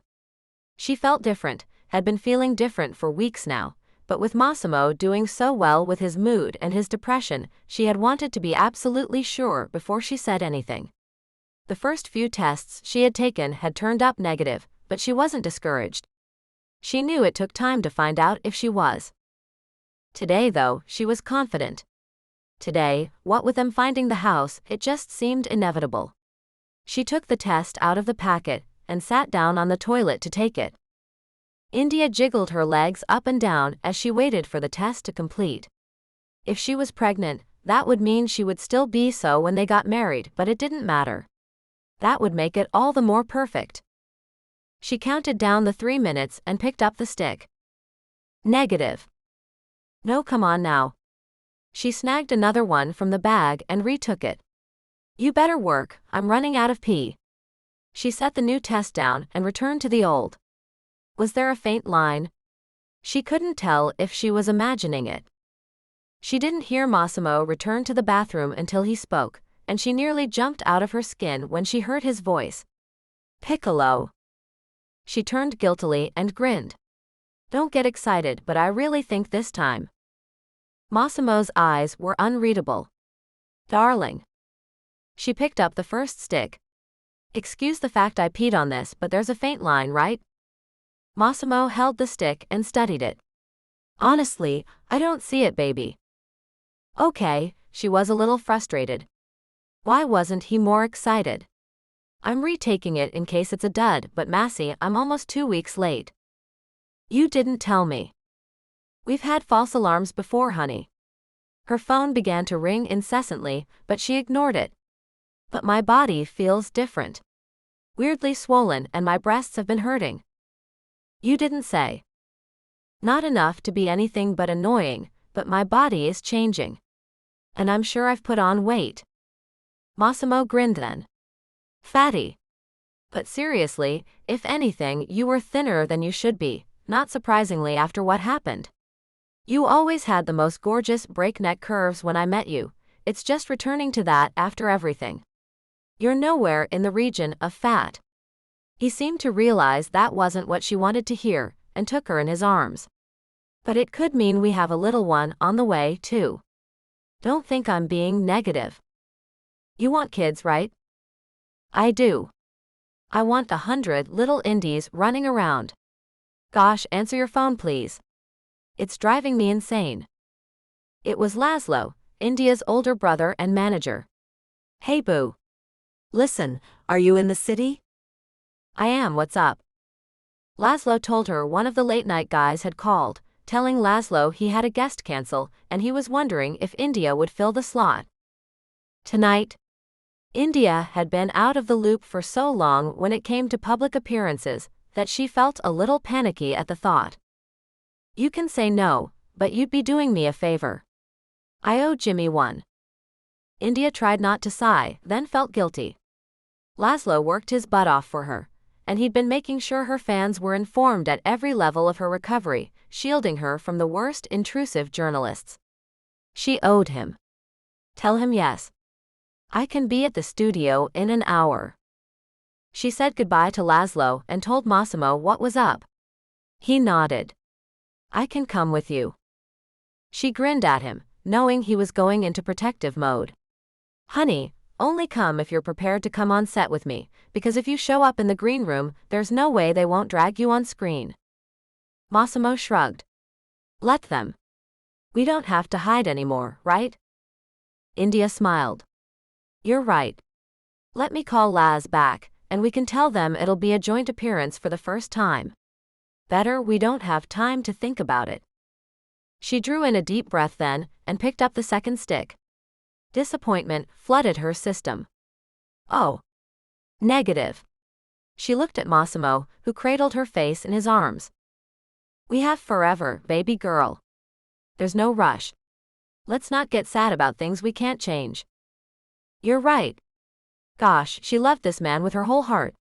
He had saved her in so many ways. Now, let's go get ready for our debut performance.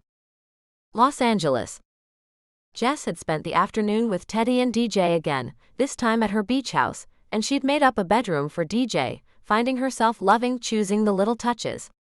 A stack of books on the nightstand, a special nightlight, a small moon with the correct geographical features for the geek in DJ, and DJ had loved it.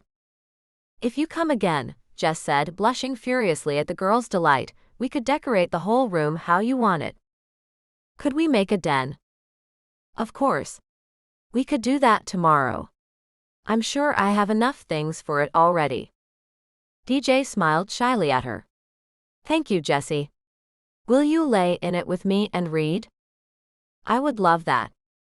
When DJ had settled down for a nap before supper, Teddy and Jess went out onto the deck, sharing a bottle of wine, listening to the ocean. Teddy pulled Jess onto his lap, and she wound her arm around his shoulders. I love you, and I love your kid, Mr. Hood. Teddy kissed her. Is it wrong to say that I wish more than anything that you were DJ's mommy? That this was our little family? He sighed, leaning his head against hers. In this lovely place with the ocean just there. All we need is a dog. They said it together and laughed. Jess smoothed his hair back from his face. Listen, how about we take DJ to the pound? CPS would really frown upon that. Haha, silly man. I meant we should all go pick out a pup. I did think before that I couldn't have a dog because I work all day. But then again, it's my company, so I can take the pup into the office with me. Or when I'm home. I mean, here, to her surprise, Teddy flushed, then grinned. Sorry, but I do think of this as home now. Then, why don't we make it official? Move in. It's not grand, but it's home. It is, it really is. I will, thank you. Then we can definitely decorate DJ's room. Teddy chuckled. You're desperate for that reading den, aren't you? I am, I really am. Jess nuzzled her nose against his. We could always build one in our room, for things other than reading. Unless it's the Kama Sutra. Well, yes. Her phone bleeped, and she read the message. Oh wow.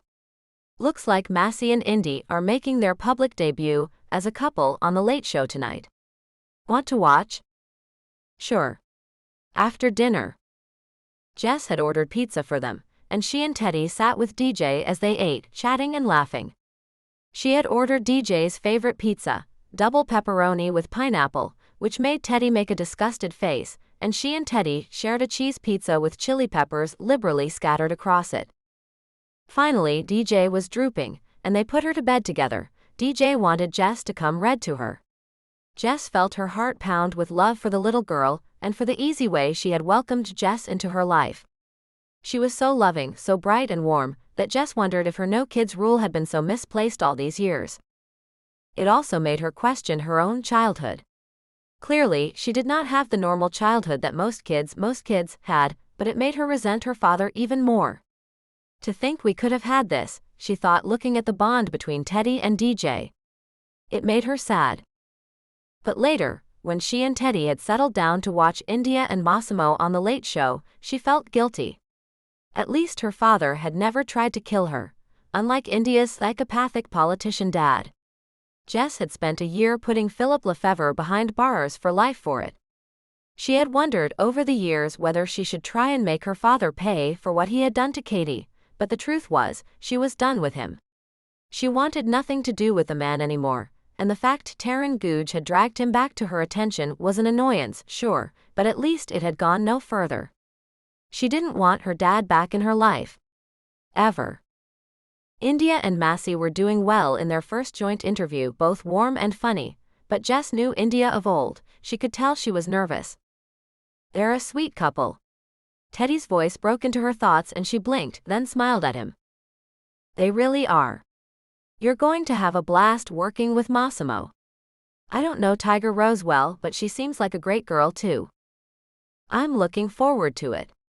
I really am. Teddy gave a sigh. After the last year and a half, I feel like things are finally getting settled. He stroked the back of his finger down her cheek. And better than I ever could have imagined. Jess smiled at him and was about to answer him when they heard the scream. In a second they were both up and running towards DJ's room. DJ had thrown up all over her comforter, and to Jess's horror, there was blood mixed into the vomit. Teddy swept his daughter up and carried her to the bathroom, where DJ threw up again. Sweetheart. But DJ was too sick to talk, and when Jess swept a hand onto her forehead, she was burning up. Teddy, we need to call a paramedic. I have no medicine here for her. Jess felt like crying when she saw the distress on Teddy's face, and her heart was aching for DJ, who was sobbing now in pain. Teddy, let's take her to the emergency room. Jess was already grabbing her keys as Teddy brought DJ through, wrapped in a blanket. I'm sorry I threw up on your bed, DJ was crying, and Jess kissed her hot forehead. Darling, it's okay. I just want you to feel better. Come on, I'll drive. Chapter 20. Am I Wrong? Los Angeles. A few hours later, the doctor had examined DJ and given her an antiemetic and a sedative, and she was sleeping fitfully. Teddy had called Dorcas, who came right away and ignored Jess mostly, but didn't ask for her to leave. Jess watched Dorcas carefully. She still wasn't convinced Dorcas wasn't behind DJ's continued illness, but she questioned herself if that wasn't because she felt terribly guilty that DJ got ill at her own home. Still, she couldn't shake her suspicions, especially when Dorcas seemed to snag the attention of every staff member, whether they were treating DJ or not. Jess went down to get coffee for all of them later that night, and saw Dorcas talking with a small press pack that she must have called. Jess tried to hear what she was saying, but couldn't get close enough. It irked her though, and her irritation must have shown on her face when she returned to Teddy's side. He took the coffee from her, but his eyes raked her face. What's up? She told him about the press pack, and he rolled his eyes. That's just Dorcas. As long as she keeps them away from DJ, and doesn't spin them a web of lies, I can't care about that at the moment. Teddy smiled at her. Mama Bear. It's okay. DJ's doctor came to see Teddy, explaining that they were looking at something DJ may have ingested, as they found no viral or bacterial reason for her sickness. She was sweaty and clammy for sure, but her actual body temperature was normal. What did she eat this evening? They told the doctor, and he nodded. Well, that's benign enough. Can I ask where you were eating? Were there any plants or shrubs nearby? No, it's just a deck. The house is on the beach, and I kill any plants I try to keep. Jess winced at her own words, but both Teddy and the doctor didn't seem fazed. Doc, Jess decided to brave the question. Is there such a thing as vitamin poisoning? Sure, and we'll test for that too, but to be honest, the symptoms don't match up with that, and it's very, very difficult to achieve without detection.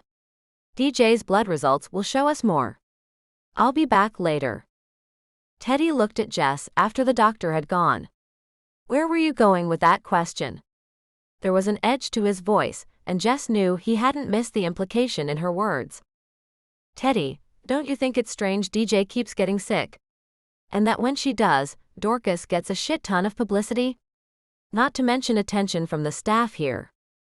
Teddy's eyes never left her face, but he was silent for a long moment. Then she saw the anger crackling in him as he stood up.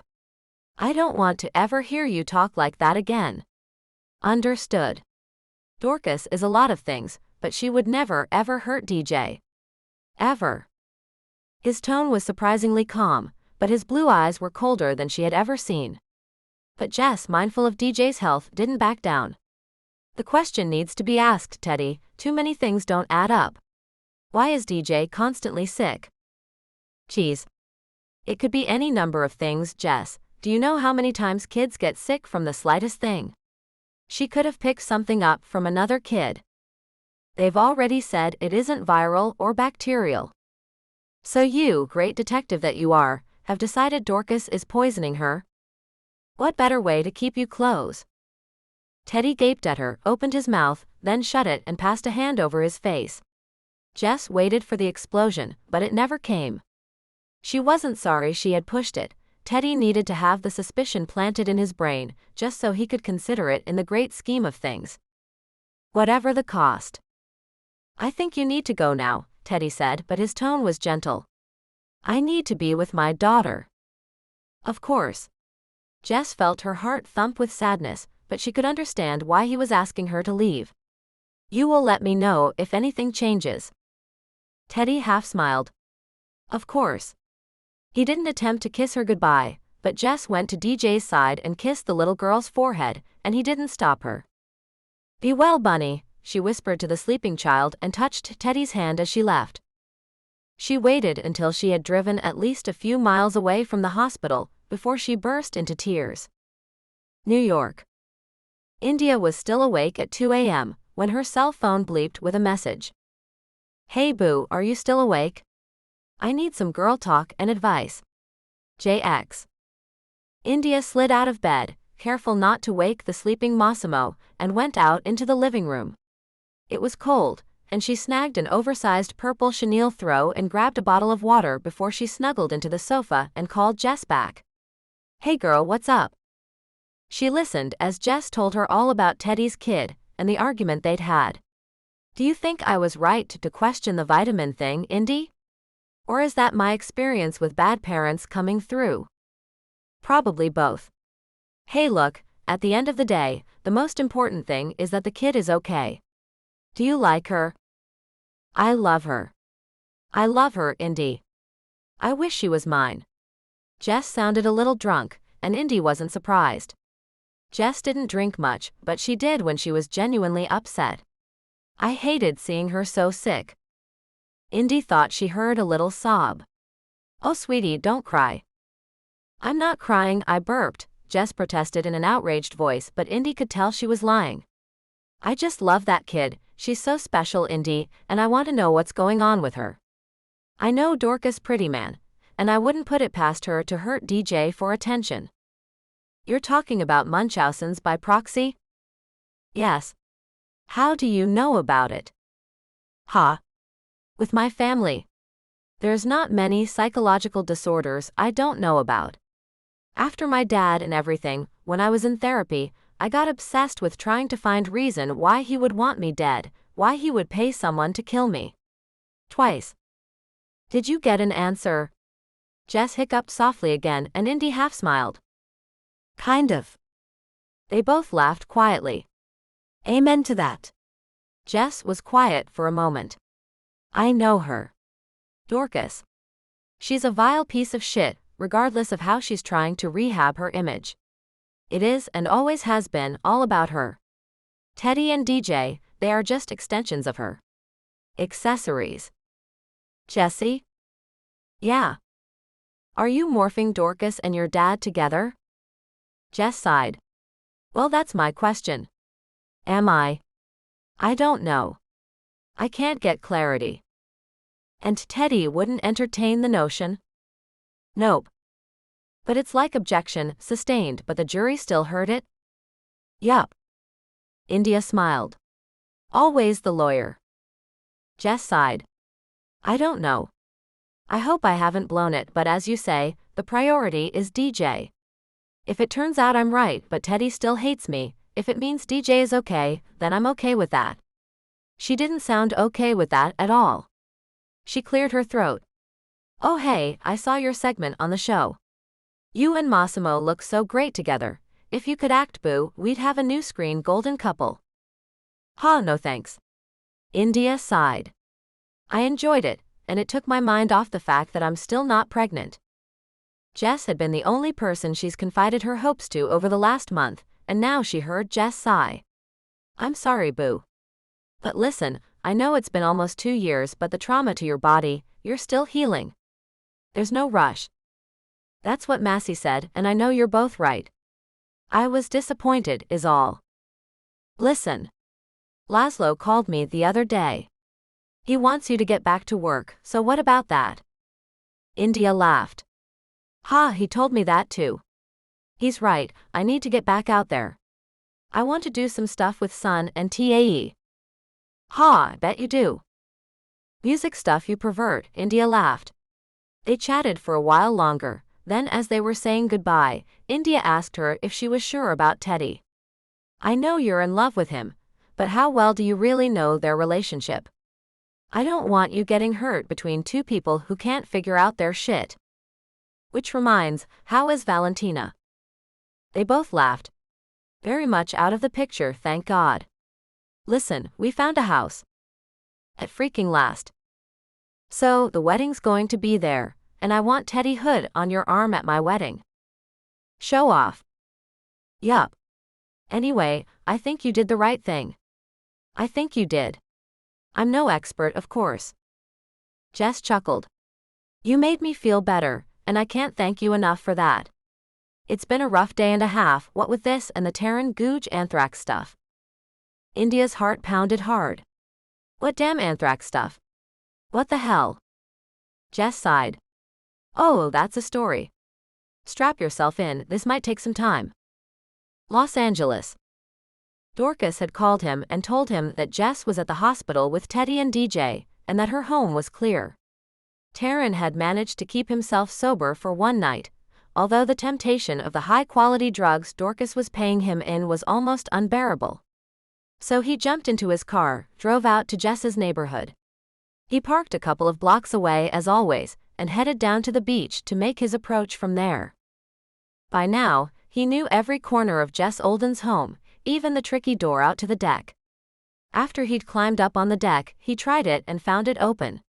Really, Jess, all this security and then there's this back hole right here. He snuck inside, his backpack on his shoulder. Inside it was high-end surveillance recording equipment that Dorcas's money had bought him. Dorcas wanted every minute of Jess's life documented. Every moment. Terran was looking forward to seeing Jess with Teddy Hood. He'd been obsessing over her sensational body since that first time he'd watched them. He headed for her bedroom first and set up the equipment as discreet as he could imagine. Jess Olden wasn't someone who had much in the way of furry toys to hide cameras in. Not a surprise for a 35-year-old woman, but he managed to come up with a couple of ideas. He was just securing a camera in the living room in the leaves of a potted plant when he heard her car in the driveway. Shit. He headed towards the door, then realized his backpack was still in her bedroom. He darted back into her room, but then heard her come in the door. He was trapped. He crammed himself into the closet, covering himself with some clothes that were at the bottom of it. It was a shitty disguise, and if she was paying attention, she would find him in a hot minute, but if he had to hurt her to get out of there, so be it. He would. He could hurt her, right? He rummaged gingerly in his bag, but there was nothing he could use as a weapon. Damn it. Terran remained squashed into the closet, but Jess never even came to the bedroom. After a couple of hours, he heard her talking on the phone for a while. She and Teddy had had some kind of argument, and when he heard what she suspected about Dorcas, he nearly crowed in delight. Dorcas would want to know what her ex-husband's new girlfriend thought of her. Dorcas. Hurting her own kid. Actually, he could well believe it, but that wasn't his most pressing concern right now. After a while, the house was quiet, and he heard Jess coming to the bedroom, getting ready for bed. Through the slats in the closet door, he watched her get undressed, then head to the bathroom to shower and brush her teeth. Seemed she liked to sleep with no clothes even when Teddy Hood wasn't with her. He waited for her to get into bed and switch off the lamp on her nightstand. He listened to her sleep for a while. When he was sure she was asleep, he pushed open the door of the closet gently and crawled out. He made it to the kitchen before he heard her voice. I have a gun, and it's aimed right at your back. You have 5 seconds to get out or I'll use it. Terran smiled to himself. He knew she didn't have a gun. He'd combed every drawer and cupboard in her place. His eye was drawn to the knife block on the counter. He could have a little fun, the darkness would hide his face, right? Moving quickly, he grabbed the biggest knife from the block and swung around, and Jess fired a shot. She did have a gun. 3-2.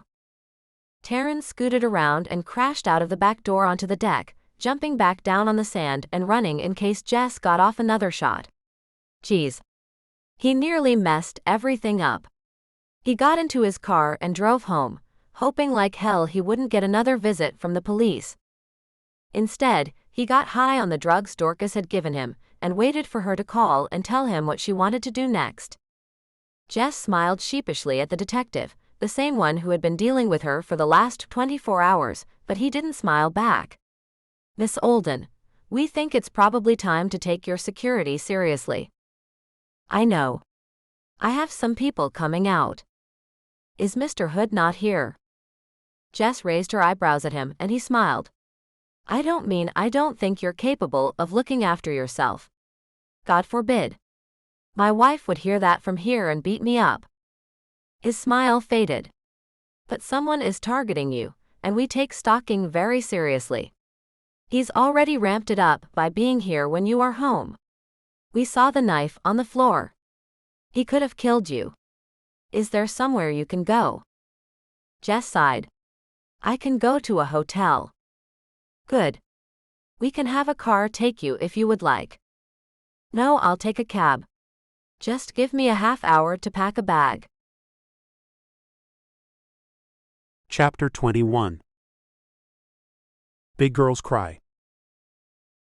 Los Angeles.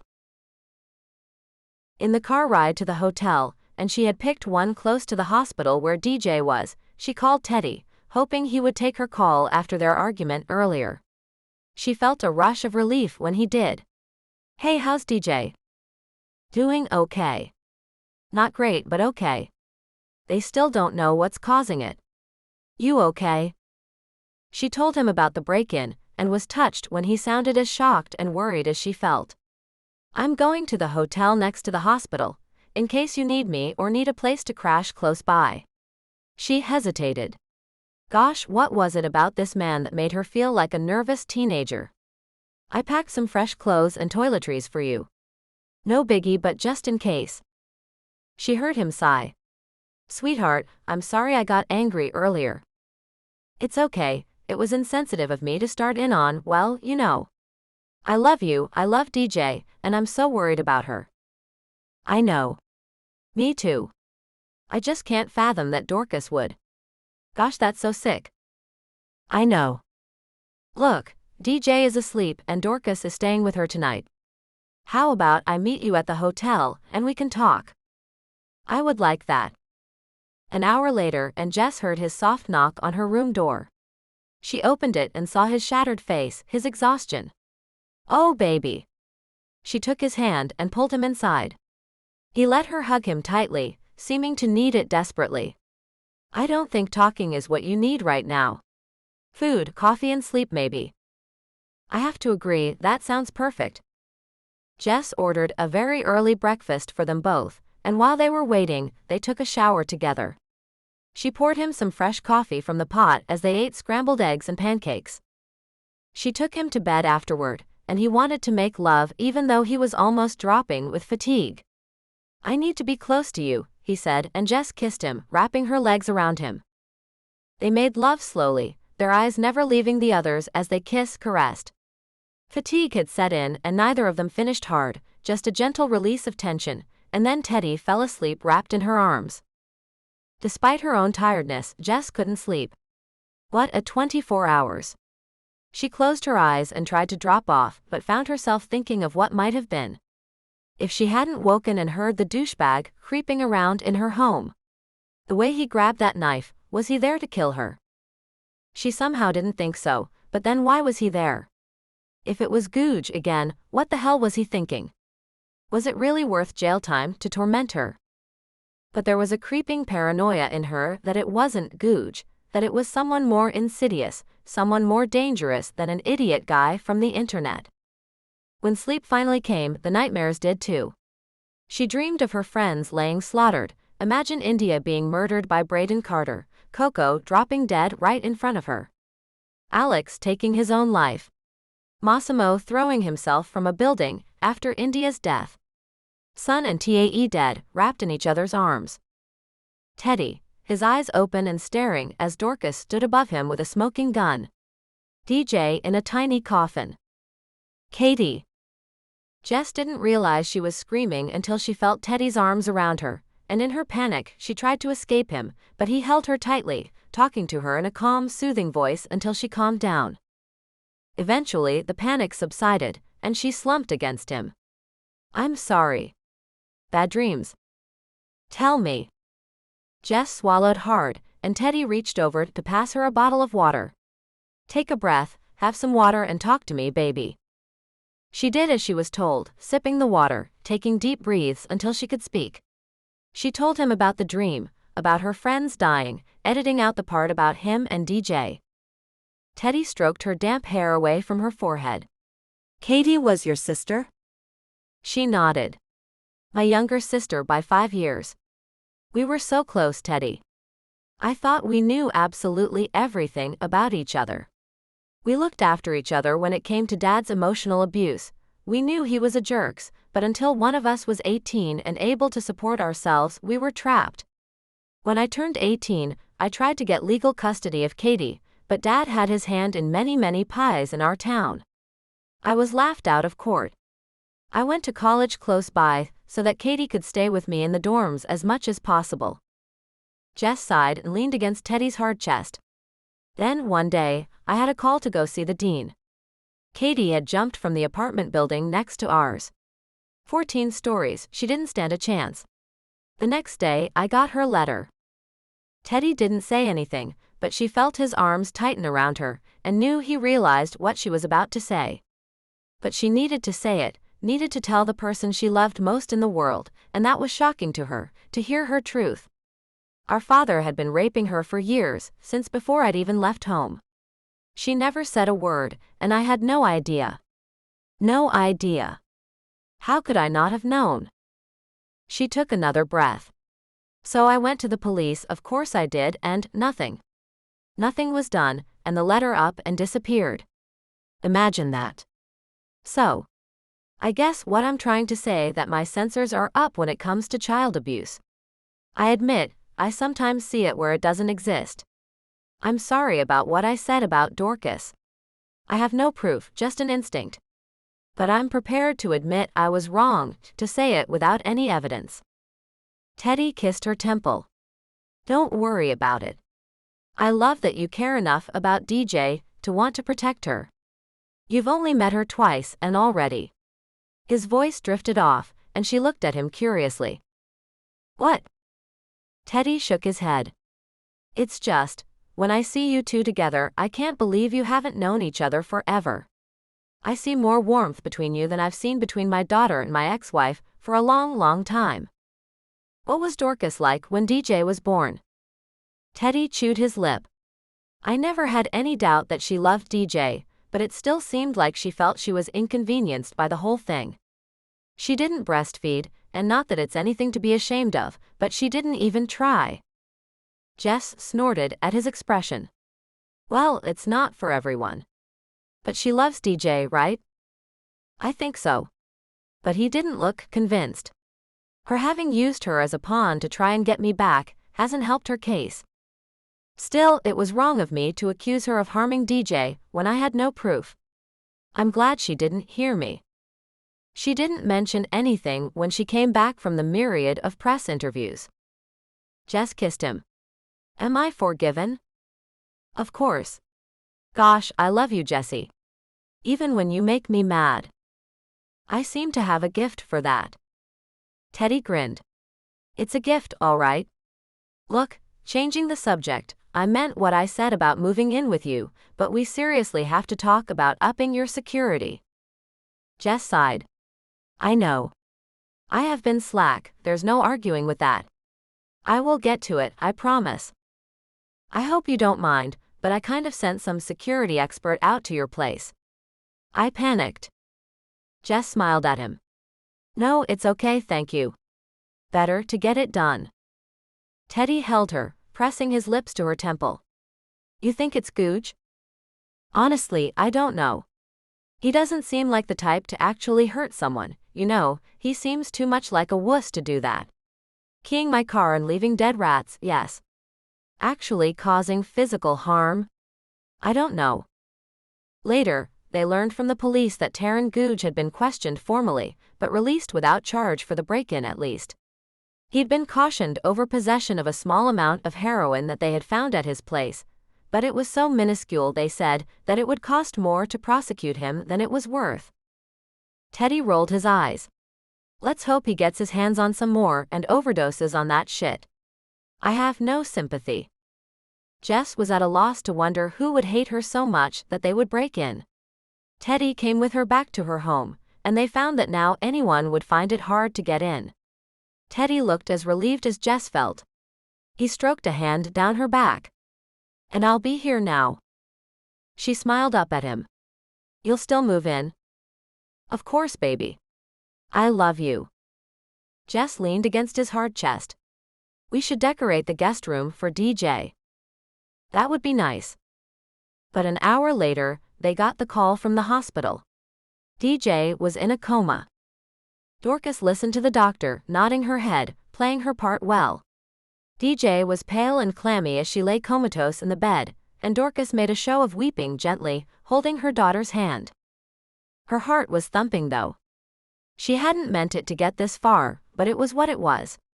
The doctors were stymied, and she judged them for not thinking outside the box, although she was glad they did.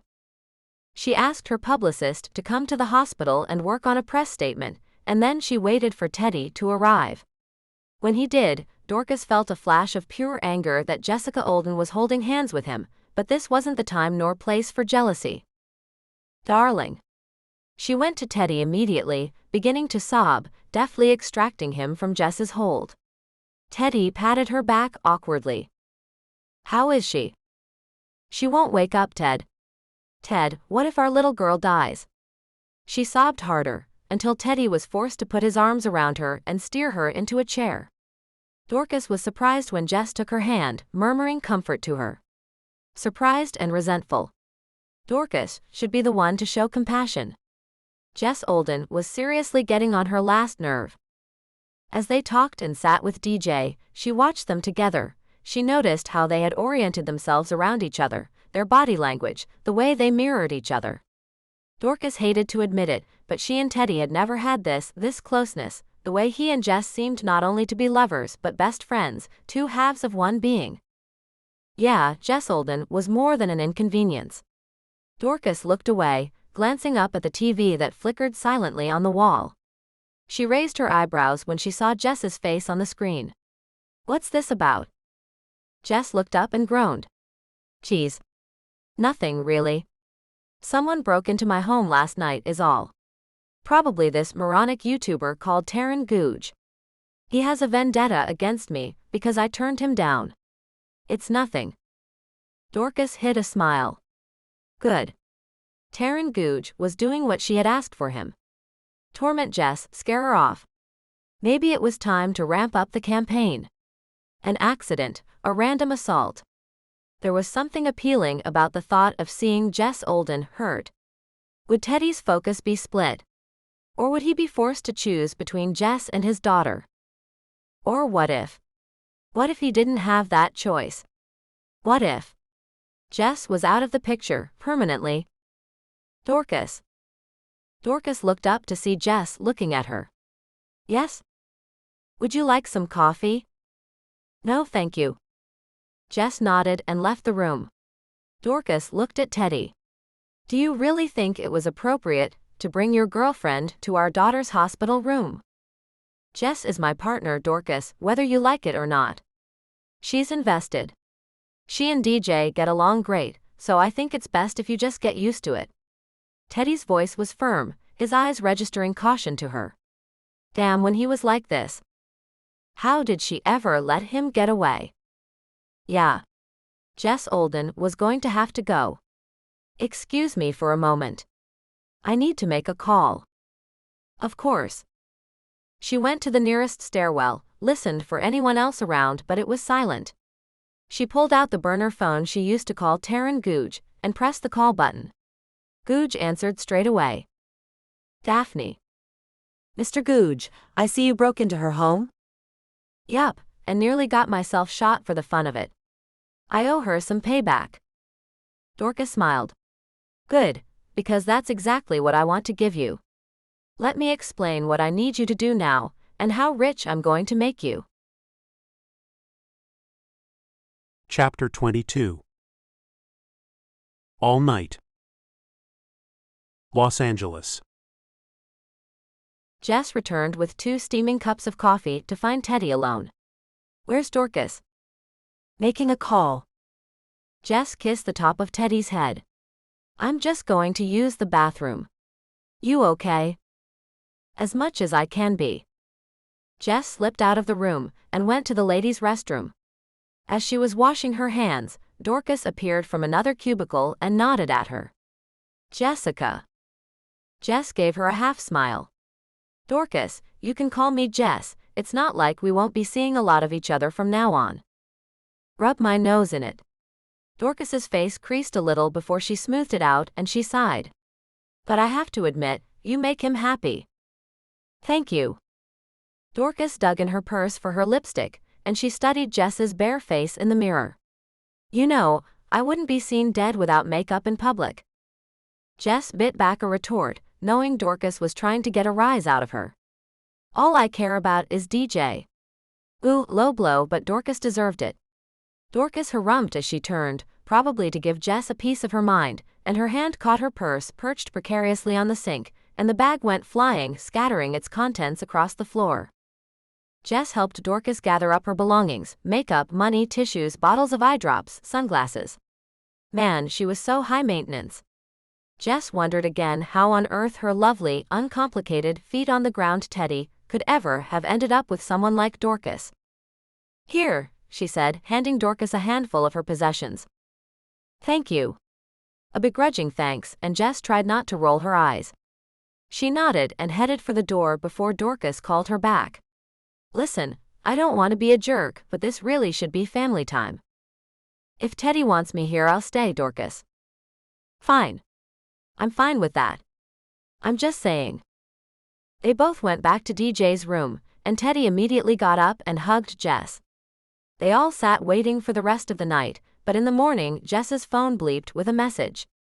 She looked at Teddy, apologetically. I'm sorry, honey, but I'm due in court at 10 for a client. I need to go home and change. Teddy kissed her. Of course, baby. Call me when you get out. You okay getting home on your own? Jess grinned at him. You betcha. She went down to the parking garage to find her car, running through her morning schedule in her head. She would much rather cancel and stay with Teddy, but this was an important court date for another client of hers who was divorcing her abusive husband, and Jess would not let her down. She clicked the lock on her car key and leaned forward to open the driver door. Jess heard the step behind her in the split second before something hard was brought down on her head. There was a blinding flash of searing pain and everything went dark. Teddy shifted in his chair, his eyes never leaving his comatose daughter. DJ's skin was so pale and her breathing so shallow that he could barely believe she was still alive. He could feel Dorcas's eyes on him, and when he looked up, he saw she had tears pouring down her cheeks. Reluctantly, he reached over and took her hand. Dorcas's fingers tangled with his immediately. What if I did something wrong? She whispered it so softly he could hardly hear her. What if DJ got into something she shouldn't have? Teddy studied his ex-wife. The talk screen came back negative for opioids. Door. Are you using again? She shook her head. No, I swear I'm not. Not for a long time, since before we split. She smiled a little sheepishly. The most I do now is the odd joint, and neither of us are strangers to that. Marijuana wouldn't do this. He looked back at DJ, ignoring Dorcas's jibe. What about your guests? Boyfriends? There's been no one since you. Teddy didn't believe that. There had been plenty of other men during their marriage, so why not now? He couldn't be bothered to argue. What about the gardens? Anything there DJ could have ingested, even by mistake. Oleander. The doctors already asked me, and I had someone, an expert, go over everything on the grounds. There's nothing poisonous there. She sighed, stroking DJ's soft damp cheek. What if it's not anything she ate or drank? What if it's something they just haven't diagnosed yet? We'll find out, but they are convinced it's some kind of poison. Teddy rubbed his eyes. But there's so many, they just have to test for the right one. They've taken enough blood. Teddy nodded and sat back. He was exhausted, and he already missed Jess's calming presence. He checked his watch. 10 a.m. She would be walking into court now, maybe standing for the judge, fighting for her client. Gosh, he loved everything about her, but his very favorite thing was how much she got him, always. She truly was his person. Teddy, you look done in. They've set up a cot next door, for either of us if we needed it. Why don't you go lie down for an hour? I promise I'll wake you if anything changes.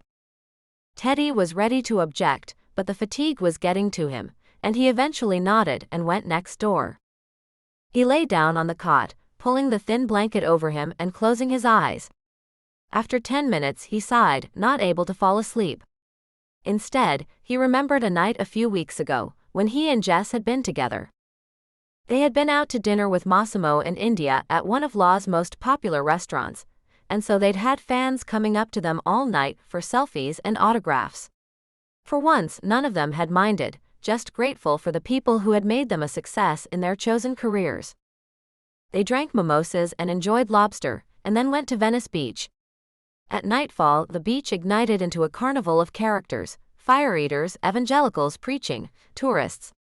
Teddy held Jess's hand as they strolled through the throng, and they stopped to watch some of the street performers. Massimo and India were already kissing, in their own world, and Teddy and Jess exchanged an amused look. Their friends had weathered another storm, another blip in their relationship, and it gave them both hope that true love did indeed conquer any crisis. By the time they said goodbye to Massey and India, Teddy was dying to get Jess alone. They went back to her home, and as soon as Jess closed the door behind them, they were on each other, tearing at their clothes, laughing and joking as they kissed their way to her bedroom. They fell on the bed together, Teddy covering her body with his hands already caressing her skin. She grinned up at him. "I've been thinking about you all night long," she purred softly. "Don't wait, Teddy, I want you now." Teddy laughed, desire flooding his system. "You don't have to ask me twice, beautiful girl." It was probably the most uninhibited they had been with each other that night, neither holding anything back. Teddy relived every moment of the night now, the feel of her soft skin under his, the look of love in her dark eyes as she gazed up at him, the faint red flush of her cheeks, the sound of her heavy breathing as they recovered afterward, the sweet laughter. Teddy was still smiling when his cell phone rang, and Jess's assistant B called to tell him that Jess was missing. Chapter 23. House of Cards. Los Angeles. Jess opened her eyes and groaned. Even in the faint light, it hurt her head, the pain inside her skull maddening. She blinked a couple of times as she orientated herself. She was tied to a chair, her hands were bound behind her back, her legs tied at the knees and ankle. In the dim light of the room she was in, she could tell it was some kind of wine cellar, a bank of bottles against 3 walls, and on the 4th, she could see an open door leading to a stone staircase. The air was dank and musty, the only light coming from a bare bulb in the middle of the ceiling.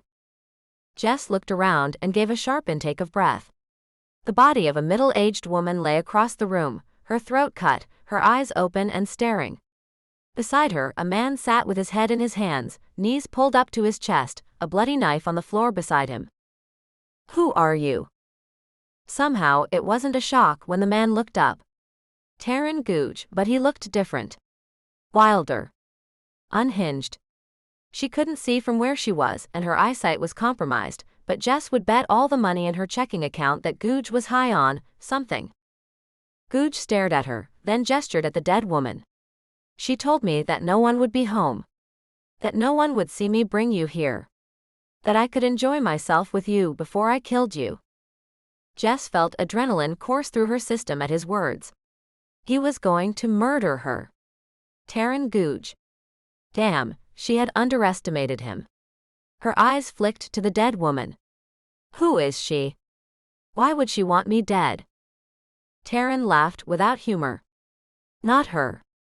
She's just the housekeeper as far as I know." He scrambled to his feet, scooping the knife up and approaching her. Jess braced herself. Taryn squatted in front of her. "Not her. Dorcas Prettyman."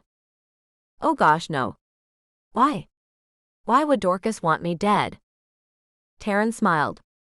"Besides that fact, you're sleeping with her husband?" "Ex-husband. And I can't believe Dorcas would hire you of all people to kill me just for sleeping with her ex. She's setting you up, Taryn." Taryn laughed. "I think not. Dorcas and I have a very close relationship." "Very close." He leered at her. And if you're a better match than Dorcas, then I don't know what to tell you.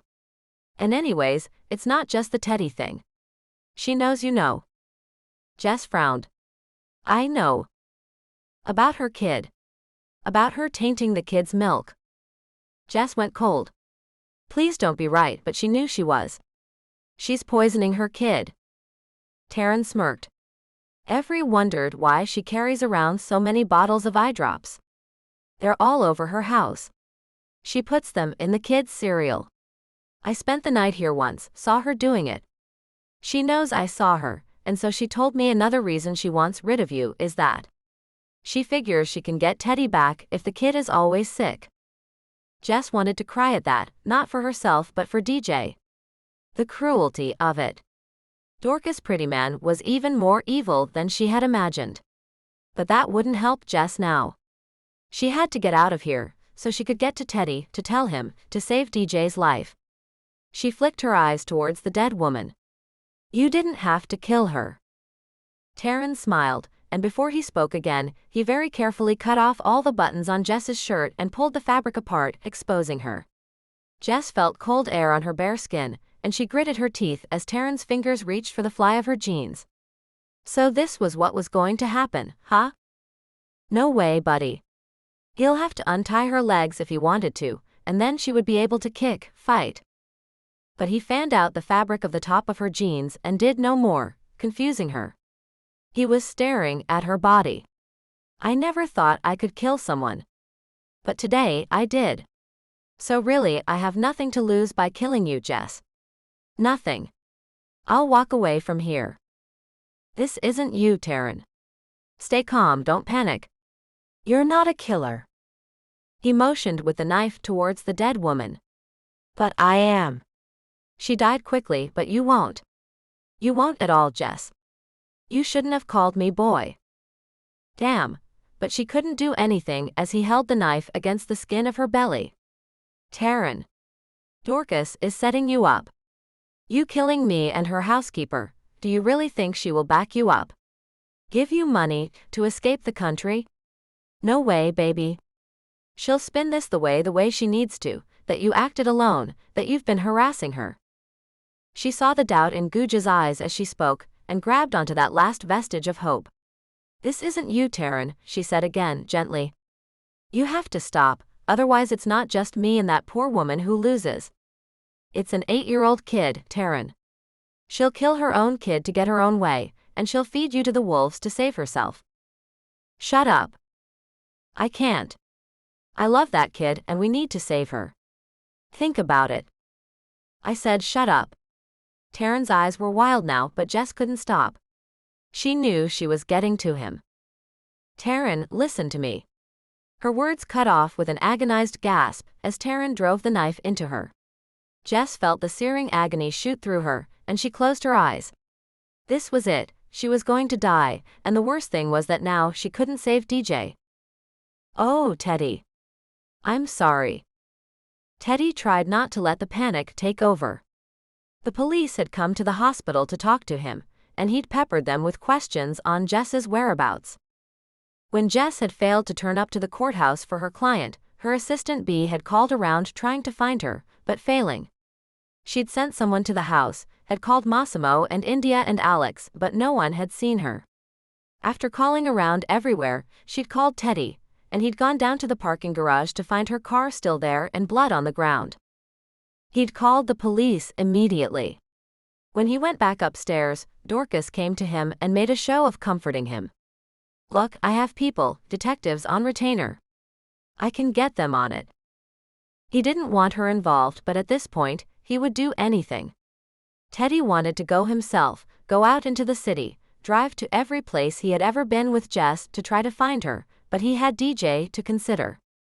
This morning, after everything had begun, the doctor noted he thought his daughter was coming out of her coma, and so she could wake at any time.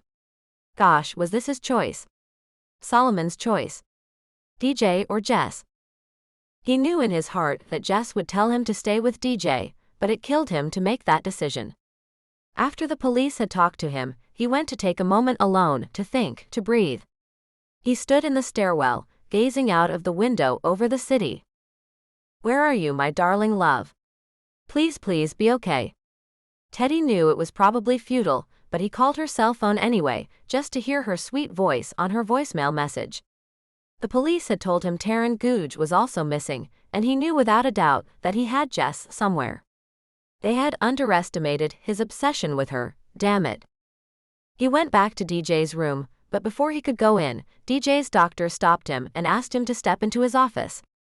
Mr. Hood, I'm afraid I have some news that you might find distressing. We have already informed the police, but they are waiting until I have informed you before they act. I'm sorry, I have no idea what you're talking about. I began to have suspicions. We ran a battery of toxicology tests, and in particular, looking for certain chemicals found in everyday objects, things that would not normally raise suspicion. We found unusually high levels of a compound called tetrahydroxylene hydrochloride. At the levels we found in DJ's system, it can cause vomiting, high blood pressure, coma. Sound familiar? Teddy couldn't breathe. What? How the hell would DJ get access to it? The doctor's expression was grim. It's a common component of over-the-counter eye drops. This time Teddy's knees gave way and he sank into a chair. What?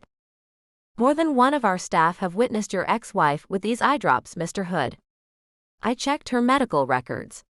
She's allergic to them. Why would she be carrying around eye drops that she was allergic to? Oh no, no, no. Teddy buried his head in his hands. Jess had been right all along. Dorcas was poisoning DJ, her own child. Geez. The doctor perched on the corner of his desk and looked at him sympathetically. I'm so sorry, Mr. Hood. There's a name for this. Munchausen's by proxy, Teddy said in a numb tone. I've heard of it. Hell, I just thought Dorcas was milking the situation, not that she created it. It is a psychological disorder, but we still need to inform the police. They're waiting to make the arrest now. Teddy looked up. His anger was past the raging point, now it was a white-hot heat burning deep in his soul.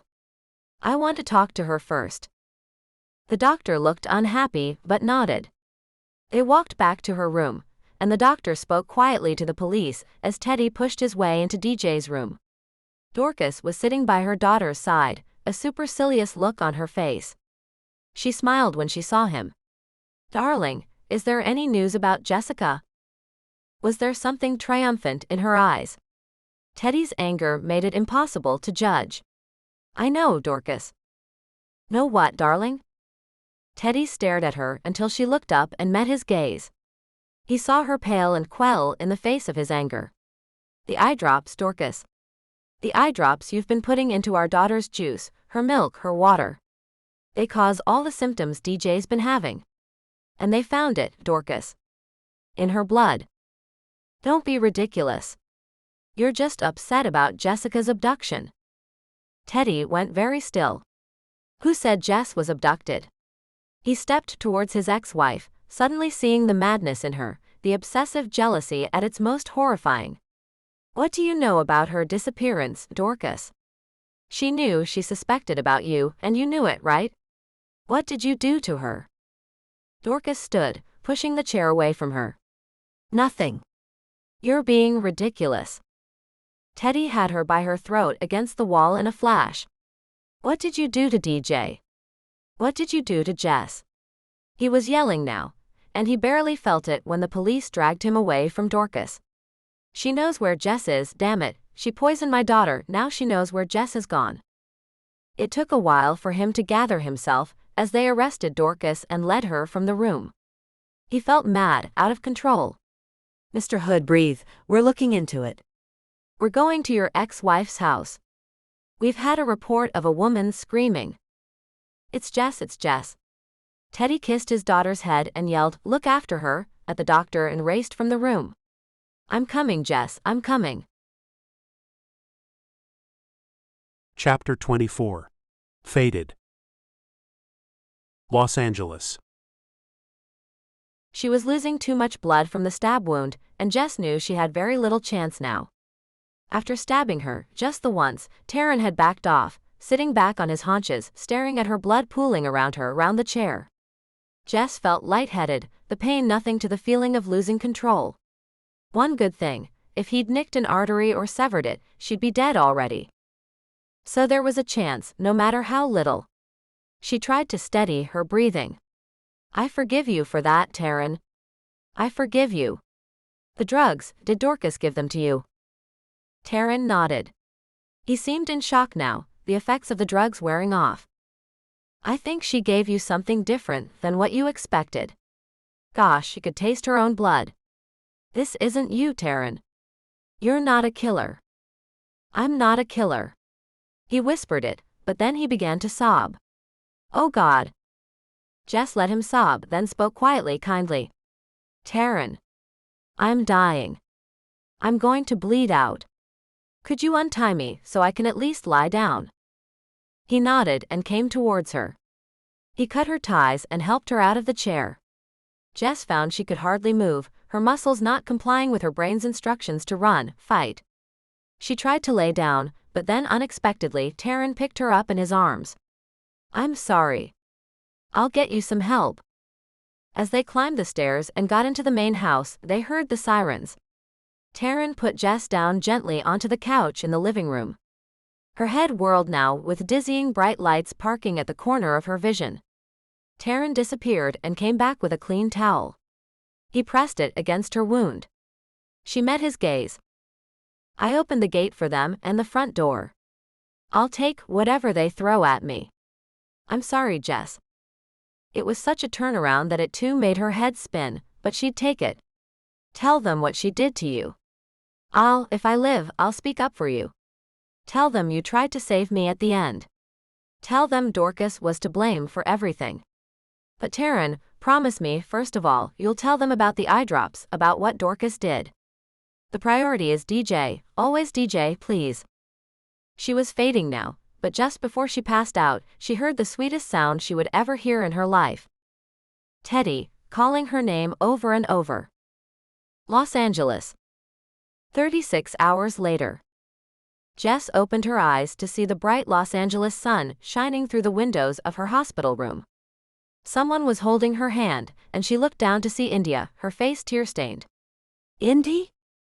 India looked up, her eyes full of surprise and delight, and she immediately burst into tears. Jess laughed and winced as the movement pulled on her stitches. Indy, why are you crying? I'm okay. India kissed her full on the mouth, still crying, and then ran out of the room, shouting for Teddy and Massimo. Jess laughed again, shaking her head. She was still hooked up to a blood bag, but she felt remarkably okay. A second later, Massimo, Alex, and Laszlo, India's brother, came into the room, and all of them hugged her, gingerly, and kissed her cheek. Jess was grateful for their love, but one question was in her mind. Where was Teddy? India read her mind and smiled through her tears. He's just coming. He's just bringing someone eager to see you, too. Then he was there, her love, her Teddy, looking more handsome than he'd ever had, all blue eyes and scruffy black hair, and in his arms, smiling, her face flushed with health, was his daughter. Jess gave a cry of joy, and held her arms out, and Teddy, smiling, placed his daughter carefully on the bed next to Jess. Jess wrapped her arms around both of them, her own tears pouring down her cheeks, and hugged them tightly. Oh my DJ, my Teddy. She kept repeating it over and over, until the others chuckled. When she looked up, her friends had discreetly left the room, giving her time with her family. And she knew without a doubt now, this was her family. Her man, her girl. I love you both so much, and I know I'm not your mommy, DJ, but I love you like you are my own. How are you feeling? DJ grinned at her, playing with the name tag on Jess's wrist. Better, thank you. We'll all be better now, the doctor said. Daddy? Teddy couldn't take his eyes off Jess's face, and she flushed with pleasure at the love in his eyes. Yes, sweetie. Can I come live with you and Jess now? Jess laughed. You'd better, yes? She looked at Teddy, suddenly shy, but he nodded. Hell yes. Both Jess and DJ laughed at his cussing, and Teddy gathered them both in his arms. We're a family now, right? And I promise both of you, we are going to be the happiest family in the world. Jess kissed DJ's soft hair. You bet your sweet butt we are, she said, grinning wickedly as DJ laughed at them both.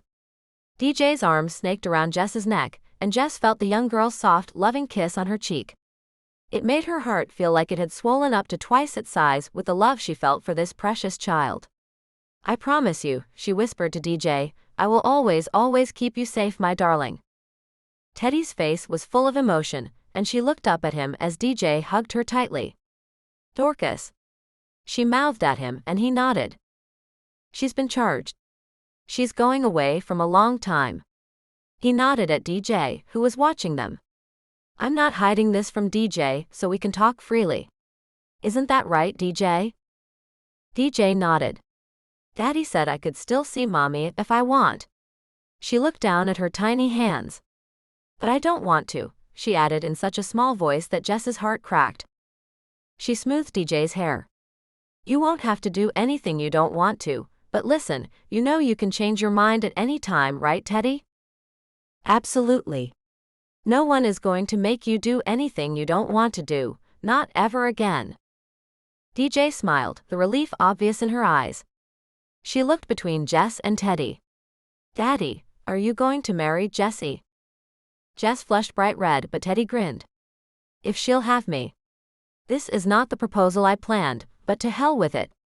He shuffled from the bed and dropped to one knee. "Daddy, wait." DJ pulled a plastic ring from her tiny finger and gave it to her father, who chuckled. "Thank you, honey." Jess and DJ laughed then, and as Jess felt breathless, Teddy took her hand. "Jessica Olden, right here, right now, I'm looking at the two loves of my life. The two people who I would walk through fire for. The two people whom I love more than life itself.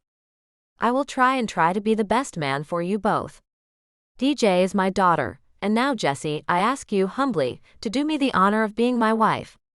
Will you marry me?" "Yes," Jess said without hesitation, and DJ yelled happily, cheering. Teddy got up and tried to slip the tiny ring onto Jess's finger. It fit, barely, in the top of her little finger, and they all laughed. "Daddy, I think you have to get a better ring," DJ ordered him bossily, which made them laugh again. "I will," Teddy promised her, and he kissed DJ's forehead before pressing his lips to Jess's own, kissing her tenderly.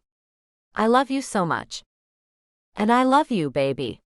So much forever," and she kissed him again.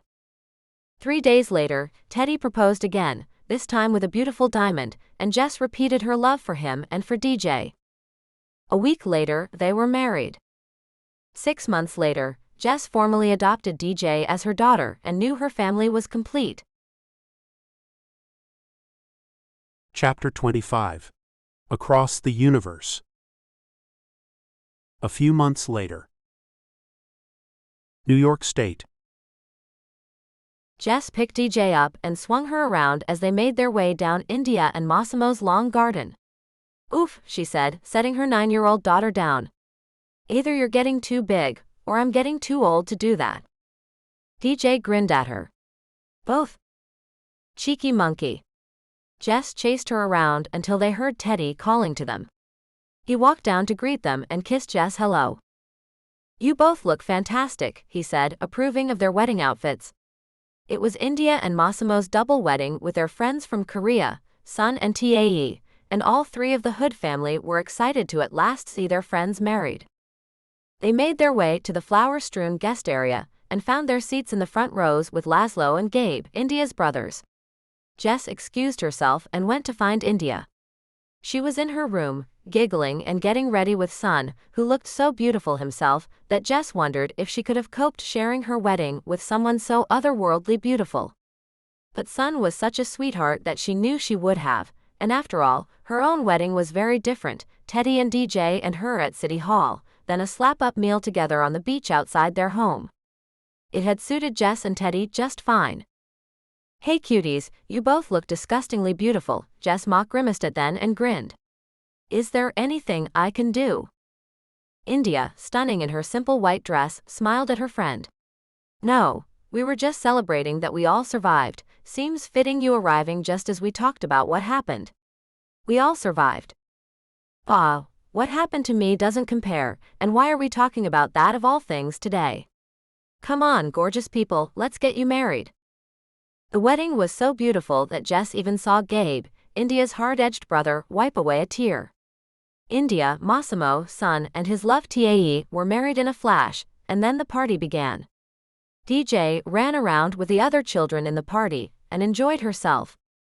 Jess saw Alex, still grieving for Coco and his child, finally smile at last, a genuine smile, and she hugged him and wished him every happiness. "I'll get there, Jessie," he said and then chuckled. "Right now, I'm wondering why I'm not Korean." Jess followed his gaze to the other members of Sun and Tae's band, all of them as handsome as the happy couple. "Hey, go for it, big guy." "I'm old enough to be their father," Alex groaned. "When did I get so old?" "You'll always be a catch babe, even when you're 60. She kissed his cheek and left him, laughing. She noticed a couple of India's male friends, around Alex's age, eyeing him appreciatively, and knew her friend wouldn't be lonely for long. After the newlyweds had left for their honeymoon in Fiji, Teddy and Jess took DJ back to the hotel where they were staying, and after DJ was asleep, Teddy and Jess sat outside on the balcony and shared a bottle of champagne. "What a wonderful day," Jess sighed happily, tucking her head into the crook of Teddy's neck. He kissed her forehead. "Every day will be as wonderful for all of us from now on, I promise." Jess smiled up at him. "I believe you. Oh hey, I forgot. I got you a present." Teddy looked bemused. "You did? Is it your legs around my waist?" "Oh, absolutely, but I got you another one too. It's wrapped up, you just have to open it." She didn't make any move to get up though, and he shook his head. Finally, she pointed to the buttons on her dress. "Unwrap." "Ha." He put his champagne flute down and began to unbutton her dress, stroking each piece of exposed skin. When he got to her stomach, he saw it. Drawn in Sharpie was a small blob. Next to it, an arrow pointing to it, and then she had written, "Hello, Daddy." Teddy blinked, it taking a moment to sink in. Then he whooped loudly, making Jess both laugh and hush him. "You'll wake the rest of the hotel up." "I don't care."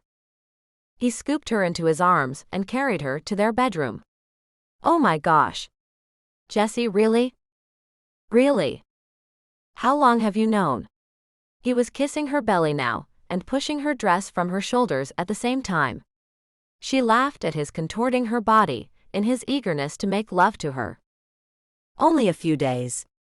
"I didn't want to overshadow the wedding, plus I took about 100 tests to make sure. But yes, we're going to have a baby, Teddy. Our baby. DJ is going to be a big sister." He silenced her with his lips then, and they began to make love. His mouth moved down her body, trailing his lips along her jawline, then kissing the hollow of her throat. Teddy gazed down at her, the love in his eyes almost overwhelming. There seemed to be no need for words between them at times like this, and Jess smiled up at him. Teddy brushed his lips lightly against hers, once, twice, soft kisses that suited the tenderness of the moment and reflected the obvious joy in him. Jess smoothed her fingers over his face, marveling at the perfection of his features, wondering if their baby would look more like her or him. Jess took Teddy's hand and put it on her stomach over their child and kissed him, nodding at the question in his eyes. "I'll be with you forever," he told her, kissing her again so passionately it took her breath away. "Promise." Teddy smiled down at her, his hand splayed over her belly again, and nodded. "I promise." 8 months later, their twin boys Matthew and Mark were born, and Teddy and Jess knew at last that their family was complete. The end. Thank you for listening to this audiobook. We hope you have enjoyed it. Please like and subscribe to this YouTube channel.